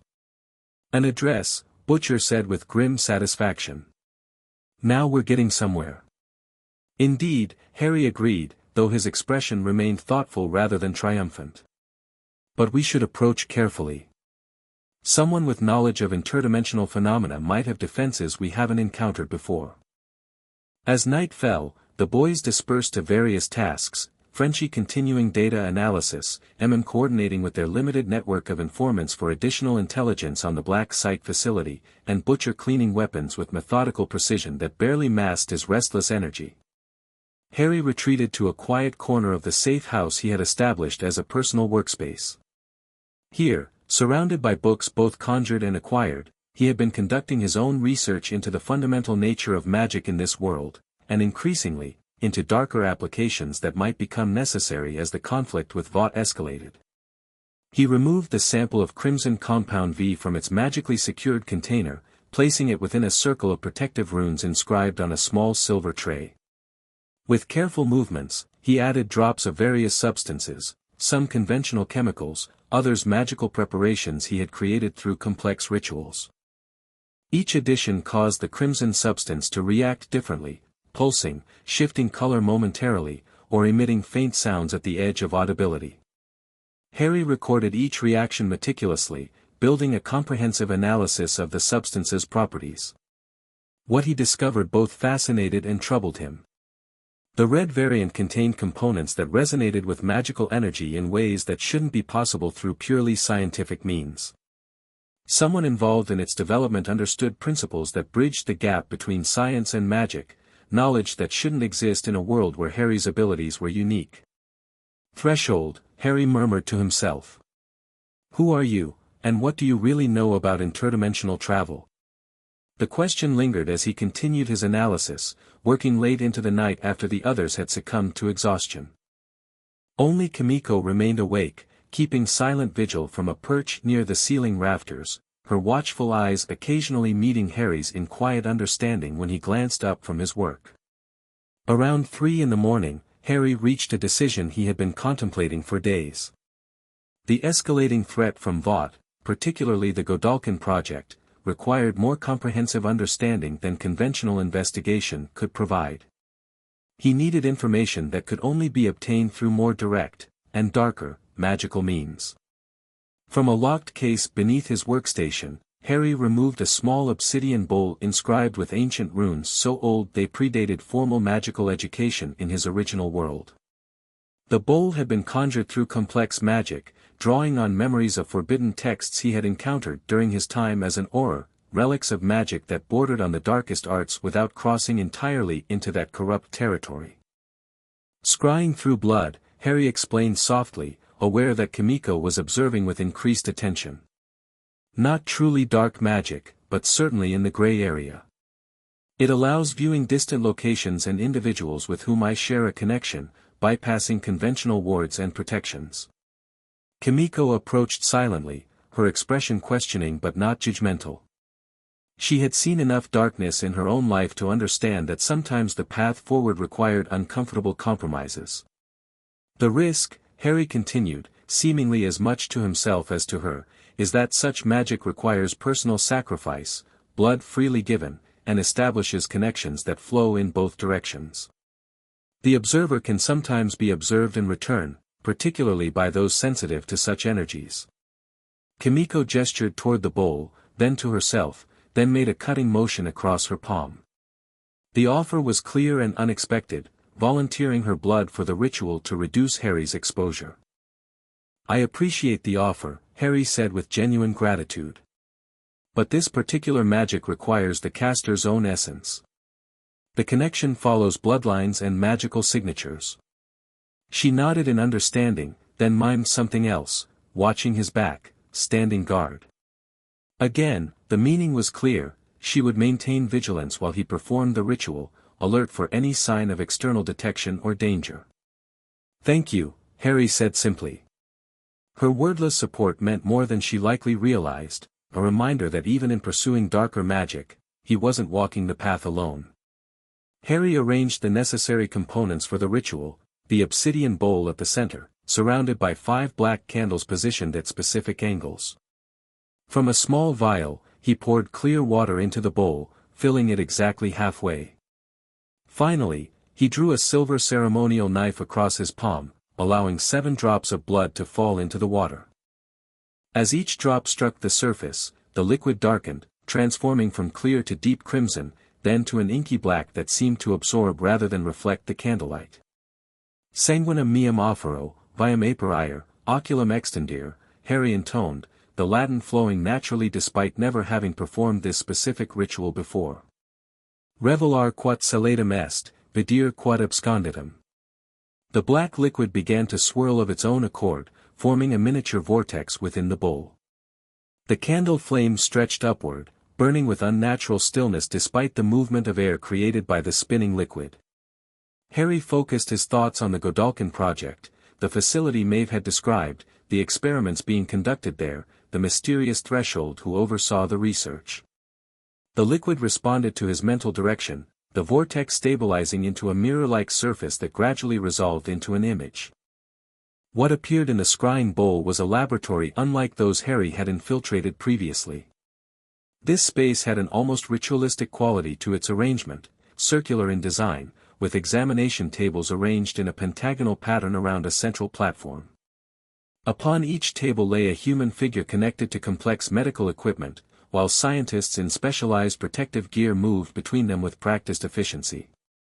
Standing on the central platform was a figure whose back was turned to Harry's perspective, tall, thin, wearing not a lab coat but what appeared to be a tailored charcoal suit. As Harry focused his concentration, trying to shift the viewing angle to see the figure's face, something unexpected happened. The figure stiffened suddenly, head tilting as if sensing observation. Slowly, deliberately, He turned toward the exact point from which Harry was scrying, despite such awareness being theoretically impossible. For a brief, chilling moment, Harry found himself looking at a face that seemed simultaneously familiar and alien, human in general appearance but with proportions subtly wrong, eyes slightly too large and entirely black, skin with an undertone that shifted between gray and violet depending on the light. Most disturbing of all, the figure smiled directly at the scrying point, raising a hand in what appeared to be a greeting, or a warning. "Impossible," Harry whispered, instinctively pulling back from the bowl. The connection should have been one way, the observation undetectable. The liquid in the bowl began to churn violently, the previously stable image distorting as something pushed back against the magical connection. The candle flames flared explosively, reaching nearly a foot in height before Harry decisively terminated the ritual with a counterspell.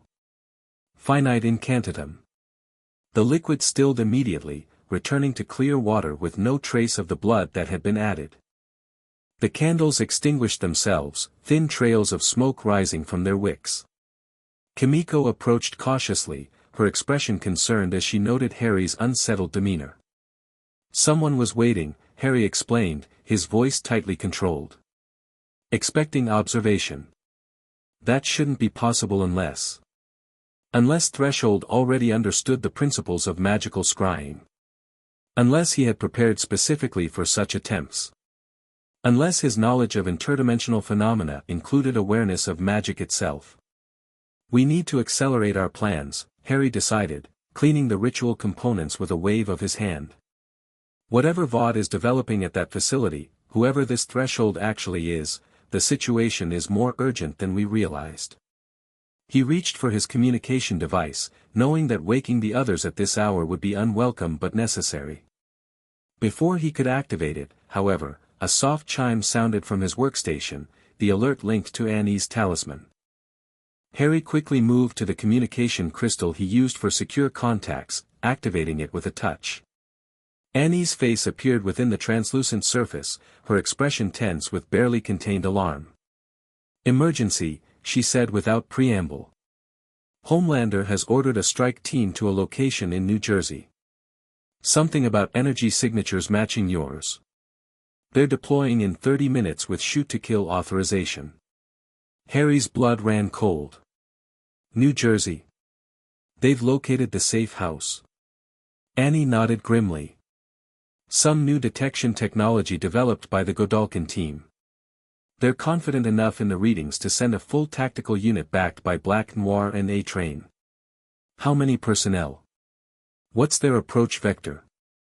3 transport helicopters, approximately 30 tactical operators with specialized weapons, plus the soups. They're staging from Vought Tower now, scheduled departure at 0400 hours. Harry checked the time, barely 40 minutes to evacuate everyone and everything of value. "Thank you, Annie. Get clear of the tower before they realize you've warned us." Her image nodded once before fading from the crystal. Harry immediately triggered the safe house's emergency alert system, a series of lights and tones distinctive enough to wake everyone without creating panic. Within minutes, the boys assembled in the main area, quickly grasping the severity of the situation as Harry relayed Annie's warning. "Evacuation Protocol Bravo," Butcher decided, already moving toward the equipment storage.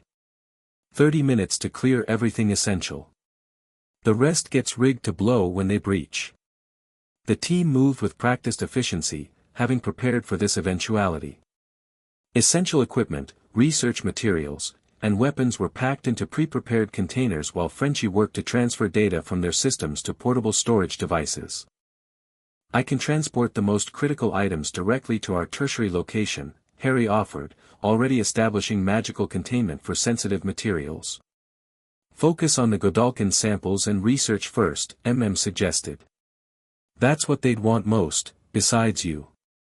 Harry nodded in agreement, carefully securing the Crimson Compound V and associated analysis materials.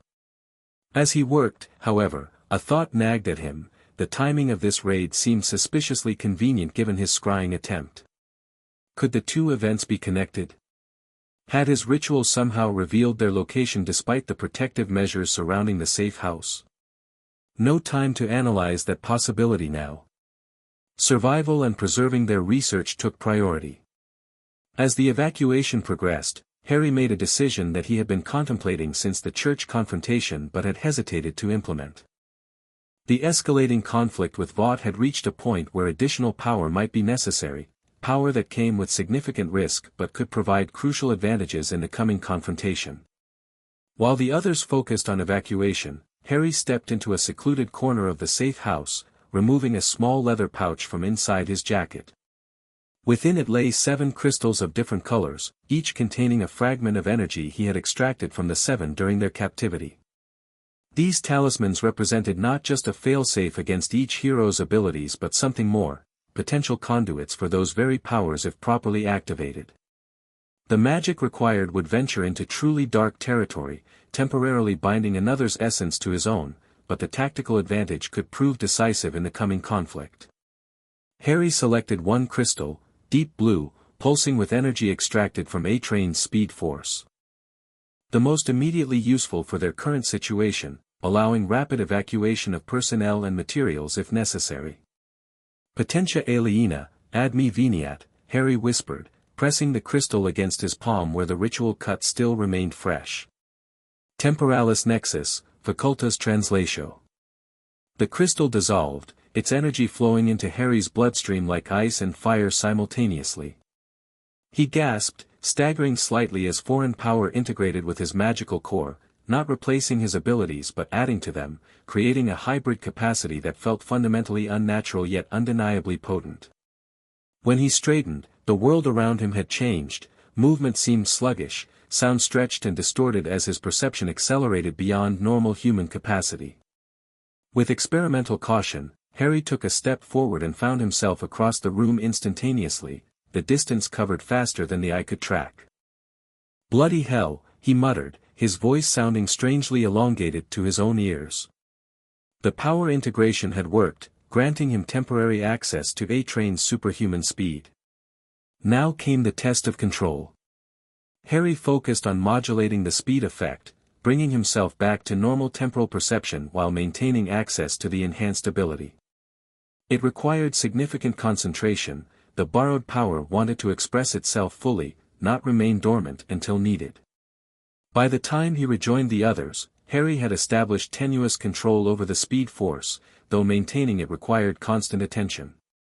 The magical binding would last approximately 6 hours before naturally dissipating, returning the power to its ambient state. "Everyone listen," Harry announced, drawing their attention. "I've temporarily integrated certain capabilities that will assist with our evacuation. I can transport people and materials at superhuman speed in addition to magical teleportation." Studied him with concern. "What did you do? You look different." Indeed, Harry's appearance had subtly altered, his eyes occasionally flickering with blue energy, his movements too precise, too fluid to be entirely human. "A temporary measure," Harry assured them. "Using the talismans we created during the church confrontation. It's controlled and time-limited." Butcher's expression darkened with suspicion. "You're using soup powers?" "Their powers? Borrowed, not permanently taken," Harry clarified. "The magical principle is similar to the binding spell but inverted, temporarily channeling rather than suppressing the energy signature." "Is it safe?" Frenchie asked with scientific curiosity rather than judgment. "Relatively speaking," Harry admitted. "There are risks, primarily to me rather than others. The human body and magical core weren't designed to channel multiple types of energy simultaneously." "And you didn't think to discuss this before implementing it?" Butcher demanded, anger evident in his tone. "There wasn't time," Harry replied simply. "And we need every advantage available. Vought is escalating, we must respond accordingly."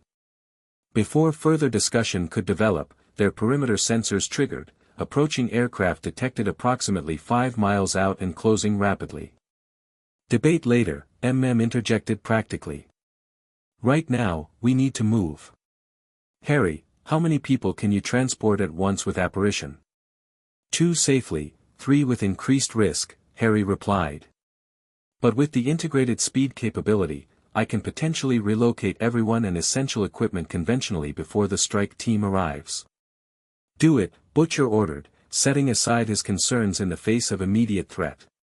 Priority order, people first, then research materials, then weapons and equipment as capacity allows.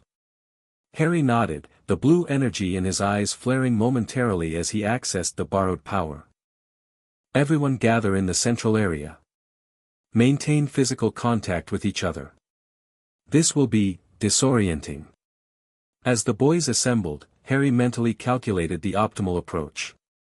The tertiary safe house was located approximately 30 miles away, a significant distance for conventional transportation but trivial at superhuman speed. Ready? He asked, placing himself at the center of the group.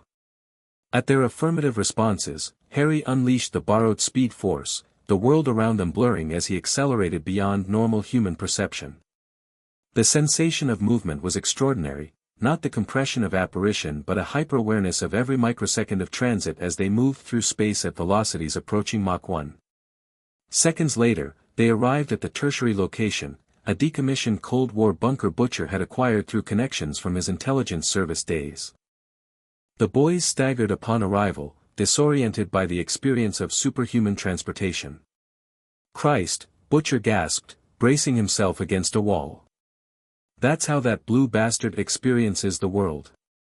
No wonder he's so fucked up. Harry was already preparing for the return trip. I'll retrieve the essential equipment and research materials. 3 more trips should suffice. Be careful, warned. They could be at the safe house any minute. Harry nodded once, then disappeared in a blur of movement.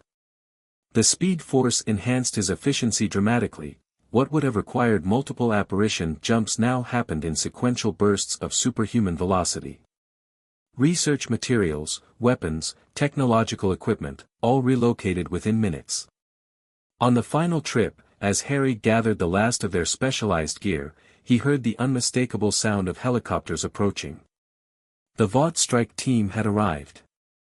Time for one last task. Harry moved to the central area where Frenchie had rigged explosive charges throughout the safe house, not enough to kill the approaching forces but sufficient to destroy any remaining evidence of their activities. With precise movements enhanced by supernatural speed, Harry modified the detonator setup, adding a magical trigger that would activate once specific energy signatures entered the building.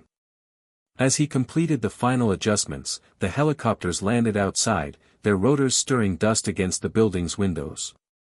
Harry could hear tactical teams deploying, commands being shouted as they established a perimeter.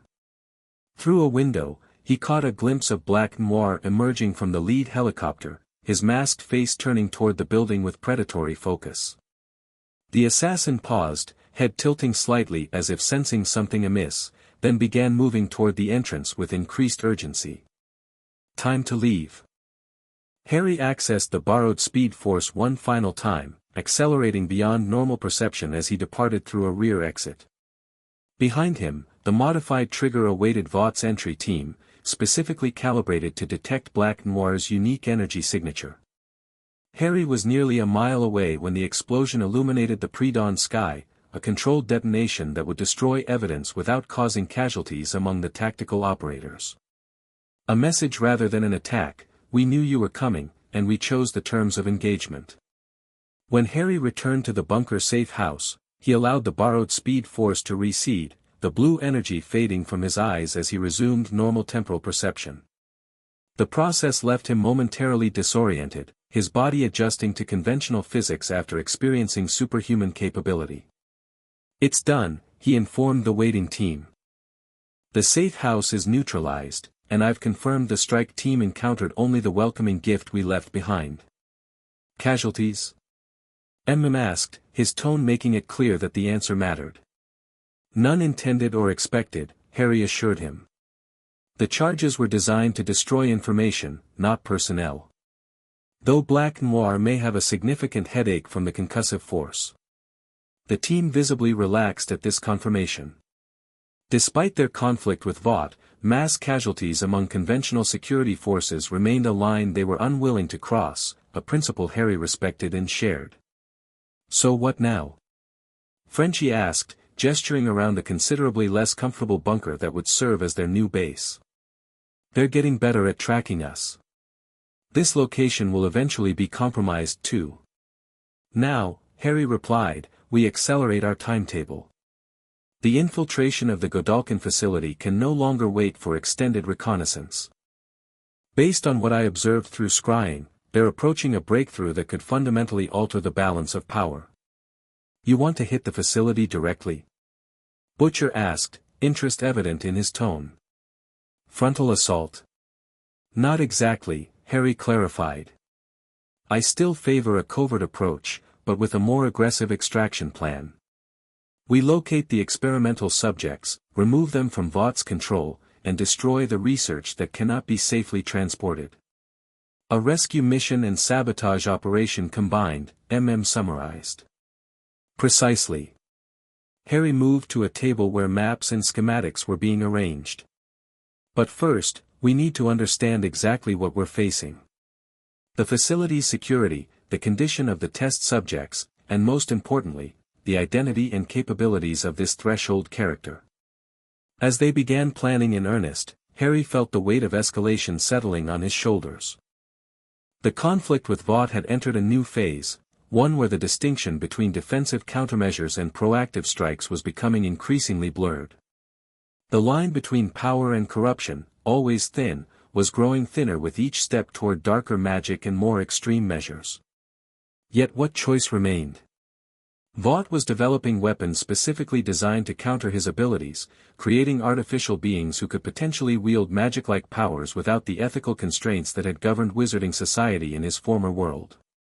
The stakes extended beyond personal survival to the very nature of power in this reality.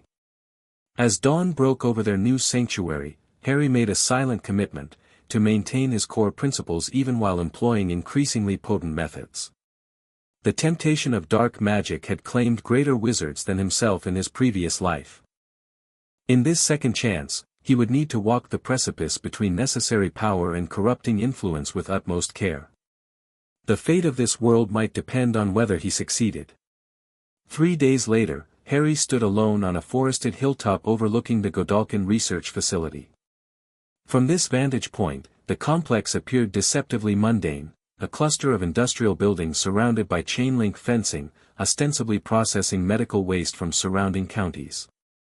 Only the unusually heavy security presence and sophisticated perimeter monitoring systems hinted at its true purpose. The plan was set. After extensive preparation and intelligence gathering, supplemented by crucial details from both Annie and Maeve, the boys were positioned strategically around the facility. Butcher and Kimiko had infiltrated the perimeter disguised as maintenance contractors, while Frenchie and operated a surveillance post from a nearby ridge, coordinating their movements through secure communications. Harry checked his watch, 2:37 a.m. The facility operated with reduced staffing during night shifts, and their intelligence indicated that Black Noir was currently absent, having been recalled to Vought Tower for an emergency involving Homelander. This created a narrow window of opportunity they couldn't afford to waste. "All teams in position," MM's voice confirmed through the communication device. "Exterior security patterns mapped and consistent with intelligence. Proceed with Phase 1. "Acknowledged," Harry replied softly.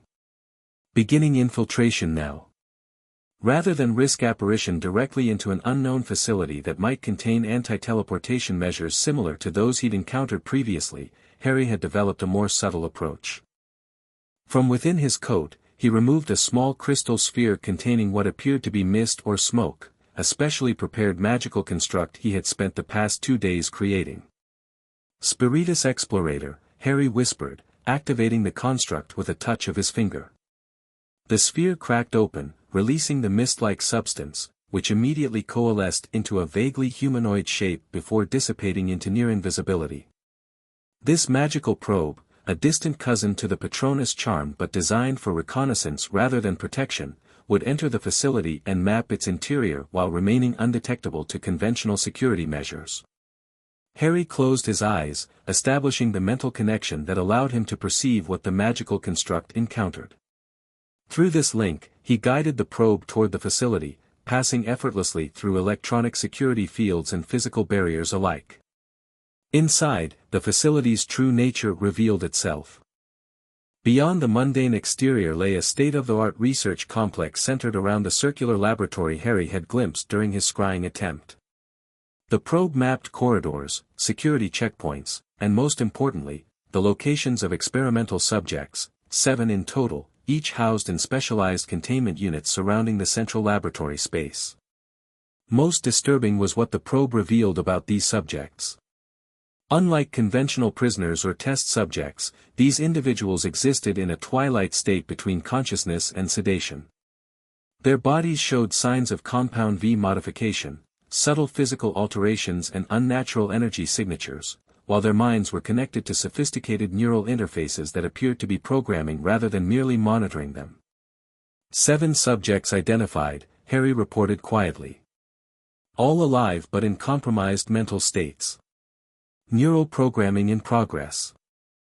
Security lighter than expected, 17 personnel total, primarily concentrated in the monitoring center and laboratory areas. Any sign of our mystery consultant? Butcher asked through the comms. The probe continued its exploration, seeking the distinctive figure Harry had glimpsed during scrying. It found nothing, no sign of threshold or anyone matching his unusual appearance. Negative, Harry confirmed. Primary target not present. Proceeding with extraction plan Alpha. With the facility mapped and targets identified, Harry recalled the magical probe, its purpose fulfilled. The mist-like substance returned to him, reabsorbing into the broken crystal sphere, which then crumbled to dust as the complex magic dissipated. Now for the more direct approach. Harry removed another object from his coat, a small silver disc inscribed with runes that spiraled from edge to center. This was his most complex magical creation yet, a portable version of the teleportation ward he had used to relocate the 7 from the rooftop confrontation. Breach team, prepare for insertion, Harry instructed through the comms. 30 seconds. He placed the silver disc on the ground before him, activating it with a precisely controlled pulse of magical energy.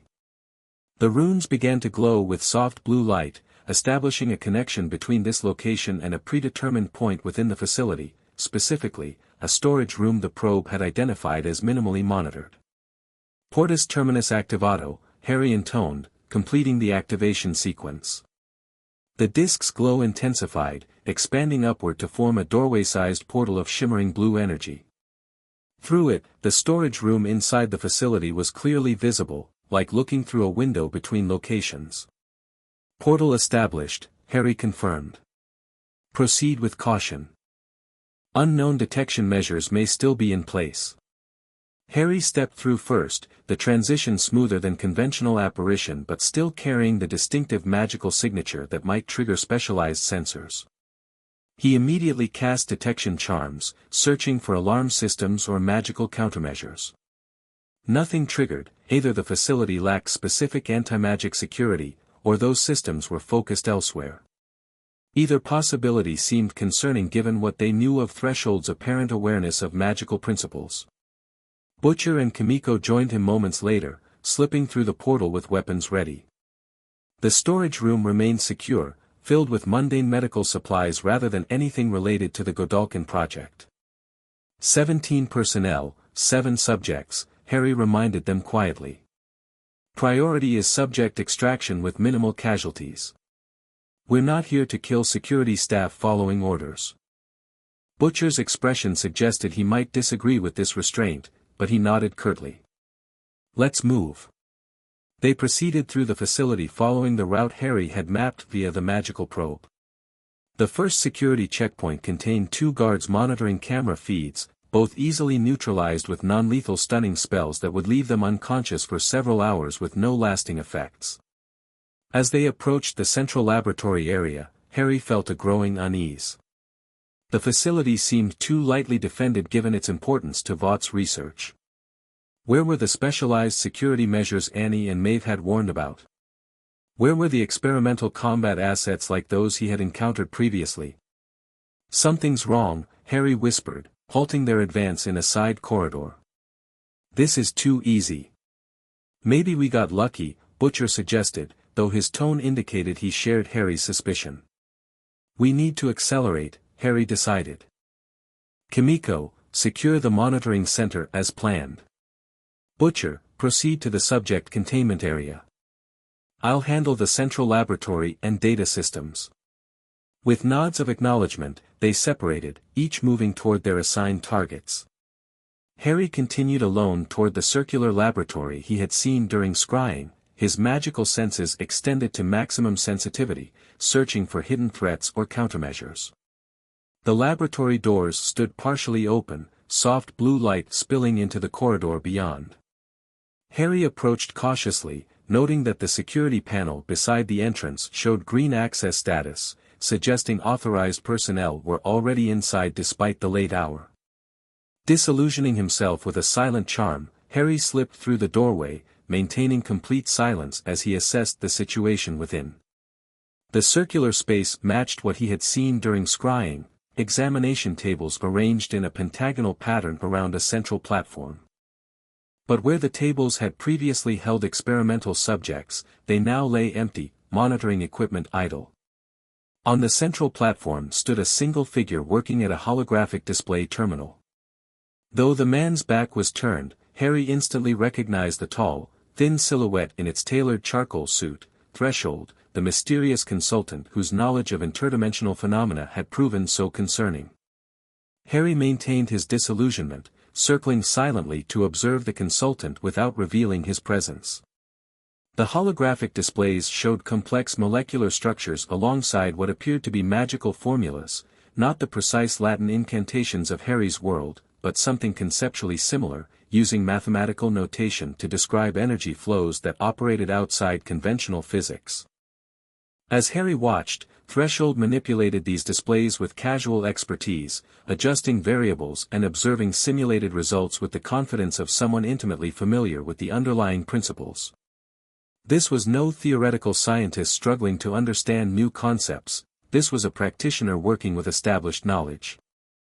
I was wondering when you would arrive, Mr. Potter, Threshold suddenly said without turning. Though I confess, I expected you days ago after our brief connection during your scrying attempt. Harry froze, his disillusionment charm still active and theoretically undetectable. Yet Threshold had not only sensed his presence but identified him specifically. There's no need to maintain that perceptual distortion field, Threshold continued conversationally, still focused on his holographic displays. It's quite elegant magic, certainly, but rather unnecessary between us. We both know why you're here. Decision time. Harry could maintain stealth and attempt to neutralize this unknown threat immediately, or engage directly and potentially gain critical information.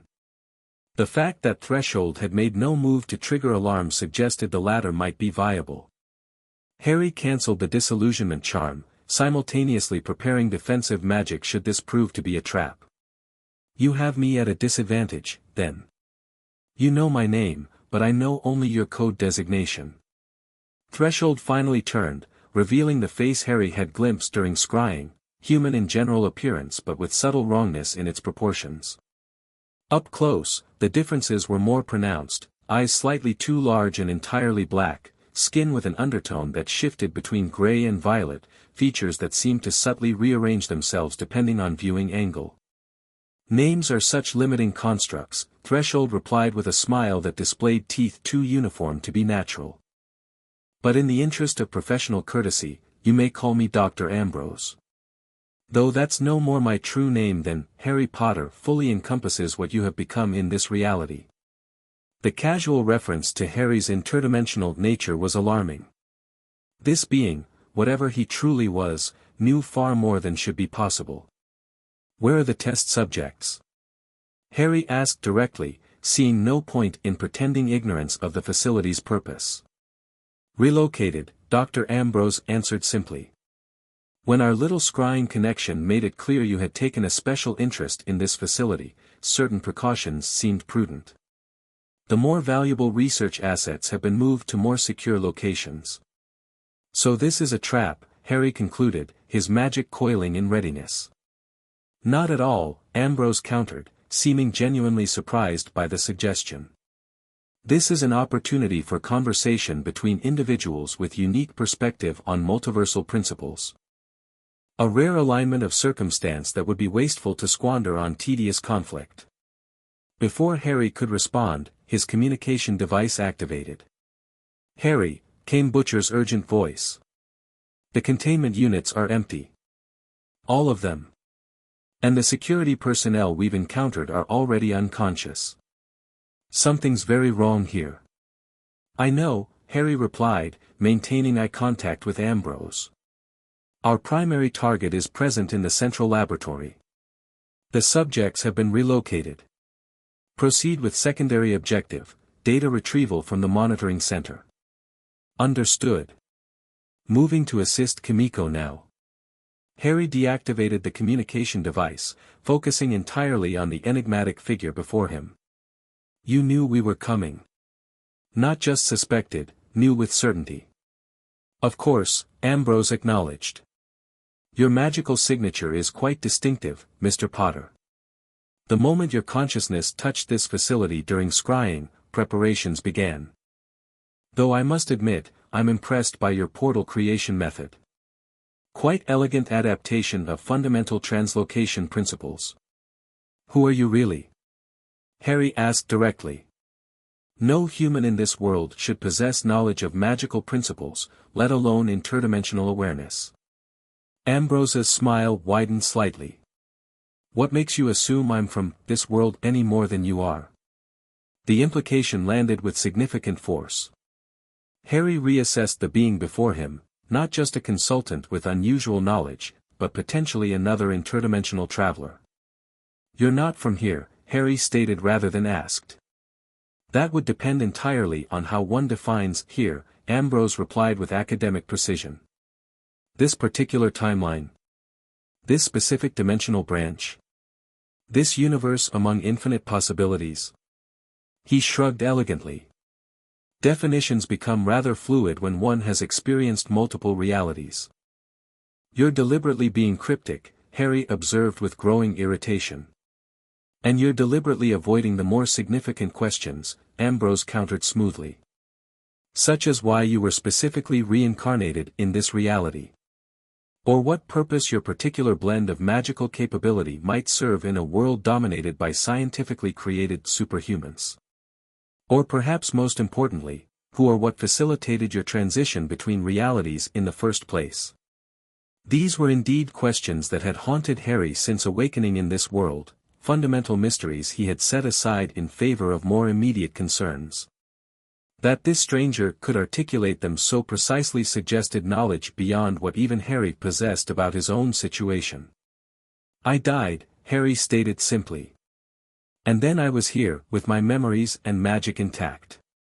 If you have insight beyond that, I'm certainly interested." "Death is rarely as final as most beings imagine," Ambrose replied, turning back to his holographic displays and adjusting something with deliberate precision. "Particularly for individuals who have unique relationships with fundamental cosmic forces.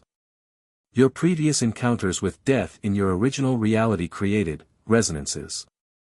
Patterns that persist beyond conventional mortality." The reference to Harry's history with death, including his status as a master of death, however briefly, was too specific to be coincidence. This being possessed knowledge that should have been impossible.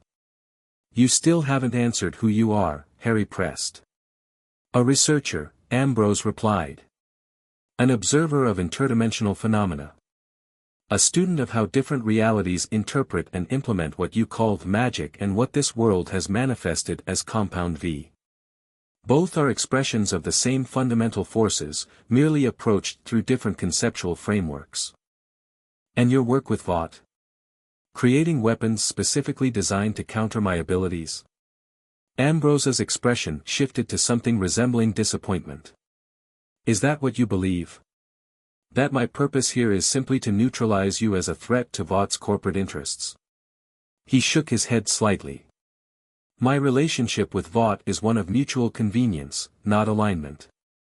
They provide resources and experimental subjects, I provide certain insights that advance their understanding of Compound V. But our ultimate objectives are quite distinct. And what exactly is your ultimate objective? Harry asked directly. Before Ambrose could answer, alarms began blaring throughout the facility, harsh, pulsing sounds accompanied by flashing red lights. Ah, Ambrose observed mildly. It appears your associates have encountered the secondary security systems in the data center. Unfortunate timing. Harry's communication device activated again. Harry. MM's urgent voice came through. Something's triggered facility-wide countermeasures. We're detecting multiple incoming aircraft, VOT response teams. ETA 7 minutes. You need to extract now.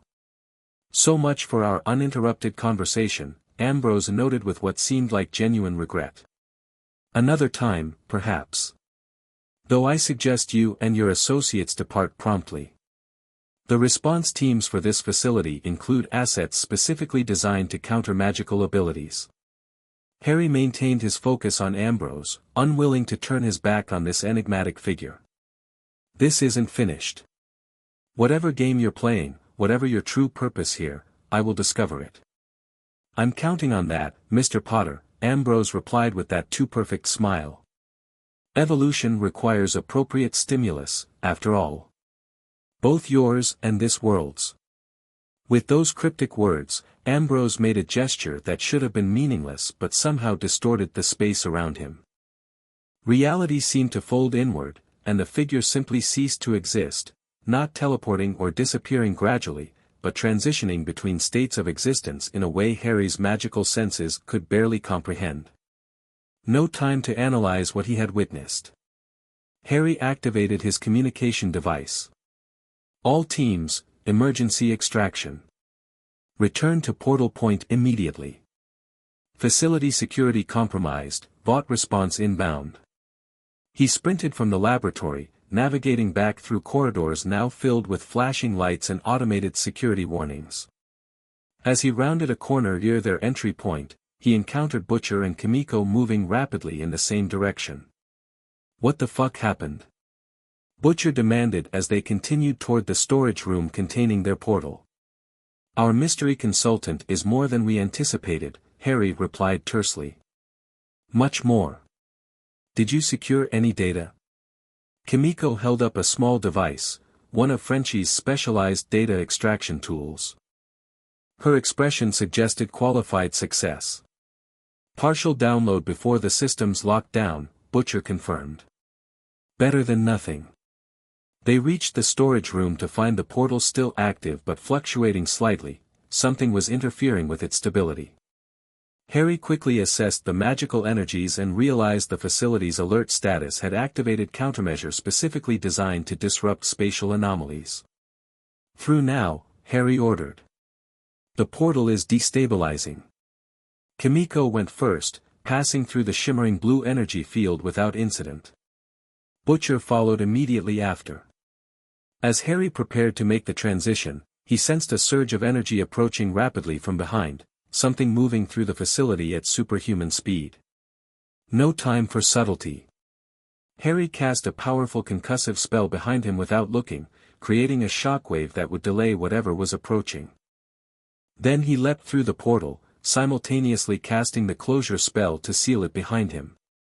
Portus terminus finite.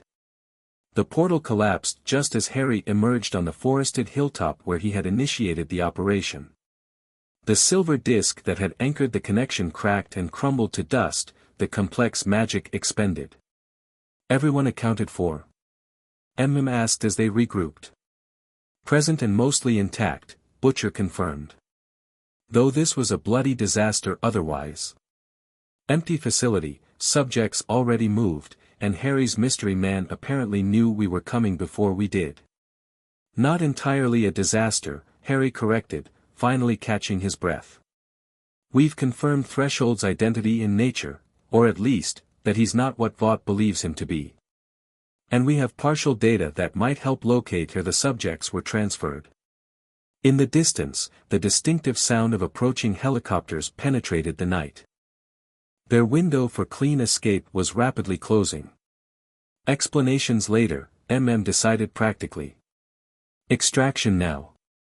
Rendezvous at Point Charlie in 3 hours. They separated as planned, using different escape routes to reduce the chance of all being captured if one was discovered.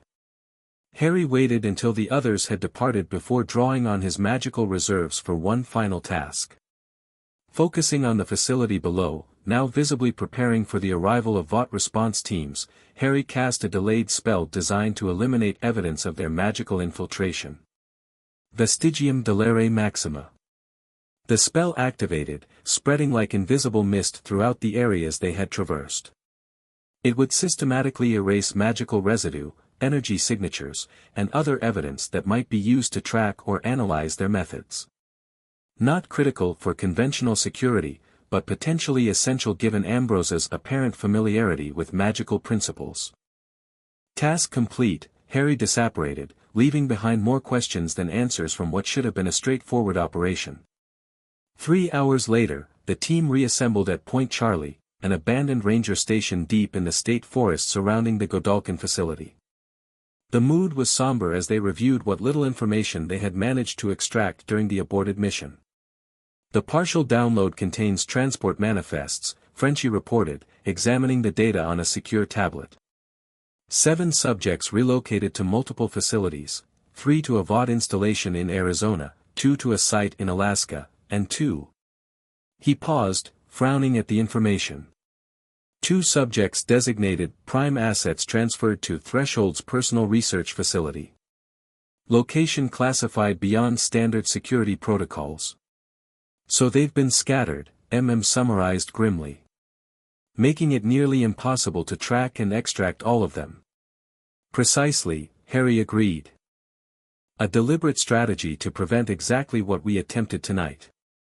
Tell us about this Threshold character, Butcher demanded, pacing restlessly near the station's boarded windows. You said he's not what Vought thinks. Harry considered how to explain his encounter with Dr. Ambrose, still processing the implications himself. He's not human, at least, not conventionally. And he's not from this reality originally. Like me, he's some form of interdimensional traveler, though his methods and origins appear quite different. Another wizard? Asked, trying to contextualize this information. No, Harry shook his head. Something else entirely. He understands magical principles but approaches them from what seemed like a scientific or mathematical framework. He spoke of multiversal principles and referred to both magic and compound V as expressions of the same fundamental forces. And he knew who you were, Frenchie noted. Your real identity, your origins. Yes, Harry confirmed. Not just knew, but seemed to have been expecting me specifically. He referenced my history with death from my original reality and implied my presence here serves some larger purpose. A heavy silence fell as they absorbed these implications. The existence of another interdimensional entity fundamentally changed their understanding of what they were facing, no longer just a corporation exploiting superhuman abilities, but potentially something with cosmic implications. Did he threaten you? Kimiko wrote on her notepad, showing it to the group. Not directly, Harry replied thoughtfully. In fact, he seemed almost collegial. As if we were fellow researchers approaching the same phenomena from different angles. He specifically said his goals weren't aligned with Vought's, despite their working relationship. Can't trust a word from something like that, Butcher stated flatly. Whatever it is. Agreed, Harry nodded. But his presence explains much about Vought's recent technological leaps. The countermeasures they've developed against my abilities, the Godalkin project itself, all likely stem from Ambrose's knowledge of interdimensional principles. Which means Vought is even more dangerous than we thought, concluded. They're not just developing their own version of your abilities through trial and error. They have expert guidance from someone who fundamentally understands what you are. The implications hung heavy in the air. Their campaign against Vought had just become exponentially more complex, with stakes potentially extending beyond this world alone. We need to regroup, Harry decided. Analyze the data we recovered, continue monitoring Vought's activities, and, most importantly, learn more about Dr. Ambrose and his true objectives here. And the test subjects? Frenchie asked. We cannot simply abandon them to Vaught's experiments. We won't, Harry assured him. But we need more information before attempting another extraction. The Arizona and Alaska facilities should be researched immediately. As for the prime assets with Ambrose, he frowned, considering the implications. Those will require a more specialized approach. As the discussion continued into tactical considerations and immediate next steps, Harry found his thoughts returning to Ambrose's cryptic statements. Evolution requires appropriate stimulus. Both yours and this world's.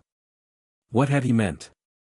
Was Harry's presence in this reality not random chance or cosmic accident, but something orchestrated? And to what end? The questions lingered as they finalized their immediate plans and prepared to return to their new safe house. Whatever Ambrose's true nature and purpose, he had revealed himself as a player in this conflict, one with knowledge and abilities potentially exceeding even Harry's own. The line between power and corruption had always been Harry's primary concern regarding his own use of increasingly dark magic. Now that line seemed almost trivial compared to the cosmic chessboard on which he apparently stood as both player and piece. As dawn broke over the forest, Harry made a decision that he had been resisting for weeks. The escalating conflict with Vought, the revelation of Ambrose's existence, and the increasingly complex magical demands he faced all pointed toward one conclusion: he needed to access greater power, even at the risk of crossing lines he had previously established. The ritual he had researched and prepared was dangerous, drawing on principles that bordered on the darkest arts. But facing an opponent with knowledge of interdimensional forces and Vaught's growing arsenal of anti-magic countermeasures, half measures would no longer suffice. When they returned to the bunker safe house, Harry secluded himself in the chamber he had established for magical work.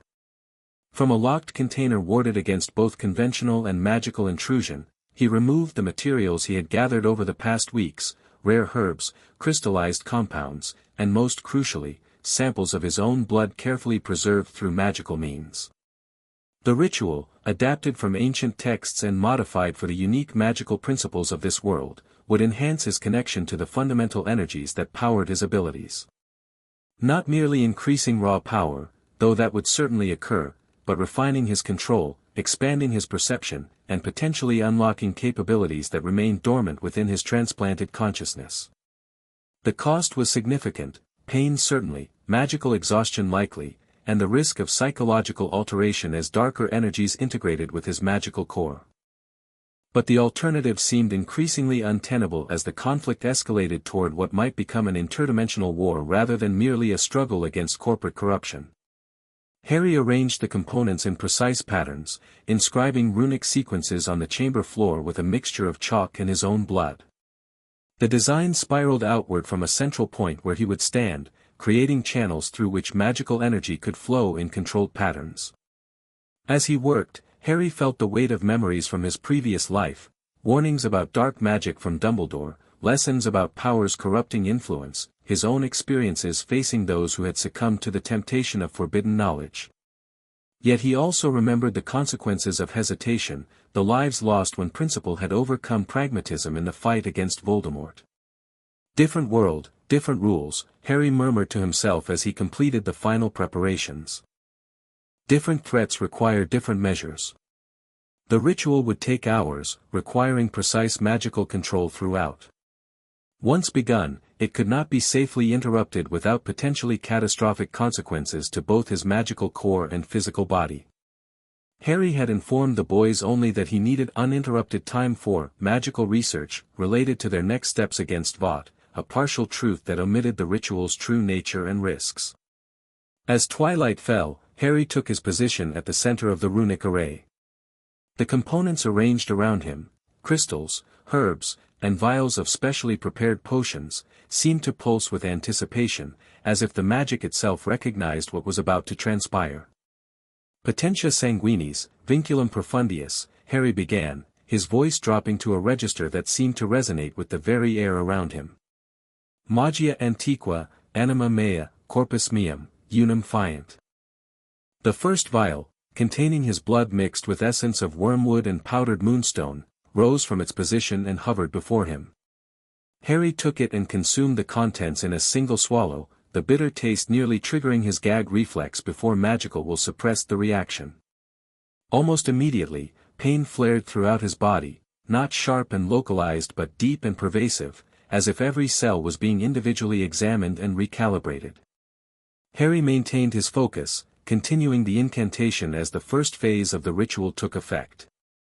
Limina transcend, barire cat ant, potestas vera emergat. The crystals arranged at the primary compass points began to glow with inner light, each a different color corresponding to elemental associations, red for fire in the south, blue for water in the west, white for air in the east, and green for earth in the north. The light intensified until beams connected the crystals directly to Harry's body, creating a framework of energy that both contained and channeled the magical forces being unleashed. Hours passed in what seemed like both moments and eternity. Harry progressed through each phase of the ritual with meticulous precision, consuming prepared potions, chanting incantations in languages that predated Latin, and directing the flow of magical energy through increasingly complex patterns. The final phase required the most challenging component, direct communion with the fundamental magical forces that existed beyond conventional perception. In his original world, such forces had been studied by the Department of Mysteries, their nature never fully documented or understood. Here, those same forces existed but expressed themselves differently, interacting with the physical world through principles that resembled compound V's effects.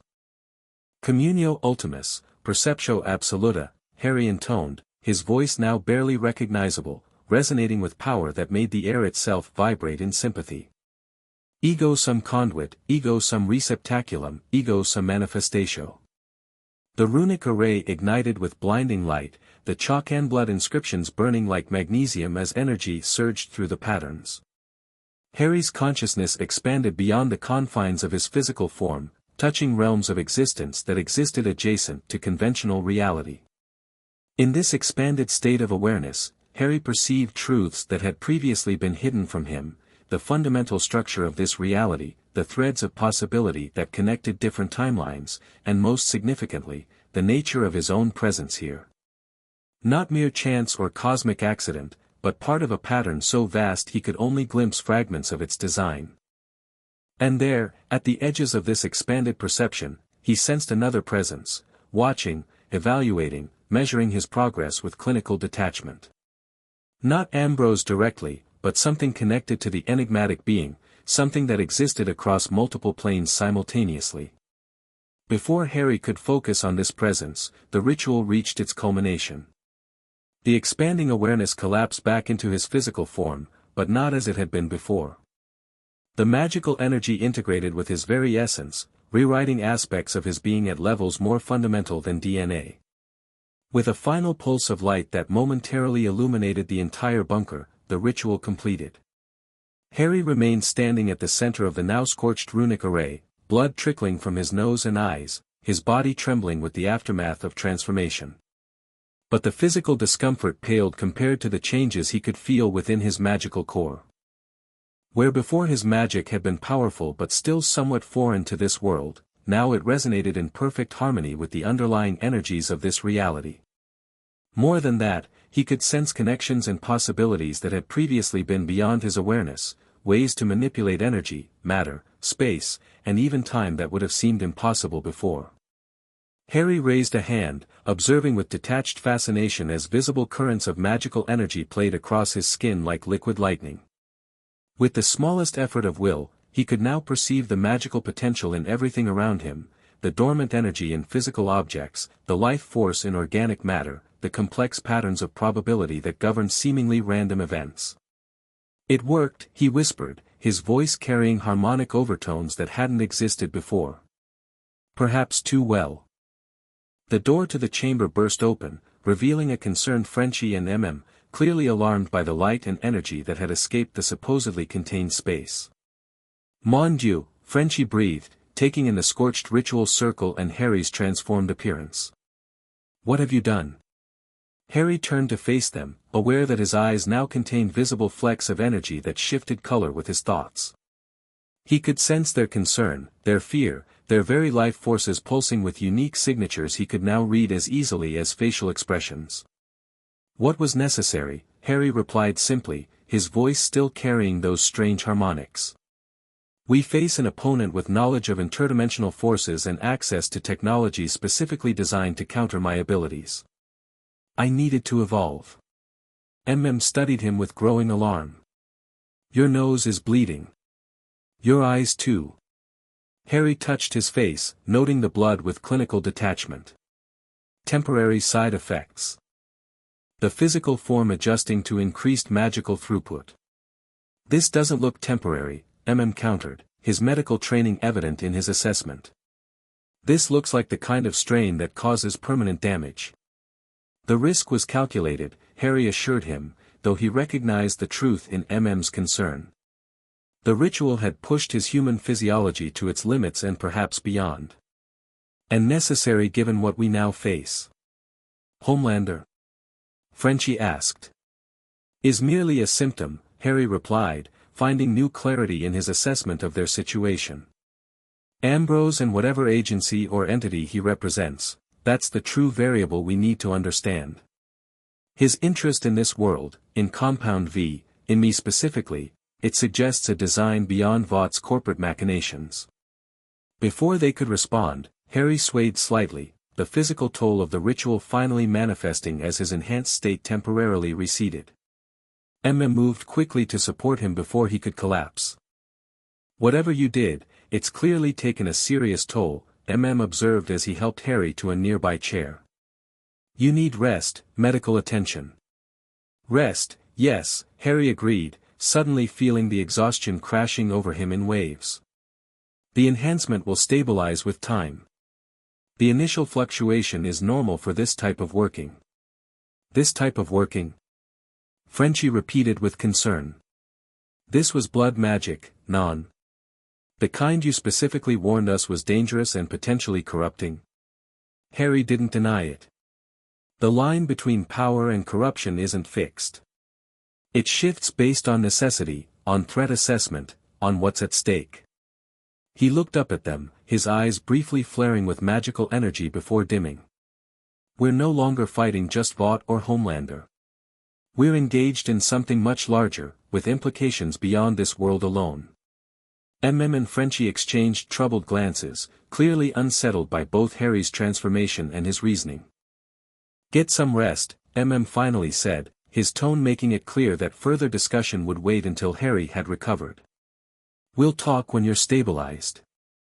As they helped him to the sleeping quarters, Harry found his perception still occasionally slipping between normal awareness and the expanded state the ritual had unlocked. In these brief moments of heightened consciousness, he could sense patterns connecting seemingly unrelated events: Annie's initial meeting with him, Maeve's decision to provide intelligence, his confrontation with Homelander, and most recently, Ambrose's appearance. Not coincidence. Not random chance. A design unfolding according to principles he could now partially perceive but not yet fully comprehend. As sleep finally claimed him, Harry's last conscious thought was both disturbing and oddly comforting: he was not alone in his interdimensional journey. Others had traveled similar paths before him, and at least one, Ambrose, was actively involved in shaping the outcome of whatever cosmic game was being played. The question remained: was Harry a player in this game, or merely a piece being moved according to rules he was only beginning to understand? The blood ritual had given him power, enhanced his connection to this world's magical currents, potentially even altered aspects of his very being. But the true test would come in how he wielded these new capabilities, whether he could maintain the core principles that defined him while utilizing increasingly dark methods to confront the threats arrayed against him. The line between power and corruption had blurred further, but it had not yet disappeared entirely. As long as Harry remembered why he fought, not for power itself but for the protection of innocent lives against unchecked authority, there remained hope that he could walk this dangerous path without losing himself to the darkness he now embraced as necessary. Only time would reveal whether that hope was justified or merely the last self-delusion of a wizard sliding inevitably toward the corruption he had once fought against. Chapter 4: The God Who Bleeds. Harry Potter dreamed of gods and monsters. In his dream, he stood on a vast cosmic chessboard that stretched to infinity, pieces moving of their own accord, some resembling the seven, others taking forms he recognized from his original world. Above the board loomed shadowy figures with hands that crossed dimensions, moving pieces according to rules Harry couldn't comprehend. And at the center of it all, a familiar face with two perfect teeth and eyes that contained galaxies, Dr. Ambrose, smiling as if sharing a private joke. "Your move," the figure said, voice resonating across realities. "Though perhaps you still don't understand what game we're playing." Harry woke with a gasp, magical energy crackling across his skin in response to his agitation. The room around him, his private quarters in the bunker safe house, was illuminated by the soft glow emanating from his eyes and fingertips. With conscious effort, he reined in the power, damping it back to manageable levels. 3 days had passed since the blood ritual. 3 days of recovery, adjustment, and increasingly concerned looks from the boys as they witnessed his transformation. The physical changes were subtle but undeniable, his movements too fluid, his eyes occasionally flaring with visible energy, his very presence somehow more intense than before. But the internal changes were far more significant. Harry could now perceive magical currents and potentials that had previously been invisible to him. He could sense the life energy in living beings, see the probability field surrounding objects and events, and most disturbingly, feel connections to other realities brushing against his consciousness like whispers from another room. The price of this enhanced perception and power had been steep. Periods of disorientation when his awareness expanded beyond normal parameters. Nosebleeds when he channeled too much magical energy. And most concerningly, emotional detachment that made it increasingly difficult to connect with his allies on a human level. But the ritual had achieved its primary purpose. Harry now possessed magical capabilities that could potentially match Homelander's physical might, and more importantly, the means to psychologically destabilize the world's most powerful being. Which brought him to today's objective. After days of preparation and debate with the boys, they had finalized their plan to launch the first direct offensive against Homelander himself, not a physical confrontation, but a psychological campaign designed to systematically dismantle the superhero's mental stability. Harry rose from his bed, dressing methodically while mentally reviewing the preparations. The specialized magical constructs he had created. The intelligence gathered from Annie and Maeve about Homelander's daily routines and psychological vulnerabilities. The tactical support the boys would provide to ensure the operation remained undetected by Vought's increasingly sophisticated countermeasures. When he emerged into the main area of the bunker, he found the team already assembled around their planning table. Conversation halted abruptly as he entered, another sign of the growing distance between him and his allies since the ritual. "Morning," Butcher greeted with forced casualness. "Sleep well?" "Well enough," Harry replied, knowing his increasingly detached tone concerned them but unable to fully counteract it. "Are we prepared for today's operation?" "As ready as we'll ever be for psychological warfare against a psychopathic demigod," responded, pushing forward a tablet displaying Homelander's schedule. According to Annie, he's starting with a PR appearance at the Children's Hospital at 9, followed by a closed-door meeting with Vought executives at 11. That gives us our first window for initial implementation. Harry nodded, studying the information. "And the secondary preparations?" Frenchie gestured to several devices arranged on a nearby workbench. "Monitoring systems ready. We'll have eyes and ears on his reactions through Vought's own security network, courtesy of the backdoor we established during the last infiltration. And our contingencies if he reacts more explosively than anticipated. Evacuation protocols in place for civilian areas," confirmed. "Emergency services on standby thanks to some anonymous tips about potential training exercises in those sectors. And Annie is positioned to intervene if necessary." "Good." Harry moved to the center of the planning table, waving his hand over the surface. A three-dimensional projection materialized, his magic interfacing seamlessly with the technology in ways that would have been impossible before the ritual. The projection showed a detailed map of New York City with key locations highlighted. "The approach will be gradual," Harry explained, his voice taking on that strange harmonic quality that emerged when he discussed magical theory. Beginning with subtle manifestations at the edge of perception. Whispers. Glimpses. Sensations of being watched. Nothing overt enough to trigger immediate response, but sufficient to create baseline anxiety. Then we escalate. Butcher prompted. Precisely. Each encounter builds upon the previous, creating a pattern of increasing intensity. By the third or fourth manifestation, the psychological impact should begin to compound exponentially. Harry manipulated the projection, highlighting Homelander's projected movements throughout the day.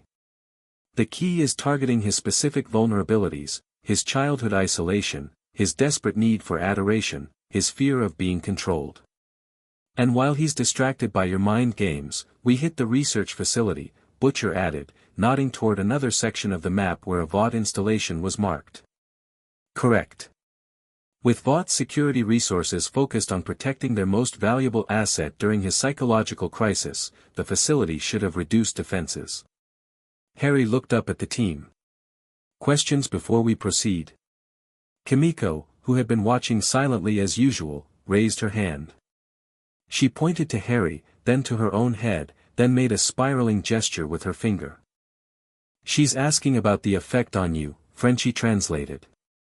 The strain of maintaining such complex magical constructs over distance.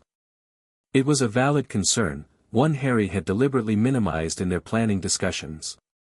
The type of long-distance psychic manipulation he was proposing would have been beyond his capabilities before the ritual. Even now, it would demand significant magical resources and focused concentration. Manageable, Harry replied simply. The ritual enhanced my capacity for exactly this type of working.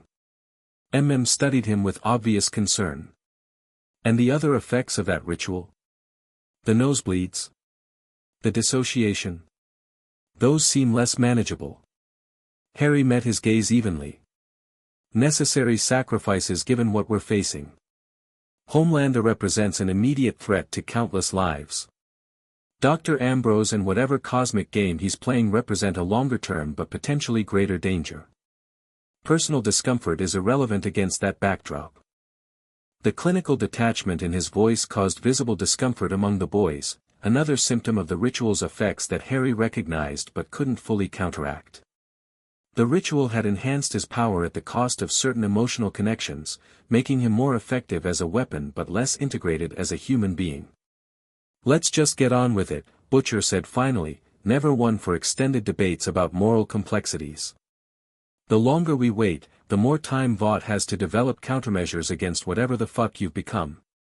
Harry nodded once, appreciating Butcher's practical approach if not his phrasing. I'll need silence and no interruptions for the initial establishment of the constructs.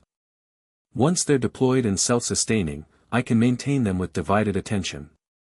He moved to an area they had prepared for his magical workings, a cleared space with a comfortable chair at its center, surrounded by a circle of protective runes. These weren't necessary for the magic itself but would help contain any unpredictable energy discharges should his control waver. Harry settled into the chair, closing his eyes and reaching out with his enhanced magical senses. The ritual had given him the ability to extend his awareness across vast distances, allowing him to locate specific individuals by their unique energy signatures. Homelander's was particularly distinctive, a concentrated pattern of compound V energy wrapped around a core of profound emotional instability. There. Currently at Vought Tower, preparing for his public appearance. Harry could perceive him moving about his private quarters, practicing different smiles in a mirror, perfecting the mask of heroism he presented to the world. Found him, Harry murmured, his voice distant as his consciousness operated primarily elsewhere. Beginning construct integration.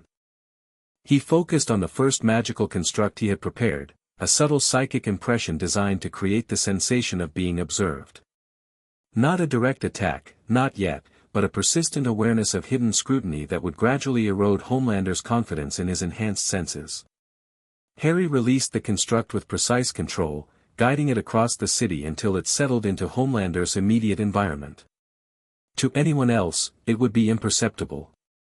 To someone with Homelander's enhanced senses, it would manifest as a prickling awareness at the edge of perception, too subtle to immediately identify but impossible to completely ignore. Through the connection, Harry observed as Homelander paused mid-motion, his practiced smile faltering. The soup's head turned slightly, enhanced hearing searching for some explanation for the sudden sensation of being watched. Finding nothing concrete, he resumed his preparations, but with a new tension evident in his movements.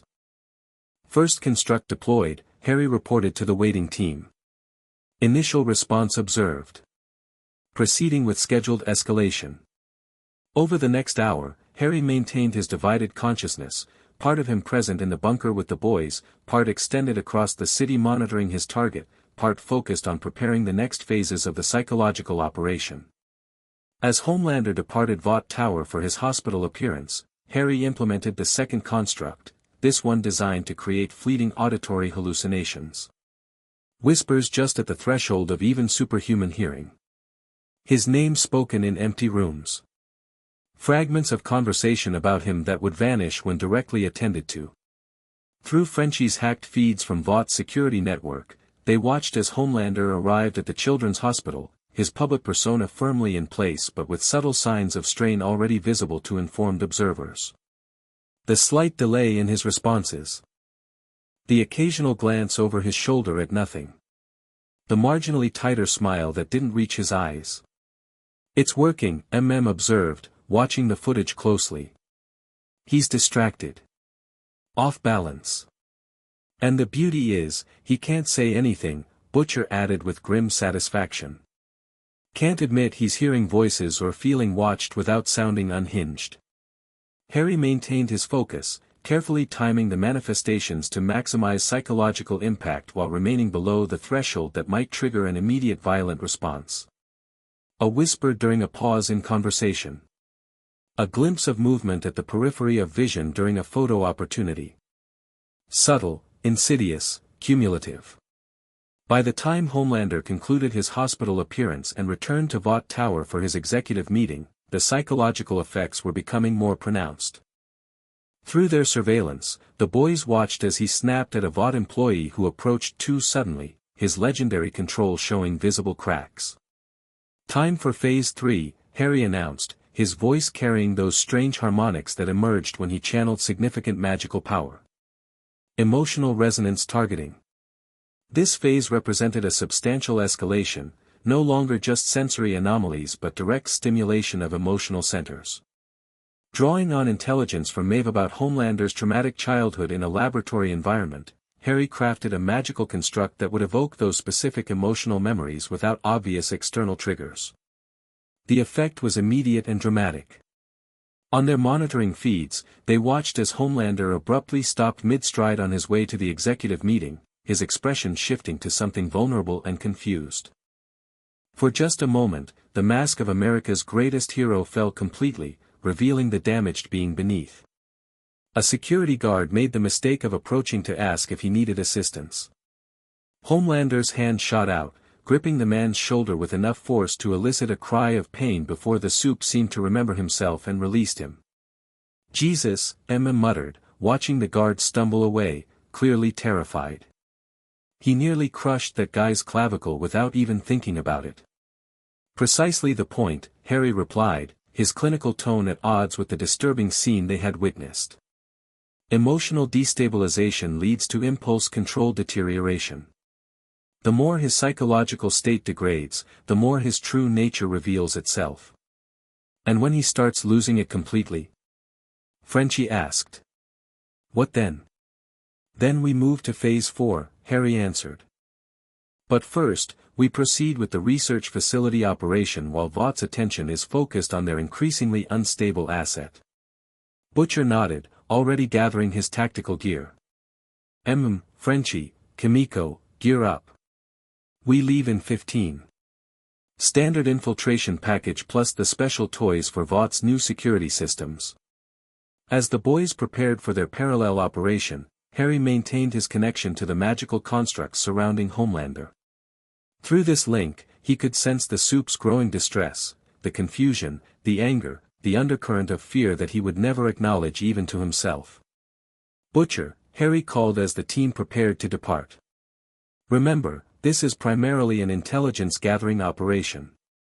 The research data is the priority target, not confrontation with security personnel. Yeah, Butcher replied dismissively, checking his weapon. Steal the data, avoid unnecessary casualties, leave no traces. We've been over it. The data on Project Godalkin is particularly vital, Harry emphasized. Especially anything connecting to Dr. Ambrose's personal research or the prime assets that were transferred to his facility. We know the objectives, assured him, more diplomatically than Butcher. You focus on keeping Homelander distracted without pushing him into a full psychotic break that endangers civilians. It was a fair concern. The line between destabilizing Homelander enough to create a diversion and pushing him into dangerous territory was thin and imprecisely known. Harry had designed the magical constructs with failsafes that would allow him to reduce their intensity if necessary, but the soup's psychological vulnerabilities made his reactions difficult to predict with certainty. As the boys departed for their operation, Harry deepened his connection to the constructs, monitoring Homelander's deteriorating mental state with clinical precision. The executive meeting was clearly not proceeding as planned. Through their surveillance, Harry could see Homelander frequently losing track of the conversation, his attention drawn to hallucinations only he could perceive. Time to implement the next phase, more direct manifestations designed to evoke specific emotional responses.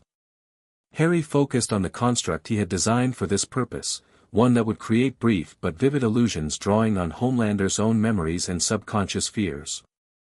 The first manifestation targeted Homelander's complex relationship with Madeline Stillwell, the Vought executive whose maternal manipulation had both controlled and comforted him before her death. In the middle of the board meeting, only Homelander would briefly see her standing in the corner of the room, regarding him with that mixture of calculation and affection that had defined their relationship. The effect was devastating. On their feeds, Harry and the remaining team members watched as Homelander abruptly stood, knocking over his chair as he stared at an apparently empty corner of the conference room. His face transformed through a rapid sequence of emotions, shock, longing, rage, grief, before settling into something approaching fear. What is it? Stan Edgar asked from the head of the table, his tone suggesting irritation rather than concern. Nothing, Homelander replied after a long moment, still staring at the now empty corner. Continue. But he remained standing, his usual poise completely abandoned, hands clenching and unclenching at his sides. The other executives exchanged concerned glances, clearly unsettled by their most valuable asset's increasingly erratic behavior. He's unraveling faster than anticipated, observed the technician monitoring the feeds, a former Vought employee the boys had recruited months earlier. Psychological profiles suggested he'd maintain better compensatory mechanisms. The profiles didn't account for magically enhanced psychic intrusions, Harry replied, his detached tone belying the significance of what they were witnessing. His enhanced senses make him more vulnerable to this specific approach, not less. He can perceive the constructs with greater clarity than a normal human would, but has fewer psychological defenses against their implications. Over the next hour, Harry systematically deployed additional manifestations, each targeting specific psychological vulnerabilities. Glimpses of the laboratory where Homelander was raised. Whispers of conversations between scientists discussing him as a specimen rather than a person. Fleeting visions of his own reflection showing weakness rather than strength. By the time the executive meeting concluded, Homelander's legendary composure had completely disintegrated. He departed the conference room without dismissal or explanation, leaving the Vought leadership visibly disturbed by his behavior. Through their surveillance, they tracked him returning to his private quarters, where the true extent of his deterioration became apparent.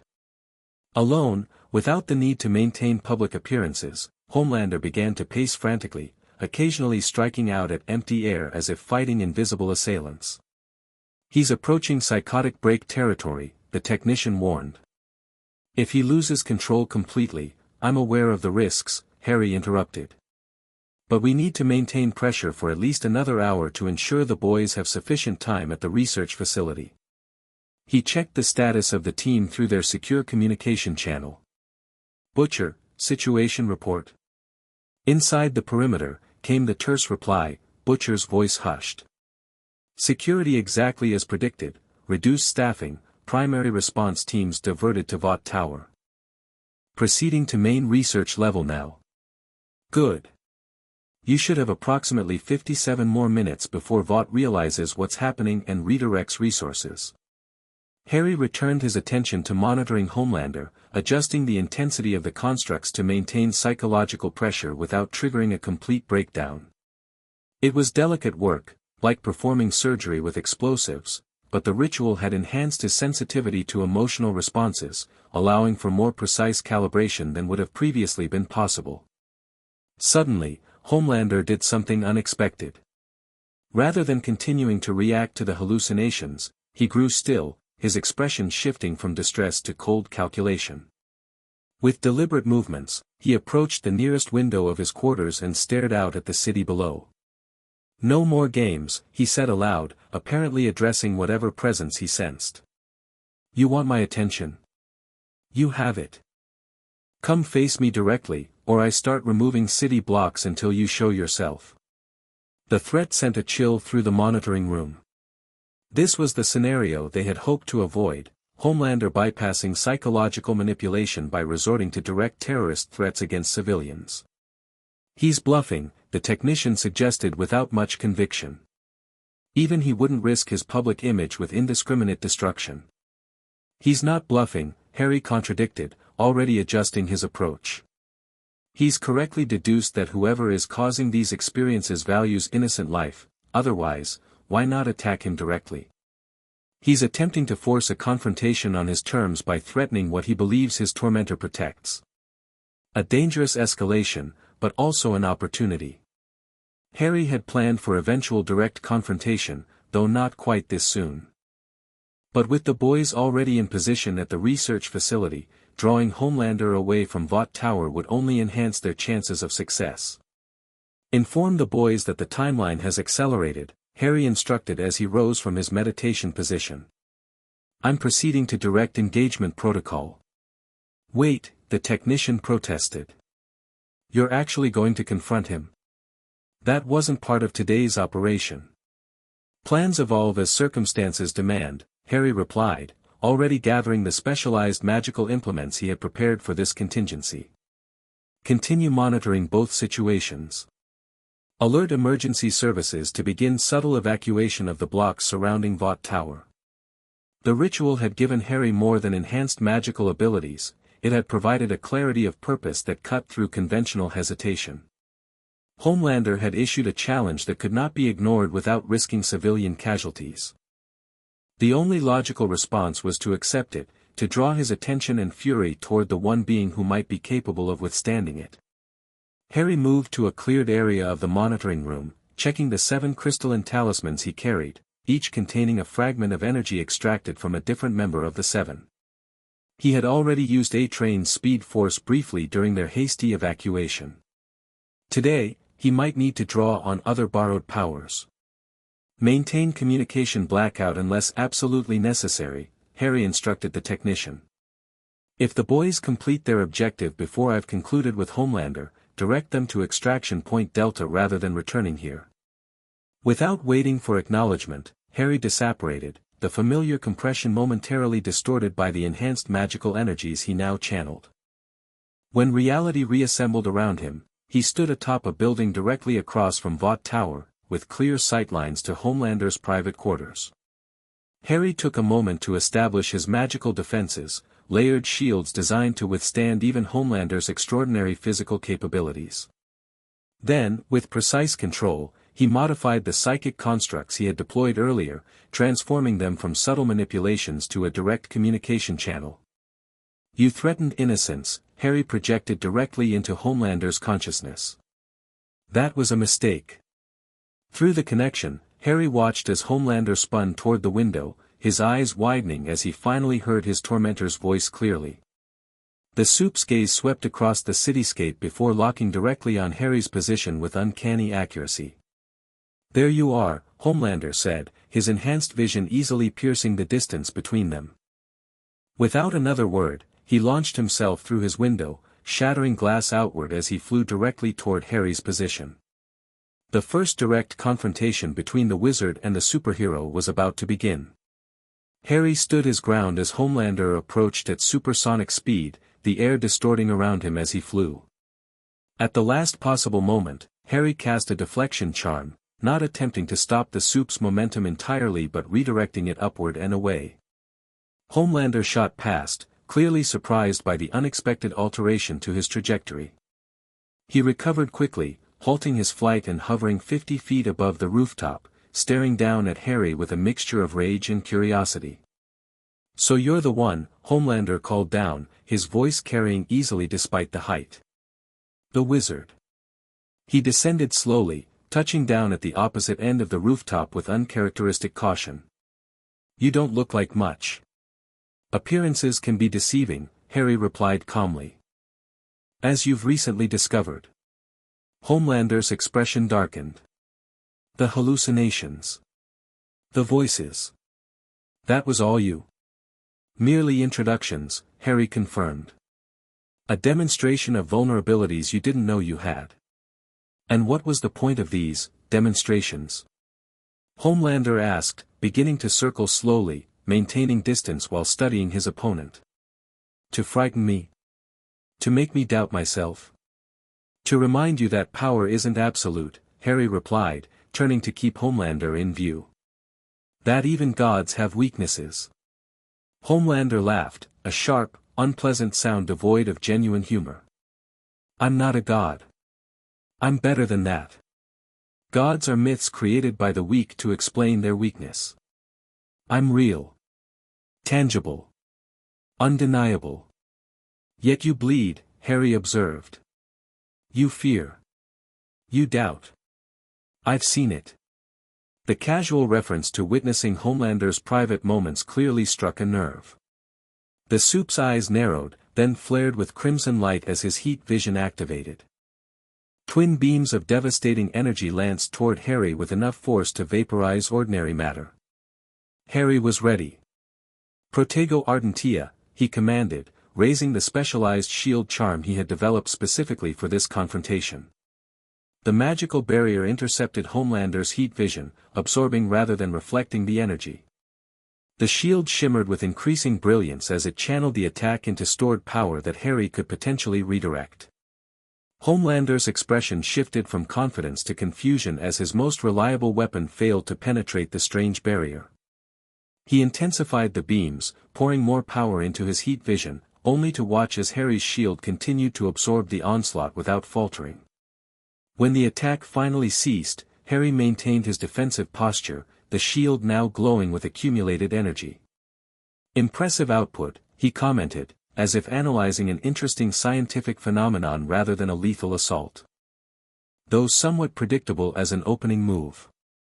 Fury flashed across Homelander's face. "You want unpredictable?"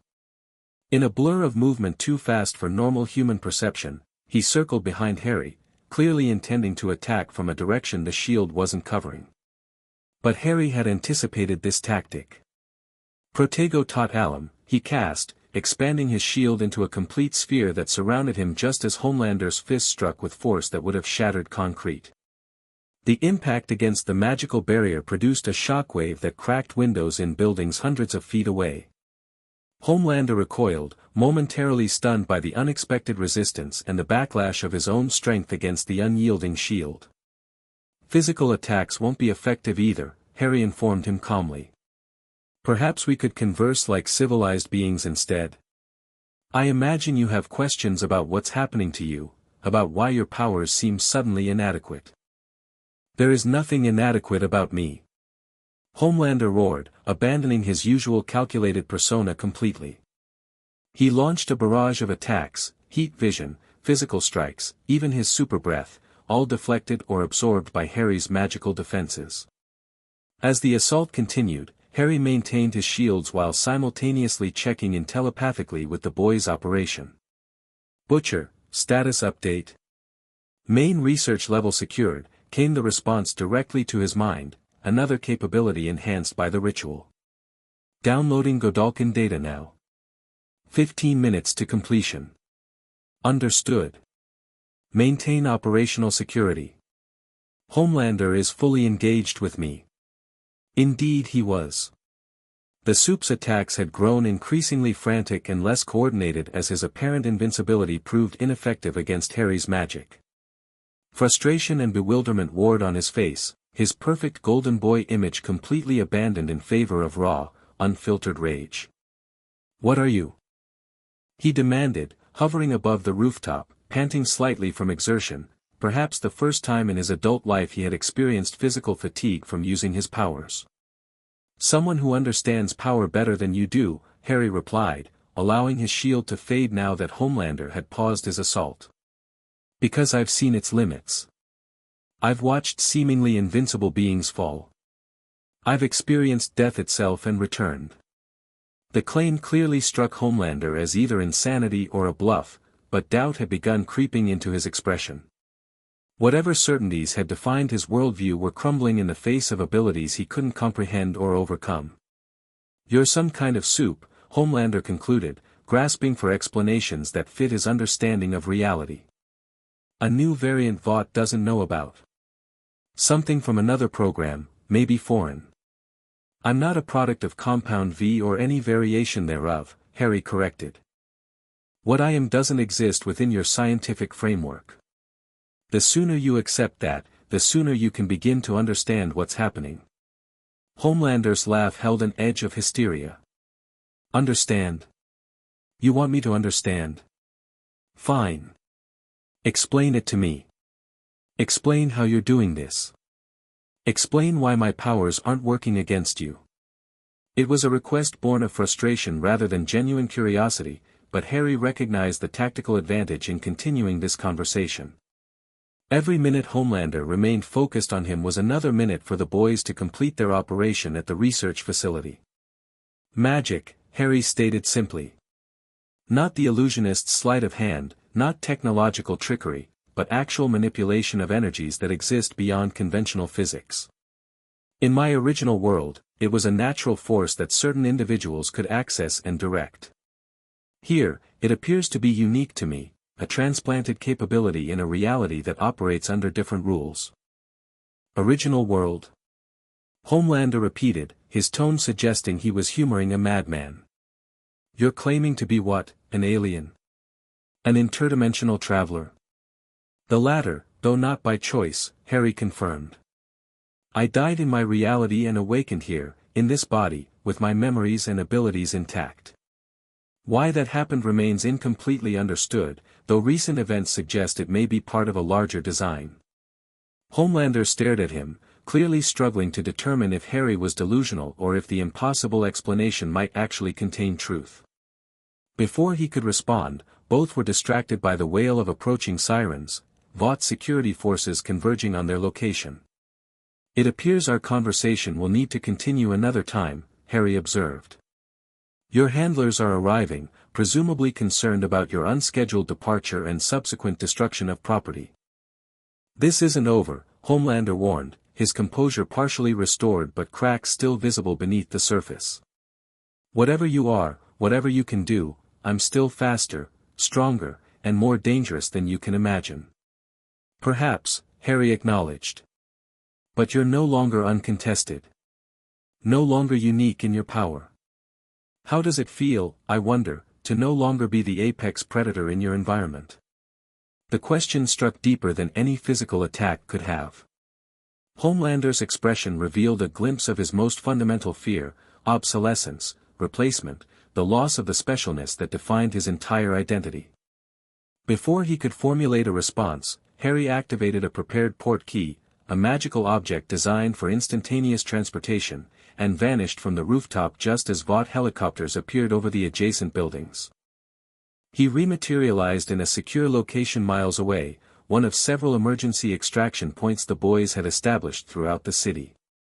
The confrontation had gone largely as expected. Homelander's physical abilities, while impressive, proved ineffective against properly prepared magical defenses. More importantly, the psychological impact of facing an opponent he couldn't overcome through sheer power had clearly destabilized him further. "Butcher," Harry communicated telepathically. "Extraction complete on my end. Status update. Data secured, came the response. Exiting facility now. No casualties, no detection. Rendezvous at Point Delta in 30 minutes. Acknowledged. Proceeding there now. As Harry prepared for apparition to their rendezvous point, he took a moment to assess his own condition. The extended magical working, maintaining the psychic constructs, defending against Homelander's attacks, and managing telepathic communication simultaneously, had taken a significant toll. Blood trickled from his nose and ears, and his vision occasionally doubled as the strain manifested physically. The ritual had enhanced his capabilities dramatically, but the human body remained an imperfect vessel for such power. There would be consequences for today's expenditure, recovery needed before he could operate at full capacity again. But it had been worth it. The first direct confrontation with Homelander had confirmed Harry's theories about the effectiveness of magical countermeasures against compound V abilities. And more importantly, it had shattered Homelander's perception of his own invincibility, a psychological blow potentially more significant than any physical damage could have been. As Harry disapparated toward the rendezvous point, news helicopters converged on the site of their confrontation, capturing footage of the damaged rooftop and Vought Security's frantic response.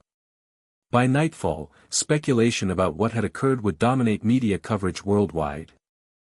The god had not yet bled, not literally. But the first cracks in his divine facade had been exposed for all to see. And in the psychological warfare between wizard and superhero, first blood had definitively been drawn. The old warehouse on the outskirts of Newark served as Rendezvous Point Delta, one of several fallback locations the boys had established for high-risk operations. As Harry arrived via apparition, he found the team already gathered around a makeshift workstation where Frenchie was transferring the stolen research data to secure storage devices.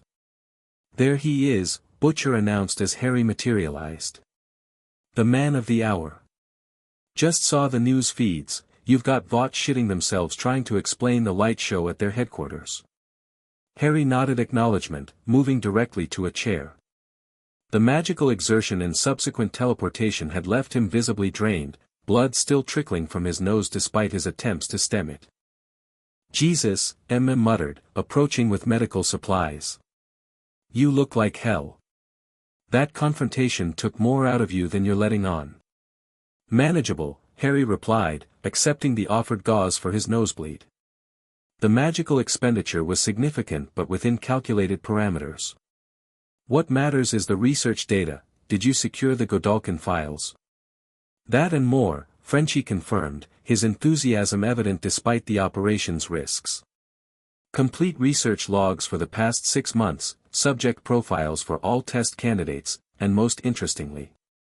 He pointed to a segregated section of data on his screen. "Dr. Ambrose's personal research notes. Heavily encrypted, but present." That was potentially the most valuable intelligence they could have hoped for. Understanding Ambrose's true objectives might finally clarify the larger game being played across realities. "What about the prime assets?" Harry asked. "Any indication of their location or condition?" Emma nodded grimly. "Partial transportation logs. According to these records, they were moved to a facility in the Adirondacks, remote, minimal staff, maximum security. Officially listed as a specialized rehabilitation center but clearly a black site research station." "And Homelander?" Kimiko wrote on her notepad, showing it to the group. "How did he react?" "As expected, initially," Harry replied, his clinical detachment returning as he reported on the confrontation. "Attempted standard attack patterns, heat vision, super strength, speed advantage. When those proved ineffective against magical countermeasures, psychological deterioration accelerated. By the end of our exchange, his legendary control was significantly compromised. We saw some of it through the Vought security feeds before we had to exit," MM confirmed. "Never seen him rattled like that before. Not even during the church confrontation." "The difference is evolution," Harry explained. "At the church, he experienced temporary powerlessness but could attribute it to an external source, something done to him that could be reversed. Today, he confronted the possibility that his powers themselves might be fundamentally inadequate against a different type of force, a much more existential threat to his self-concept. In English? Butcher prompted. He's realizing he might not be the most powerful being on the planet after all, Harry simplified. For someone whose entire identity is built on that assumption, it's psychologically devastating. Good, Butcher said with grim satisfaction. Let the cunt feel what everyone else feels around him. Helplessness. Vulnerability. Fear. Careful what you wish for, cautioned. A destabilized Homelander with nothing left to lose could be even more dangerous than the calculated version we've dealt with so far. It was a valid concern, one Harry had factored into his strategic planning. Pushing Homelander toward psychological breakdown created opportunities but also risks, particularly for civilians who might become targets of misdirected rage. That's why we proceed to the next phase immediately, Harry decided, forcing himself to stand despite his obvious fatigue. While Homelander is still processing today's confrontation, we strike at Vought's administrative core. Stan Edgar, Butcher surmised, immediately grasping Harry's intention. You want to go after the man himself. Precisely. With Vought's security resources focused on damage control from today's incident, their CEO will be relatively exposed. It's an opportunity to extract information directly from the source. And how exactly do you plan to do that? asked skeptically. Edgar's protected nearly as well as Homelander himself, and you're in no condition for another confrontation. Not physical confrontation, Harry clarified. Mental extraction. In my world, it was called legilimency, essentially, magically accessing another's mind and memories directly. The explanation created uncomfortable silence among the boys. Even Butcher, not typically troubled by ethical gray areas, seemed unsettled by the implications. Mind reading, Frenchie said finally. That crosses new boundaries, non. It's more complex than simply reading thoughts, Harry explained, his tone suggesting he had anticipated this reaction. Legilimency allows access to memories, knowledge, and experiences stored within the mind, particularly those with strong emotional connections. It's invasive, certainly, but no more so than many of the methods we've already employed against Vought. And you can do this without being physically near Edgar? Questioned, clearly still uncomfortable with the concept. The ritual enhanced my capabilities in this area significantly, Harry confirmed. With proper focus and a sufficient connection, I can establish the necessary link remotely. Connection meaning what? Butcher pressed. Something belonging to Edgar personally. A possession, ideally something he values or uses regularly. Physical proximity to such an object creates the bridge needed for remote legilimency. The team exchanged glances, their discomfort with this new direction evident but tempered by pragmatic recognition of its potential value. Annie might be able to help with that, suggested reluctantly. She mentioned Edgar keeps certain personal items in his office at Vought, family photos, memorabilia. If she could provide access. Contact her, Harry instructed. But emphasize the importance of deniability. This operation carries significant risk for anyone associated with it, particularly those still operating within Vought. As moved away to establish secure communication with Annie, Harry returned his attention to the Godalkin research data Frenchie was still processing. Anything immediately relevant to Ambrose's objectives, he asked, studying the encrypted files. Difficult to say without breaking the encryption, Frenchie replied. But there are references to something called convergence, that appears frequently in association with the prime assets. Also mentions of multiversal resonance patterns and interdimensional stability thresholds that might be significant. The terminology aligned with concepts Harry had glimpsed during his expanded awareness state during the ritual. Convergence could refer to the intersection of multiple realities, while stability thresholds might indicate points where the boundaries between dimensions were particularly vulnerable. Copy those specific research threads for priority decryption, Harry instructed. I suspect they represent the core of whatever Ambrose is truly working toward. Before Frenchie could respond, returned from his communication attempt, his expression grim. "Annie can't help us," he reported. "There's a situation developing at Vought Tower. According to her, Homelander returned from your confrontation in a state bordering on psychosis. He's locked himself in his quarters, refusing all communication, but they can hear him destroying furniture and ranting to himself." Accelerated deterioration, Harry noted with clinical interest. Faster than anticipated but not outside projected parameters. "There's more," continued. "Stan Edgar has called an emergency meeting of Vaught's executive leadership, closed door, highest security. Annie doesn't know the agenda, but the timing suggests it's directly related to today's events." An opportunity, Harry realized immediately. With Vaught's leadership concentrated in one location, we could potentially access multiple high-value intelligence sources simultaneously.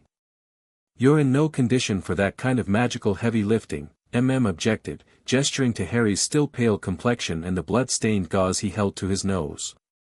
"You need rest and recovery before attempting anything that complex." Harry acknowledged the concern with a slight nod but remained focused on the strategic opportunity. "The ritual provided more than enhanced capabilities, it altered my connection to magical energy sources. There are alternatives to conventional recovery." "Meaning what, exactly?" Butcher asked, his suspicion evident. Instead of answering directly, Harry removed a small leather pouch from within his coat. From it, he extracted 2 crystalline talismans, one glowing with soft golden light, the other pulsing with deep crimson energy. "Stored power from the Seven," he explained, holding up the talismans. "Extracted during the church confrontation and preserved for contingencies precisely like this one. The golden one is Starlight's energy signature, isn't it?" Frenchie observed, recognizing the distinctive photonic pattern. "And the red?"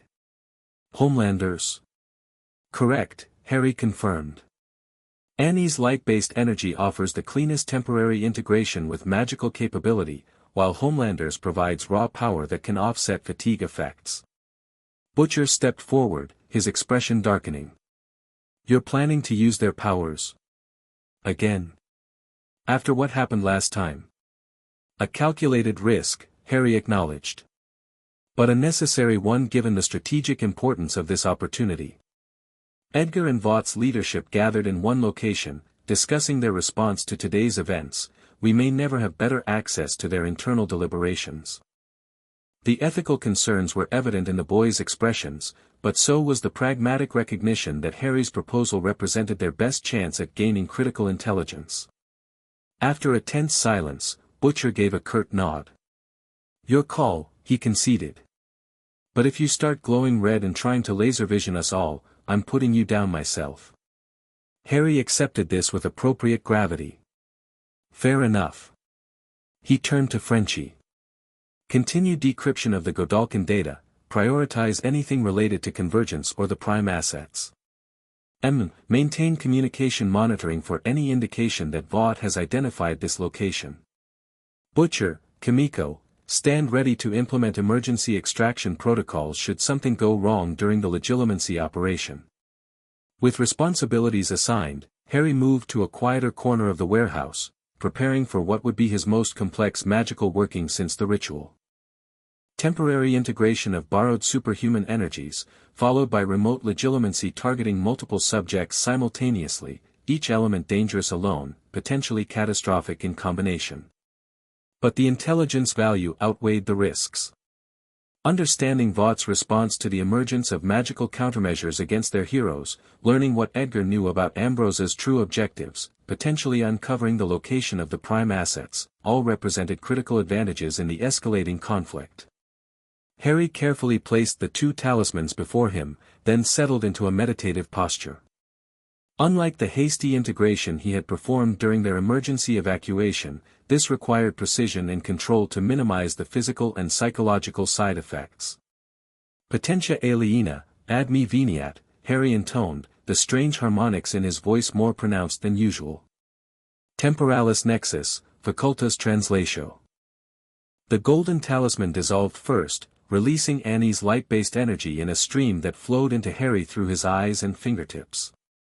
The sensation was unusual but not uncomfortable, warmth spreading through his body, fatigue receding as the photonic energy integrated with his magical core. The red talisman followed, Homelander's power signature considerably more volatile as it entered Harry's system. This integration brought pain, a burning sensation that traced every nerve ending simultaneously, but also a rush of strength that banished the last traces of magical exhaustion. When Harry opened his eyes, they glowed with an unsettling combination of gold and crimson, power visibly manifesting in ways that transcended conventional physics. The borrowed energies had restored him physically while amplifying his magical capabilities beyond their already enhanced levels. "Christ," Butcher muttered from across the warehouse, clearly disturbed by Harry's transformed appearance. "You look like a bloody Christmas decoration." "Temporary effect," Harry assured him, his voice now layered with harmonic overtones that seemed to come from multiple sources simultaneously. "The visible manifestation will subside as the energies fully integrate." He didn't wait for further commentary, instead focusing his expanded consciousness toward Vought Tower miles away. The combined energies allowed his awareness to extend far beyond normal limitations, seeking the distinctive mental patterns of Stan Edgar and the Vought executives gathered for their emergency meeting. There. The conference room on the top floor of Vought Tower, heavily shielded against conventional surveillance but completely vulnerable to magical perception. Harry could sense 8 individuals present, Edgar at the head of the table, Ashley Barrett nervously clutching her tablet, and 6 other high-ranking Vought officials arranged according to their corporate hierarchy.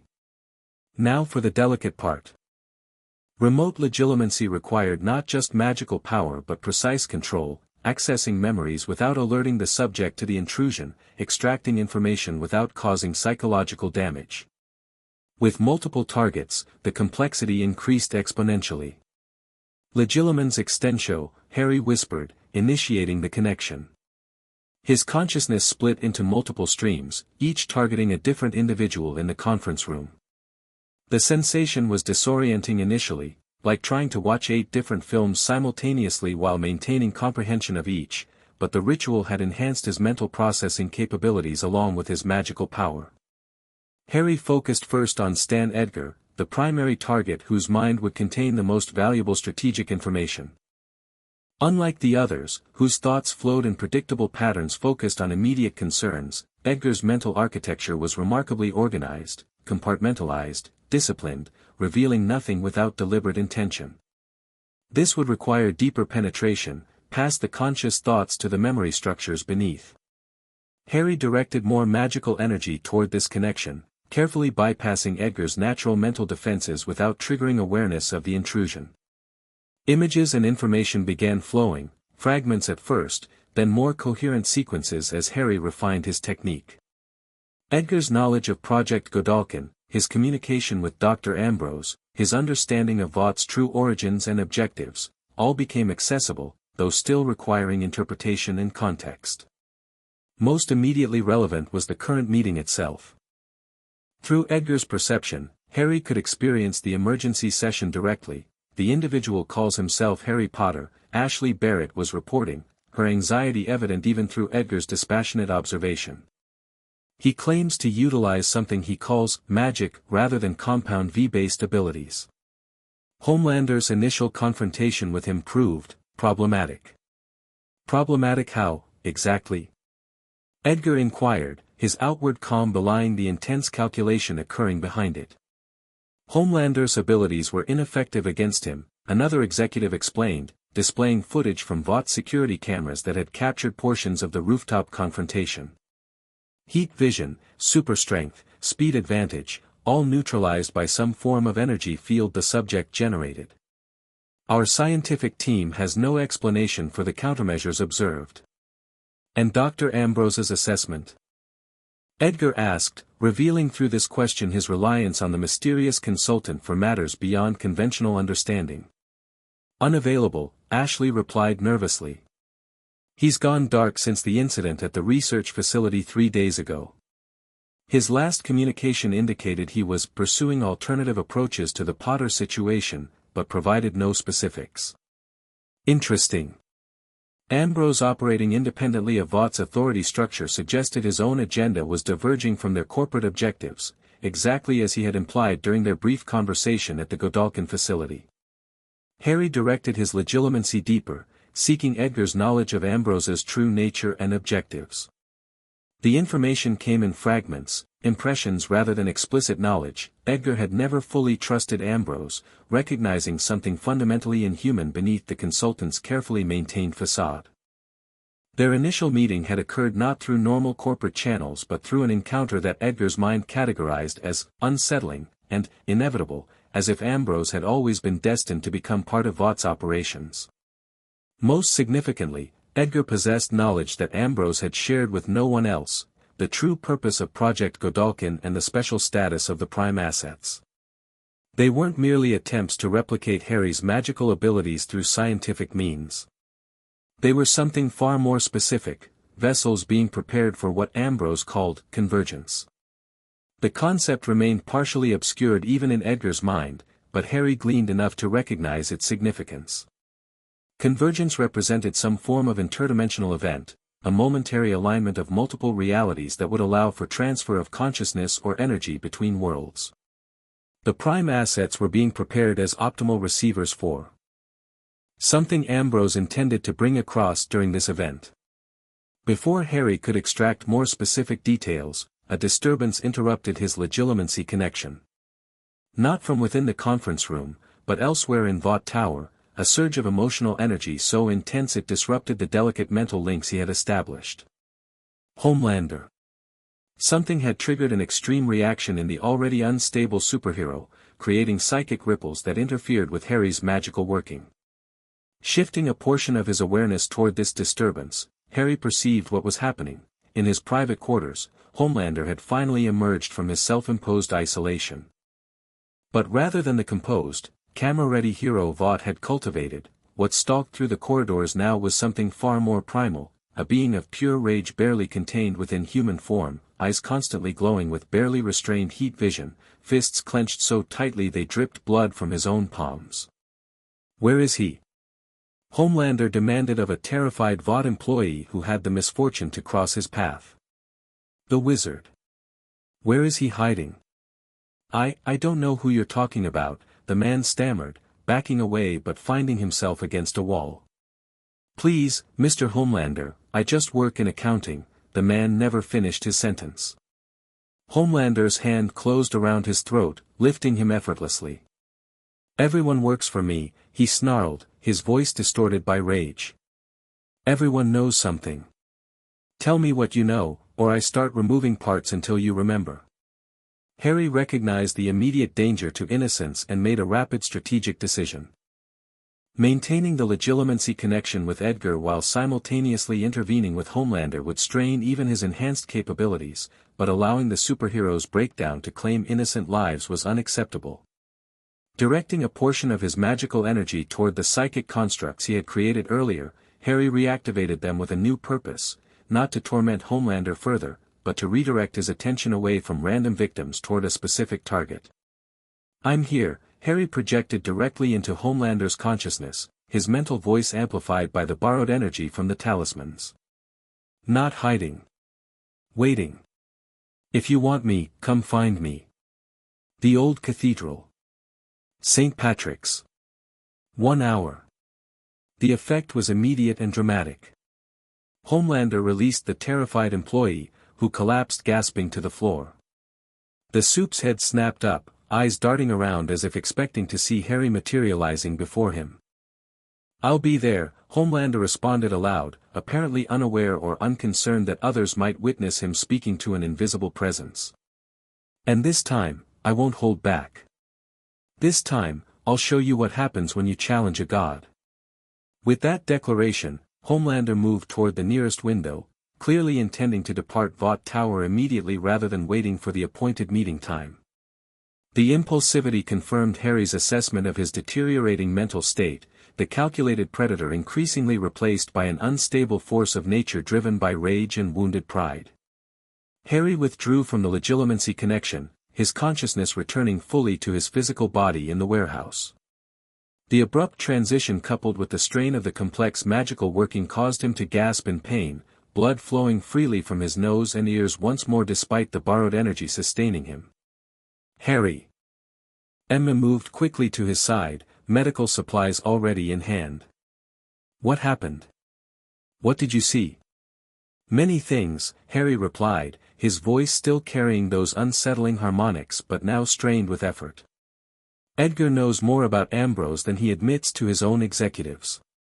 Project Godalkin has a purpose beyond creating magical countermeasures, something called convergence. And? Butcher pressed, recognizing from Harry's expression that there was more immediate news. And Homelander has completely destabilized, Harry continued, accepting the gauze offered for his bleeding. He's left Vought Tower, heading for St. Patrick's Cathedral. I redirected his rage there to prevent civilian casualties within the tower, but now you've set up a confrontation at one of the most public locations in Manhattan, Butcher concluded grimly. Bloody hell. It was necessary, Harry insisted. He was moments from killing innocents in his search for me. This way, we control the location and can prepare accordingly. Prepare how, exactly? Demanded. You're in no condition for another confrontation, even with those borrowed powers. And if Homelander has truly lost it, the collateral damage could be catastrophic. Harry forced himself to stand, pushing through the pain and exhaustion through sheer determination. The cathedral provides tactical advantages, consecrated ground enhances certain types of magical workings, and the architecture offers multiple defensive positions. More importantly, it's currently closed for renovations, minimizing civilian presence. You planned for this, Frenchie realized, studying Harry with new understanding. This specific location, these specific circumstances. This wasn't an improvised response to Homelander's breakdown. I prepared contingencies for various scenarios, Harry acknowledged. Including the possibility of needing to engage Homelander directly while minimizing civilian risk. And you didn't think to share these contingencies with the rest of us? Butcher's tone combined anger and grudging respect for the tactical foresight. There wasn't time to debate each potential scenario, Harry replied simply. And some contingencies required specialized preparations that would have raised unnecessary concerns. The implication hung heavy in the air. Harry had been making preparations none of them knew about, potentially including forms of magic darker than what he had already revealed. The ritual had changed more than his capabilities, it had altered his approach to planning and transparency with allies. What specialized preparations? Asked directly, his concern evident. Before Harry could respond, Kimiko intervened. She wrote quickly on her notepad and held it up, no time for this now. Homelander is already moving.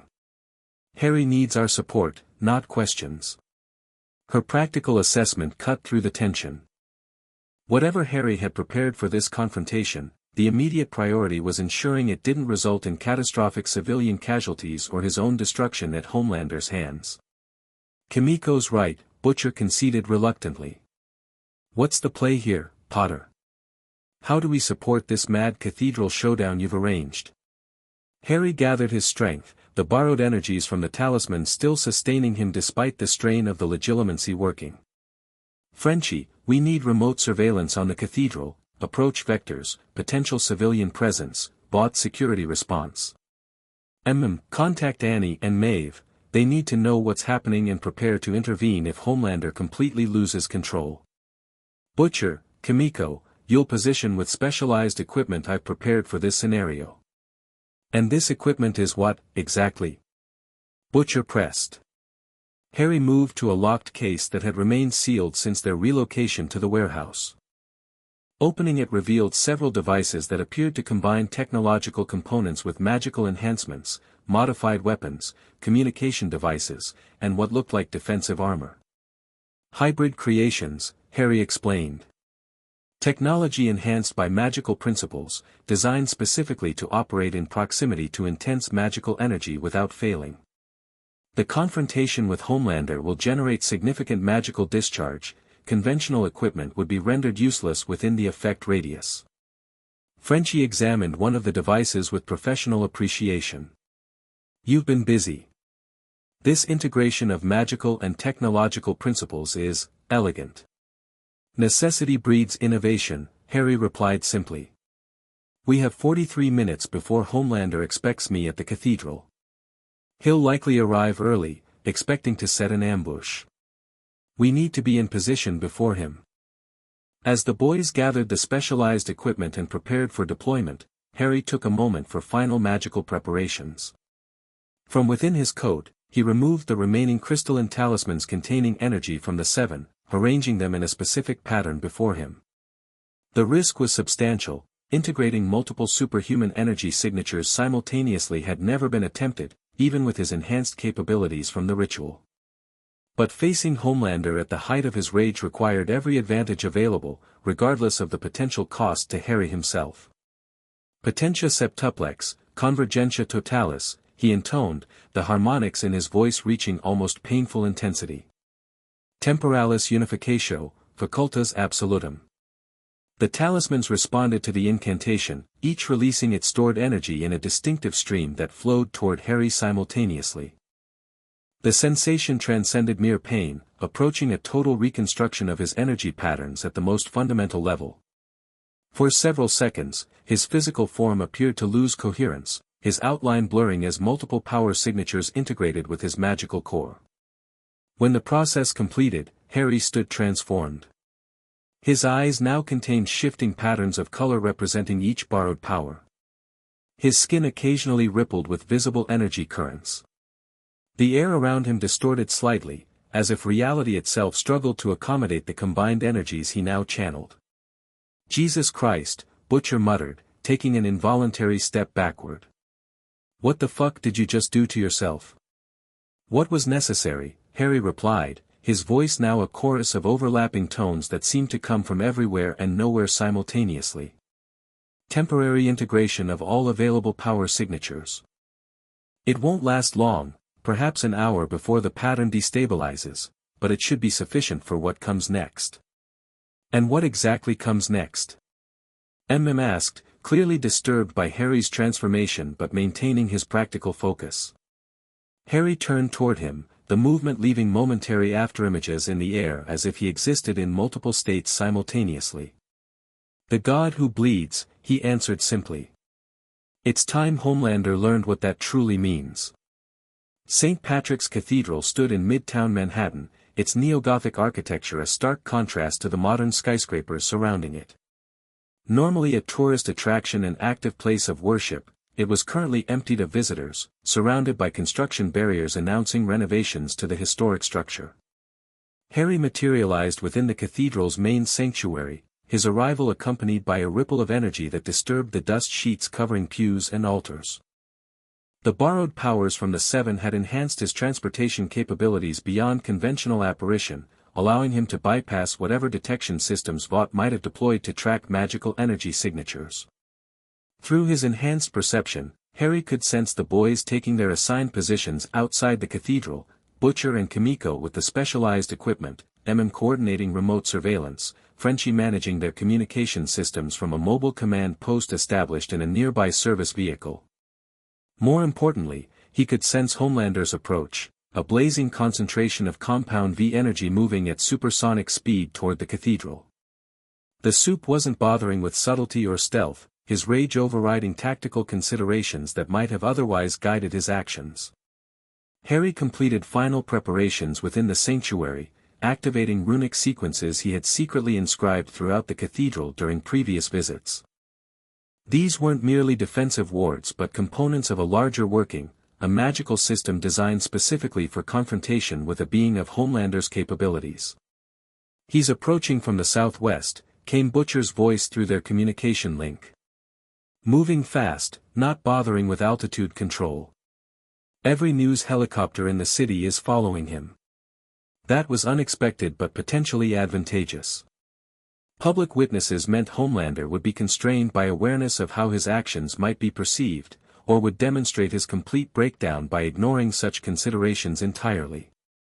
"Understood," Harry replied telepathically, the ritual having enhanced this capability to function across significant distances.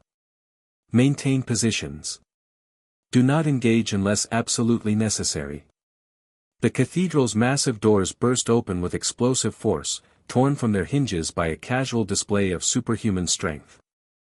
Homelander stood silhouetted in the doorway, his costume disheveled, his cape torn at the edges, physical manifestations of his psychological deterioration. "I know you're here, wizard," he shouted, his voice echoing through the vast sanctuary. "Show yourself." Harry remained momentarily invisible, observing as Homelander stalked down the central aisle, heat vision activated but unfocused, scorching random patches of floor and pews as his gaze swept the cathedral. "Hiding again?" Homelander taunted, reaching the altar area and spinning slowly, searching for any sign of his opponent. "Is that all you can do? Hide and play mind games? Face me directly, if you dare." "I'm not hiding," Harry replied, canceling his disillusionment charm and appearing directly before the altar. "Merely observing.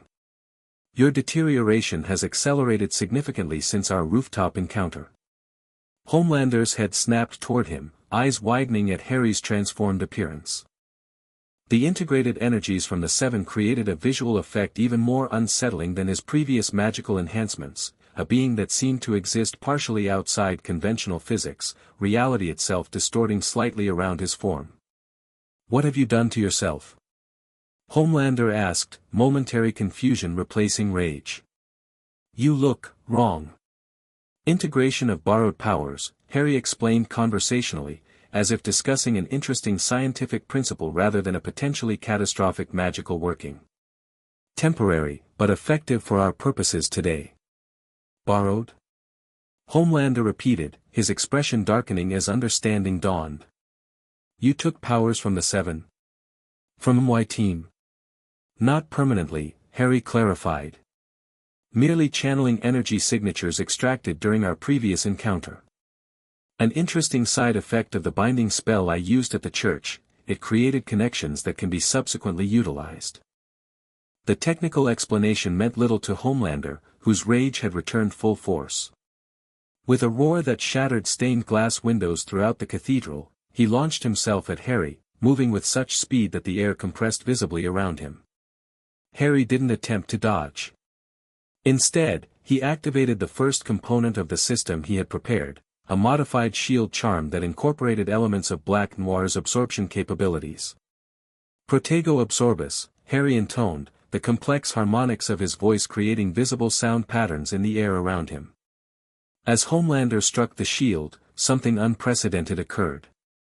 Rather than being deflected or simply blocked, the kinetic energy of the soup's attack was absorbed, converted, and redirected. Homelander found himself suddenly frozen in position, suspended in mid-air as if caught in amber, his own momentum trapped in a self-containing temporal loop. "Interesting effect," Harry observed, circling the immobilized superhero with academic curiosity. "Your physical energy converted against itself, creating a stasis field using your own power as the containment mechanism. Elegant, if I do say so myself." Homelander couldn't respond verbally, the stasis effect preventing speech, but his eyes conveyed a mixture of rage and growing fear as he realized the extent to which his opponent had prepared for this confrontation.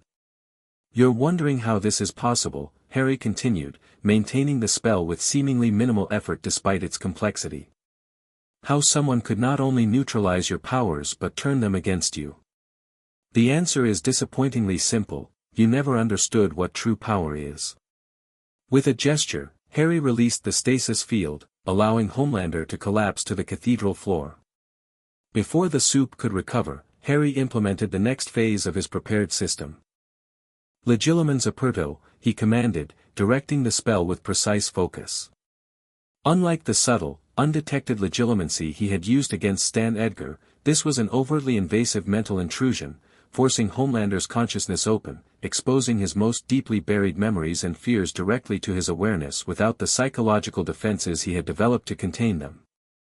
The effect was devastating. Homelander screamed, clutching his head as decades of suppressed trauma surfaced simultaneously, his isolation as a child, the clinical experiments performed on him, the desperate longing for connection that had warped into narcissism and cruelty. Every vulnerability, Every moment of weakness, every fear he had buried beneath layers of practiced superiority crashed through his consciousness with unfiltered intensity. "Stop!" Homelander gasped, reduced to pleading by the psychological onslaught. "Make it stop. This is who you truly are," Harry stated, his voice carrying those unsettling harmonics throughout the cathedral. "Not a god. Not even a hero. A damaged human given powers he never earned and never deserved. A laboratory experiment that achieved physical perfection at the cost of psychological development. A child perpetually seeking approval through increasingly destructive means." Through their surveillance systems, the boys watched in stunned silence as America's greatest hero collapsed into a fetal position before Harry, overwhelmed by his own unprocessed trauma. This wasn't merely defeat, it was deconstruction, a systematic dismantling of the carefully constructed persona Homelander had created. "You think this makes you better?" Homelander managed through his psychological agony. "Torturing me with my own memories. What kind of hero does that make you?" It was a valid question, one that penetrated Harry's clinical detachment more effectively than any physical attack could have. What kind of hero indeed? The ritual had enhanced his powers at the cost of certain emotional connections, making it easier to inflict this kind of suffering without fully processing its moral implications. Harry paused the mental intrusion, allowing Homelander a moment of relative clarity. "This isn't about heroism," he replied more quietly. "It's about accountability. You've inflicted pain, death, and terror without consequence for years. You've played God with human lives while Vought protected you from the results of your actions. That ends today." With careful precision, Harry modified the legilimency spell, shifting from pure traumatic exposure to a more structured experience, forcing Homelander to witness the consequences of his actions from the perspective of his victims. The people killed during heroic rescues gone wrong. The witnesses silenced to protect his image. The fellow soups terrorized into compliance with his whims. "Feel what they felt," Harry instructed, maintaining the connection despite the strain it placed on his already taxed magical reserves. "Know what you've done through their experiences, not your justifications." Outside the cathedral, media presence had grown exponentially as word spread of Homelander's dramatic arrival. News helicopters circled despite police attempts to establish restricted airspace, their cameras capturing footage of the cathedral's exterior while speculation ran rampant about what might be occurring inside. "Vought response incoming," came Frenchie's warning through their communication link. Multiple transport vehicles, tactical teams, and at least 2 members of the 7, Queen Maeve and A-Train confirmed. "Time estimate?" Harry inquired telepathically, maintaining his focus on Homelander. 7 minutes at current speed. But there's something else, unusual energy readings approaching from the north. Pattern doesn't match known Vought signatures. That was concerning. An unknown factor entering an already volatile situation could complicate Harry's carefully structured plan. Monitor and identify if possible. I'm proceeding to final phase with Homelander. The soup had remained on his knees, trapped in the experience of his victims' perspectives, his legendary composure completely shattered. When Harry finally released the legilimency spell, Homelander remained in that position, staring at nothing as he processed what he had been forced to experience. "Why?" he asked finally, his voice barely recognizable, small, confused, almost childlike. "Why show me this? What do you want from me?" "Understanding," Harry replied, the harmonics in his voice softening slightly. "Recognition that power without responsibility is merely tyranny. That strength without compassion is merely brutality. And you think this will change anything?" Homelander laughed hollowly, slowly rising to his feet. "You think making me see, making me feel, will somehow transform me into the hero everyone pretends I am?" "No," Harry acknowledged honestly. "True change would require genuine remorse, which I suspect is beyond you at this point. Your pathologies run too deep, your narcissism too fundamental to your self-conception." "Then what was the point of all this?" Homelander demanded, genuine confusion replacing rage. "If not change, then what?" Demonstration, Harry explained. Proving beyond doubt that you can be held accountable. That your powers don't place you beyond reach. That consequences exist even for gods. As he spoke, Harry sensed a disturbance in the magical currents surrounding the cathedral, something approaching that resonated with interdimensional energy patterns he had glimpsed during the ritual. Not Vought's tactical teams or the Seven, but something else entirely. Harry, came Butcher's urgent communication. Something's happening outside. Some kind of. I don't even know how to describe it. The air is doing things it shouldn't. Before Harry could respond, reality itself seemed to ripple at the far end of the cathedral. The space distorted, folded, and then parted like a curtain to reveal a familiar figure stepping through what appeared to be a tear in the fabric of existence itself. Dr. Ambrose, or Threshold, as Vought knew him, entered the sanctuary with the casual confidence of someone arriving precisely when and where they intended. His too-perfect smile and slightly wrong proportions seemed more pronounced than during their previous encounter, as if he was making less effort to maintain a convincing human appearance. Fascinating, Ambrose observed, surveying the scene before him. The confrontation proceeds almost exactly as probability matrices predicted. Though your integration of multiple power signatures was an unexpected variable, Mr. Potter. Most impressive adaptation. Ambrose, Harry acknowledged, maintaining his position between the newcomer and the still disoriented Homelander. Your arrival is premature according to the convergence timeline I extracted from Edgar's mind. Extracted from, Ambrose's expression shifted to something resembling delight. You performed remote legilimency on Stan Edgar. Without detection. The ritual has enhanced your capabilities even more significantly than I anticipated. The casual reference to the blood ritual, which Ambrose should have no knowledge of, confirmed Harry's growing suspicion that the mysterious entity had been monitoring his activities far more comprehensively than previously understood. You've been watching me, Harry stated rather than asked. Since my arrival in this reality. Observing, Ambrose corrected with academic precision. Cataloging adaptations, noting capability expansion thresholds, documenting integration patterns with this reality's fundamental forces. Your progress has been remarkable, far exceeding baseline projections for interdimensional consciousness transfer. Will someone explain what the fuck is happening? Homelander interrupted, his composure partially restored despite the psychological devastation he had experienced minutes earlier. Who or what is this? That's a complex question, Ambrose replied, turning his attention to Homelander with clinical interest. Though your role in this particular equation is considerably simpler than Mr. Potter's. You're a control variable, powerful within established parameters but fundamentally predictable. A useful reference point for measuring magical adaptation in contrast to compound V enhancement. The dismissive assessment clearly struck Homelander's already wounded ego. His eyes flared red with heat vision activation, but before he could attack, Ambrose made a subtle gesture that seemed to freeze the energy within Homelander's eyes, preventing discharge. How predictable, Ambrose sighed, maintaining the neutralization with apparent minimal effort. This is precisely why you serve better as a measurement standard than an active participant in what comes next. And what exactly comes next? Harry asked, maintaining his guard despite the apparent ease with which Ambrose had neutralized Homelander's attack. Convergence, of course, Ambrose replied, as if stating the obvious. The purpose for which you were brought to this reality in the first place. The event toward which all these preparatory steps have been directed. Steps including what, exactly? Harry pressed, attempting to extract more specific information while the boys monitored the increasingly complex situation. Your confrontation with Homelander. Your discovery of Project Godalkin.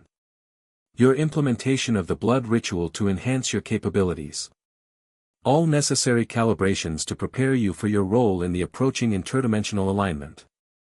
This confirmed Harry's darkest suspicions, that his presence in this reality wasn't random chance but deliberate placement by forces he was only beginning to comprehend. That his actions, while seemingly his own choices, had been anticipated and perhaps subtly directed toward predetermined outcomes. You claim I was brought here specifically, Harry noted, his enhanced perception searching for any weakness or deception in Ambrose's presentation. By whom? For what ultimate purpose? By those who understand the multiverse as an integrated system rather than isolated realities, Ambrose explained, his academic tone belying the cosmic significance of the information. As for purpose, stability maintenance, primarily. Realities occasionally require adjustments to prevent cascade failures across connected dimensional branches. Your particular combination of abilities, experiences, and ethical frameworks made you an optimal candidate for this specific implementation. Before Harry could process these implications fully, their communication system activated with urgent warnings. Vought forces have arrived, Frenchie reported. Establishing perimeter around the cathedral. A-Train and Queen Maeve approaching main entrance now. The situation had become exponentially more complex. What had begun as a calculated confrontation with Homelander had evolved into something with potentially multiversal implications, complicated further by the imminent arrival of additional superhumans and Vought security forces. Your associates are admirably competent, Ambrose observed casually. Though their understanding of the larger context remains limited by their dimensional perspective. They understand enough, Harry countered. That power must be accountable. That justice transcends authority. That protection of innocence outweighs personal advantage. Quaint principles, Ambrose acknowledged without mockery. And precisely why you were selected for transdimensional displacement following your physical death in your original reality. Such ethical frameworks provide stability coefficients that technological or biological enhancements cannot. This casual confirmation that Harry's reincarnation had been deliberately orchestrated rather than cosmic accident landed with significant impact. Before he could respond, however, the cathedral's damaged entrance filled with new arrivals, Queen Maeve and A-Train, flanked by Vought tactical teams in full combat gear. This situation is contained, called the tactical team leader, weapons trained on all three figures near the altar. Stand down immediately. Ambrose smiled with genuine amusement at the conventional response to a patently unconventional scenario. With a gesture so subtle it was barely perceptible, he created what appeared to be a localized time distortion, the Vought forces freezing in place while normal physics continued to operate for those within the effect radius. Temporal manipulation, Harry observed with professional interest despite the circumstances. Not magic as I understand it, but something analogous. Different conceptual framework, same fundamental principles, Ambrose confirmed. Your magic and my capabilities both access extradimensional energy sources, merely through different methodological approaches. Homelander, who had remained unnaturally quiet during this exchange, suddenly laughed, a harsh, broken sound devoid of humor. So that's it. I'm not even the main character in this story. Just a measuring stick for Wizard Boy's progress. Your self-conception remains remarkably egocentric despite recent revelations, Ambrose noted without particular interest. But yes, your primary function in the larger design was always comparative rather than essential. A power baseline against which magical adaptation could be measured in this reality's unique energetic environment. The casual dismissal from a being who could apparently neutralize his abilities without effort seemed to break something fundamental in Homelander. With a howl of rage that transcended human vocalization, he launched himself at Ambrose, moving with desperate fury rather than calculated precision. Ambrose didn't attempt to dodge or block the attack. Instead, he allowed Homelander to make contact, only for the soup to pass partially through him, as if Ambrose existed simultaneously in multiple phase states. The effect left Homelander staggering, portions of his body momentarily out of alignment with conventional reality before snapping back with visible distortion. Physical attacks are pointless against an entity that exists across multiple dimensional planes simultaneously, Ambrose explained with the patience of a professor addressing a confused student. Your three-dimensional force cannot affect my multidimensional structure in any meaningful way. As Homelander collapsed, his body struggling to reintegrate properly after the partial phase disruption, Harry recognized both opportunity and necessity. Whatever cosmic game Ambrose was playing, whatever convergence entailed, the immediate situation demanded resolution before civilian casualties resulted from the escalating confrontation. Drawing on the combined energies he had integrated from the Seven, Harry implemented the final component of his prepared system, a working he had developed specifically for neutralizing Homelander but which might prove equally effective against unknown interdimensional threats. Vincula Dementia Absolutum, Harry intoned, the harmonics in his voice reaching almost painful intensity as he directed the spell simultaneously toward both Homelander and Ambrose. The effect manifested as visible distortions in spacetime around each target, crystalline structures that appeared to exist in more dimensions than the human mind could comprehend, folding around them in geometric patterns that defied conventional physics. These structures contracted rapidly, creating localized dimensional boundaries specifically calibrated to contain the unique energy signatures of each being. Homelander was immediately immobilized, his compound V-enhanced capabilities completely neutralized within the dimensional binding. But Ambrose's reaction was more complex, surprise briefly flickering across his two perfect features before being replaced by what appeared to be genuine appreciation. Dimensional containment adapted from principles glimpsed during your ritual-enhanced perception state, he observed, examining the crystalline structure surrounding him with academic interest despite being apparently trapped within it. Brilliant improvisation. Your adaptation rate continues to exceed baseline projections. Is it actually holding him? Came Butcher's voice directly rather than through their communication system. The boys had finally entered the cathedral, specialized equipment at the ready. Temporarily, Harry confirmed, maintaining the complex working through visible effort despite his enhanced capabilities. His multidimensional nature makes complete containment impossible, but the binding establishes sufficient localization to prevent immediate dimensional transition. I remain precisely where I choose to be, Mr. Potter, Ambrose clarified with that unsettling smile. Your binding is impressive, arguably beyond what should be possible given your limited exposure to dimensional principles, but ultimately permeable to entities with sufficient phase variance capability. To demonstrate, Ambrose shifted slightly within the crystalline structure, not breaking it but seeming to exist partially beyond its constraints while simultaneously remaining within them, a visual paradox that strained comprehension. Then why stay contained at all?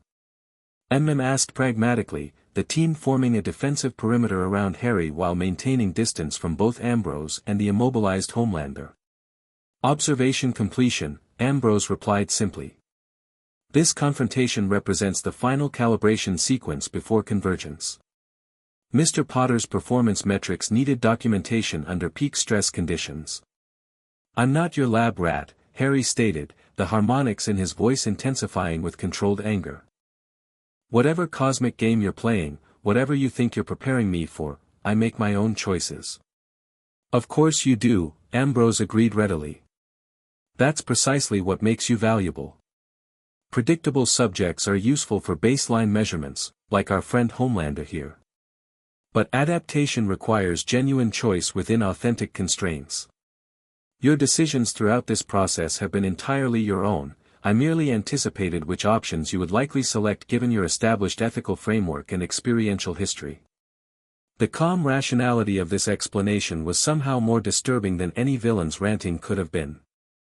Ambrose wasn't presenting as an antagonist but as a researcher conducting a complex experiment with multiversal implications, one in which Harry was simultaneously subject and potential collaborator. Before this unsettling conversation could continue, a new disturbance manifested near the cathedral's damaged entrance. The air rippled in patterns similar to Ambrose's arrival, suggesting another interdimensional transition in progress. Ah, Ambrose noted with apparent satisfaction. Right on schedule. The observers have arrived to document final calibration metrics. Through the dimensional distortion stepped two figures that defied easy description. Humanoid in general outline but with proportions and features that seemed to shift depending on viewing angle, they moved with synchronized precision that suggested either shared consciousness or perfectly coordinated purpose. The prime assets, Harry realized aloud, recognizing the energy signatures he had glimpsed during his scrying of the Godalkin facility. The vessels you've been preparing. Receiver constructs, Ambrose corrected. Designed to facilitate consciousness transfer during convergence. Their preparation has been accelerated given your unexpectedly rapid adaptation rate. The implications were staggering. These beings, once human but now something transitional, had been specifically modified to receive, what? Consciousness from another reality? Entities like Ambrose? The purpose remained unclear despite the increasingly specific terminology. Enough cryptic bullshit, Butcher declared, raising one of the specialized weapons Harry had prepared. What exactly is this convergence, and what does it have to do with Harry? The question, delivered with Butcher's characteristic bluntness, nevertheless cut to the heart of the matter. Ambrose tilted his head slightly, as if considering how much to reveal at this juncture. Convergence is a natural multiversal phenomenon, he explained after a moment. A periodic alignment of dimensional boundaries that allows for regulated transfer between otherwise isolated reality branches. It prevents entropy accumulation in closed systems while facilitating evolutionary adaptation across the broader multiversal structure. And Harry's role in this cosmic mechanism? Pressed, maintaining his practical focus despite the increasingly esoteric discussion. Stabilization, Ambrose replied simply. Mr. Potter's unique combination of magical capability, dimensional displacement experience, and ethical framework makes him an optimal regulatory influence during the transfer process.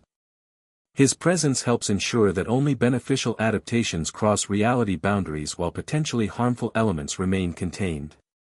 It sounded almost benevolent when phrased that way, a cosmic immune system preventing multiversal contamination. But Harry's enhanced perception detected subtle distortions in Ambrose's presentation, suggesting incomplete disclosure if not outright deception. And if I refuse this stabilization role? Harry asked directly.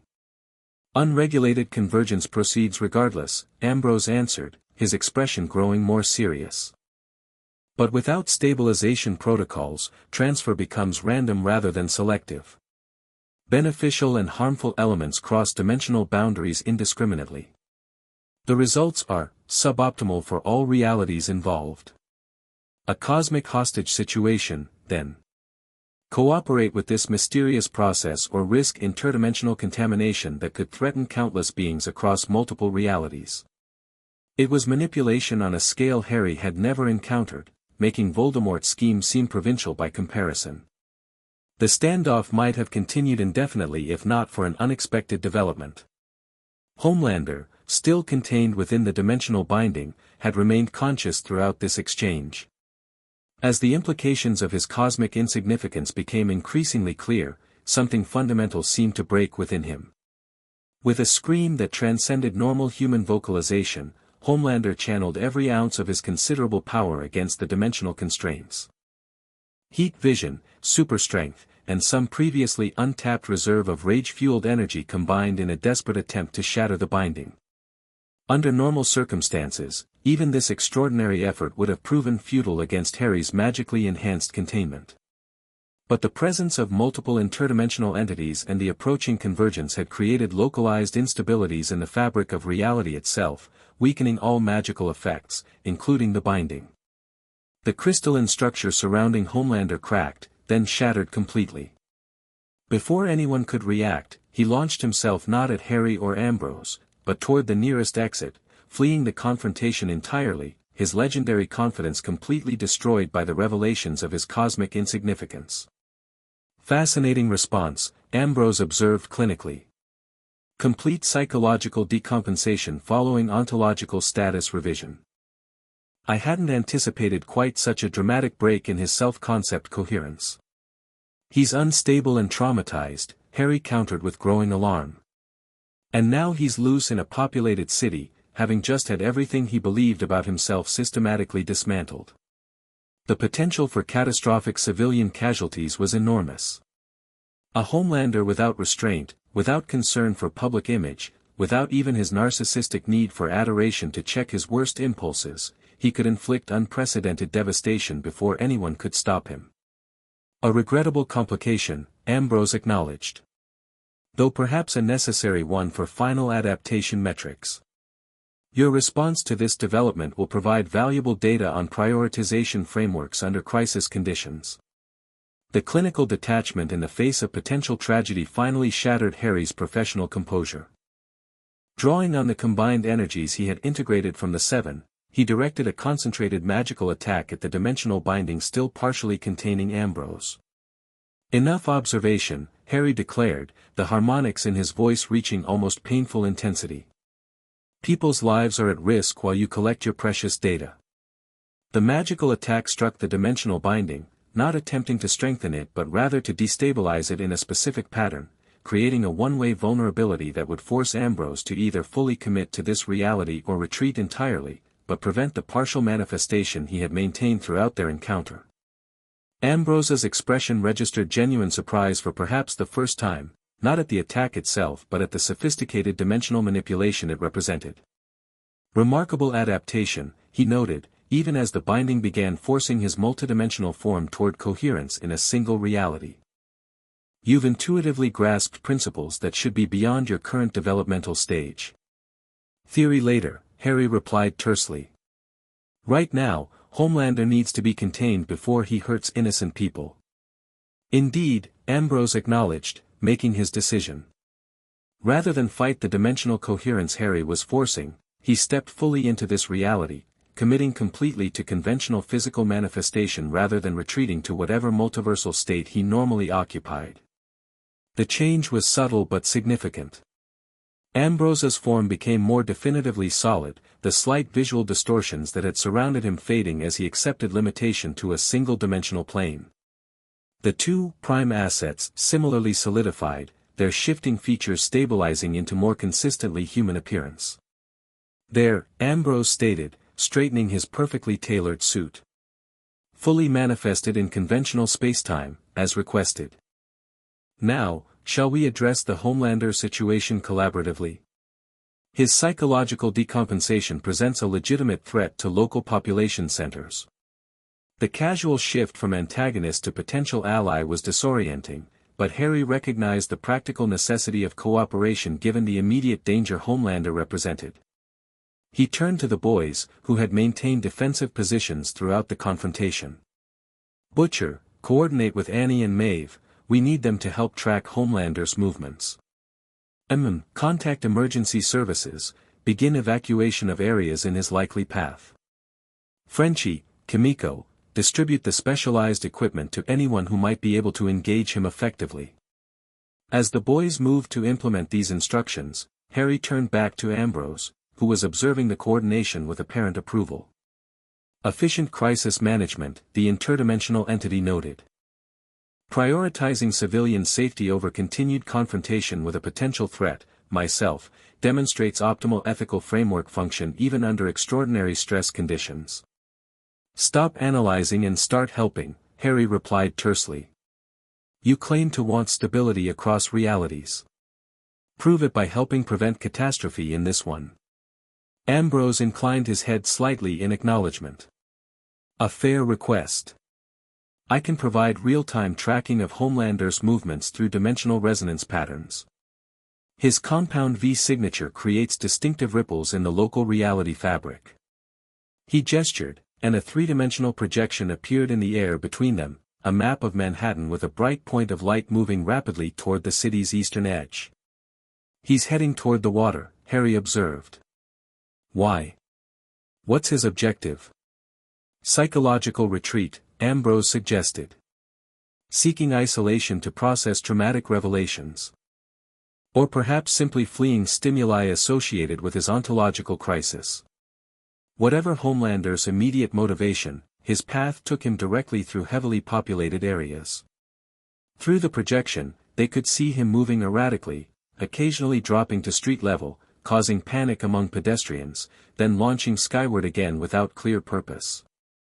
"He's deteriorating further," Harry noted with growing concern. The psychological pressure combined with the dimensional exposure during his binding escape has accelerated his decompensation. "Indeed," Ambrose confirmed. The partial phase displacement when he broke containment would have further destabilized his already compromised psychological state. Complete psychotic break appears imminent based on movement patterns.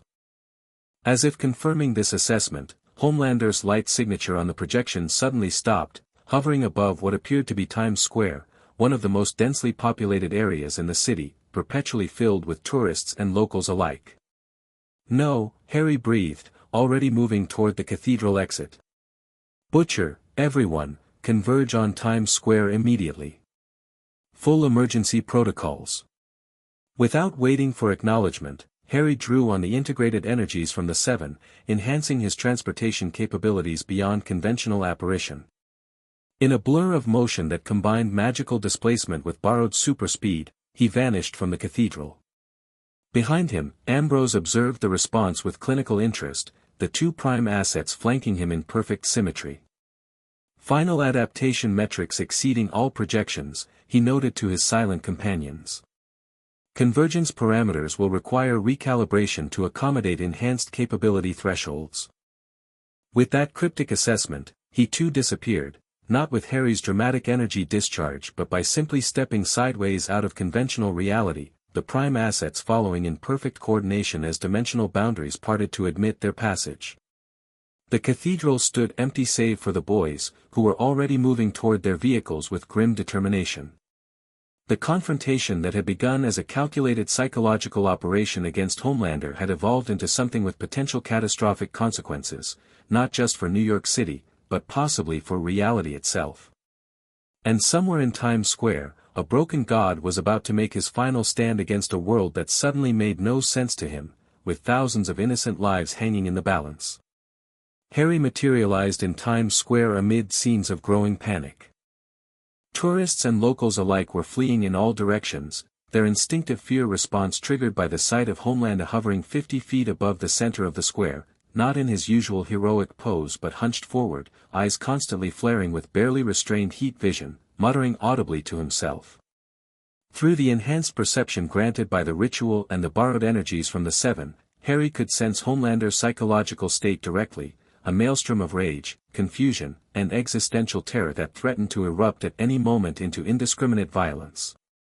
Homelander, Harry called up, maintaining distance while establishing verbal contact. This doesn't need to escalate further. Let me help you process what you've experienced. The soup's head snapped toward him, eyes widening with recognition before narrowing with focused hatred. You, he snarled, his voice distorted by emotion. You did this to me. You and that thing. Made me see. Made me know. I showed you truth, Harry acknowledged, slowly circling to draw Homelander's attention away from fleeing civilians. Painful, yes. Devastating to your self-image, certainly. But necessary if there's to be any hope of genuine change. Change? Homelander laughed, a broken, jagged sound utterly unlike his carefully practiced public chuckle. Why would I change when everything else is a lie? The world, reality itself, all manipulated by beings playing games across dimensions. Gods above gods above gods. His voice rose to a shout, echoing across the now emptying square. I was supposed to be the god. The most powerful. The apex. And now I'm just a measurement standard. A control variable. The existential fury of a being discovering its cosmic insignificance posed immediate danger to everyone within range. Harry needed to contain this situation quickly, before Homelander's breakdown resulted in civilian casualties. Your power is still real, Harry countered, attempting to establish connection through Homelander's preferred framework. Your abilities still matter in this world, regardless of what exists beyond it. Lies, Homelander spat. More manipulation. More games. His gaze drifted to the few civilians still visible at the square's edges, journalists maintaining position despite the danger, first responders helping those who had fallen in the panic. They're all just pieces too. Ants scurrying around, thinking they matter. Harry recognized the dangerous direction of Homelander's thoughts, the dehumanization that precedes atrocity. Before the situation could deteriorate further, he implemented the first component of his emergency containment strategy. Animus speculo, Harry intoned, directing the spell with precise focus. The magic struck Homelander directly, manifesting not as physical restraint but as psychological reflection, forcing him to experience his current emotional state from an external perspective, creating momentary disassociation that might interrupt his destructive spiral. The effect was immediate and visibly disorienting. Homelander's expression shifted from rage to confusion as he suddenly perceived his own emotional state as an observer rather than a participant. The psychological distance created brief clarity, a moment of recognition regarding his deteriorating mental condition. Harry pressed this temporary advantage. You're experiencing acute psychological trauma combined with existential crisis. Your mind is struggling to integrate information that contradicts foundational beliefs about yourself and reality. This is causing decompensation that could lead to actions you'll later regret. The clinical assessment, delivered with the detached precision enhanced by the ritual, penetrated Homelander's confusion more effectively than emotional appeals could have. He blinked rapidly, momentarily grounded by the objective description of his subjective experience. "What's happening to me?" he asked, his voice suddenly smaller, almost childlike in its vulnerability. Ontological shock, came another voice, Ambrose, who had materialized at the edge of the square with his prime asset companions. Your entire self-concept was predicated on being the apex entity in your reality. Learning otherwise has created cognitive dissonance your mind cannot resolve through existing frameworks. Homelander's head snapped toward this new voice, his momentary clarity immediately replaced by renewed rage at the sight of the being who had so casually dismissed his cosmic significance. "You!" he roared, abandoning his position above the square to launch himself directly at Ambrose with devastating speed. "I'll show you who's insignificant." Before Harry could intervene, something unexpected occurred. As Homelander approached, Ambrose made a subtle gesture, not defending himself but rather opening what appeared to be a small dimensional window directly in Homelander's path. The soup had no opportunity to alter his trajectory. He flew directly into the dimensional opening, which closed behind him with a soft pulse of energy that rippled outward like concentric waves on a pond. "What did you do?" Harry demanded, immediately alert to the potential danger of interdimensional manipulation. "Where did you send him?" "A contained pocket dimension," Ambrose replied calmly. "Essentially a holding pattern outside conventional spacetime. He experiences subjective time but cannot affect or be affected by baseline reality until deliberately reintegrated." "You trapped him between dimensions?"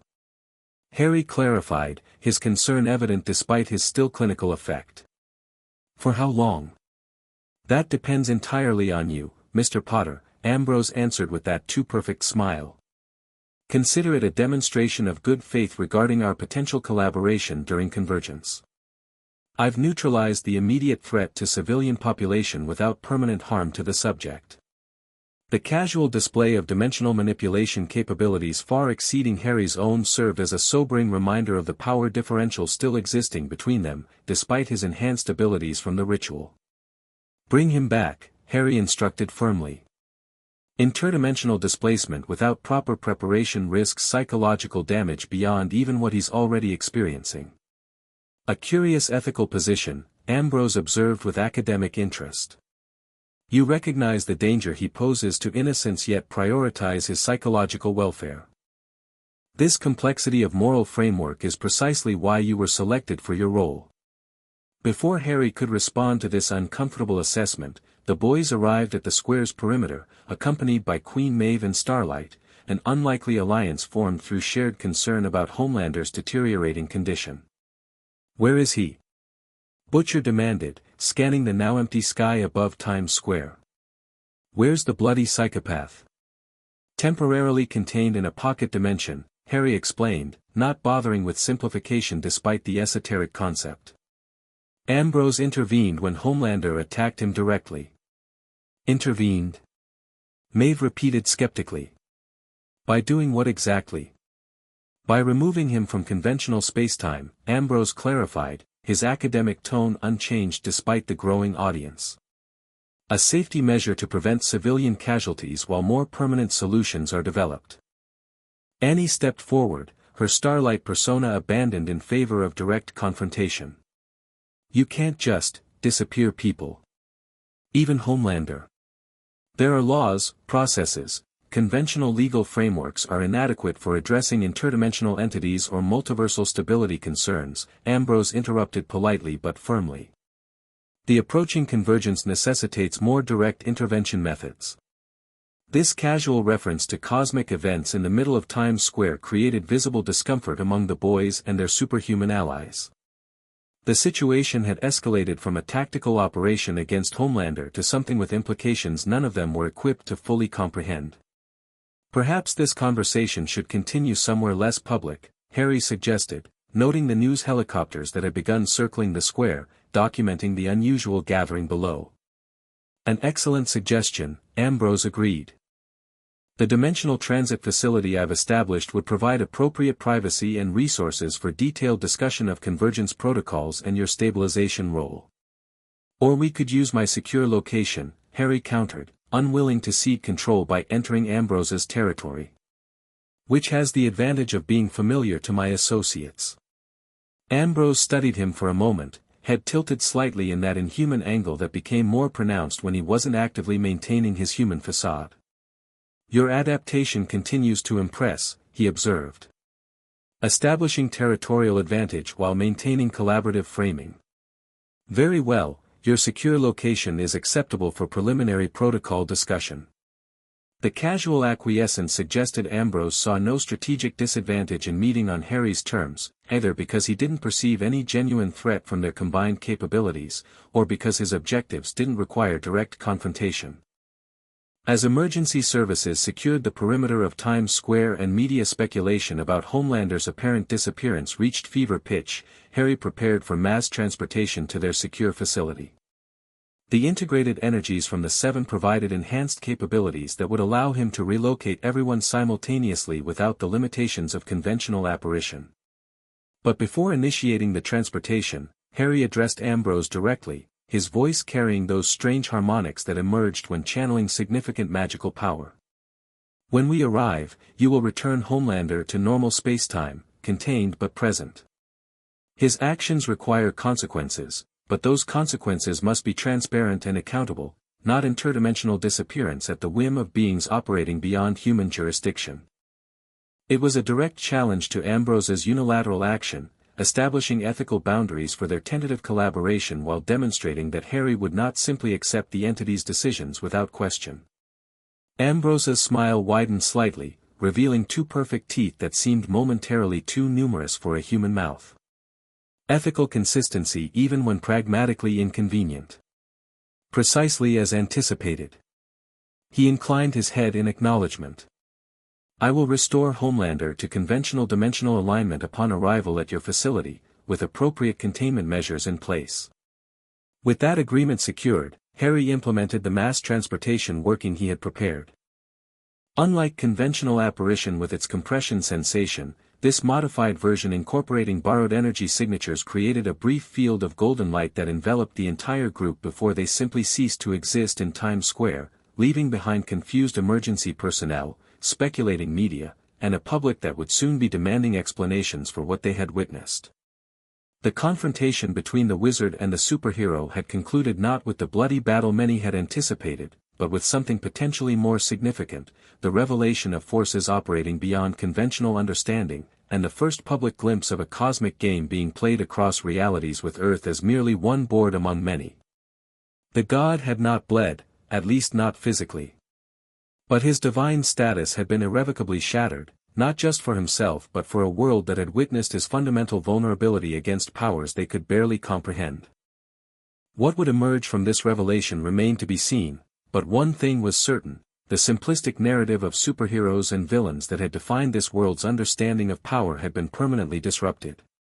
In its place would come something more complex, more challenging, and potentially more honest, a recognition that even gods have gods, and that true power might lie not in strength but in the wisdom to use it with appropriate restraint. As Times Square slowly returned to normal activity, a single playing card fluttered down from the sky, landing face-up on the pavement where Homelander had hovered during his breakdown. A Joker, the wild card that changes the rules of the game. By morning, conspiracy theories would emerge around this mysterious card, its appearance captured by news cameras but its origin impossible to determine.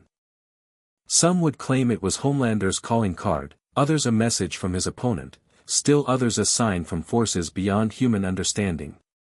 None would guess the simple truth, that in the moment of transportation, Harry Potter, former wizard of another world and current interdimensional anomaly in this one, had conjured it with a thought. A small act of magical defiance against the predetermined patterns Ambrose had claimed to anticipate. A reminder that even in cosmic games, free will remains the ultimate wild card, the unpredictable element that even the most sophisticated probability matrices cannot fully account for. The first direct confrontation between Harry Potter and Homelander had ended.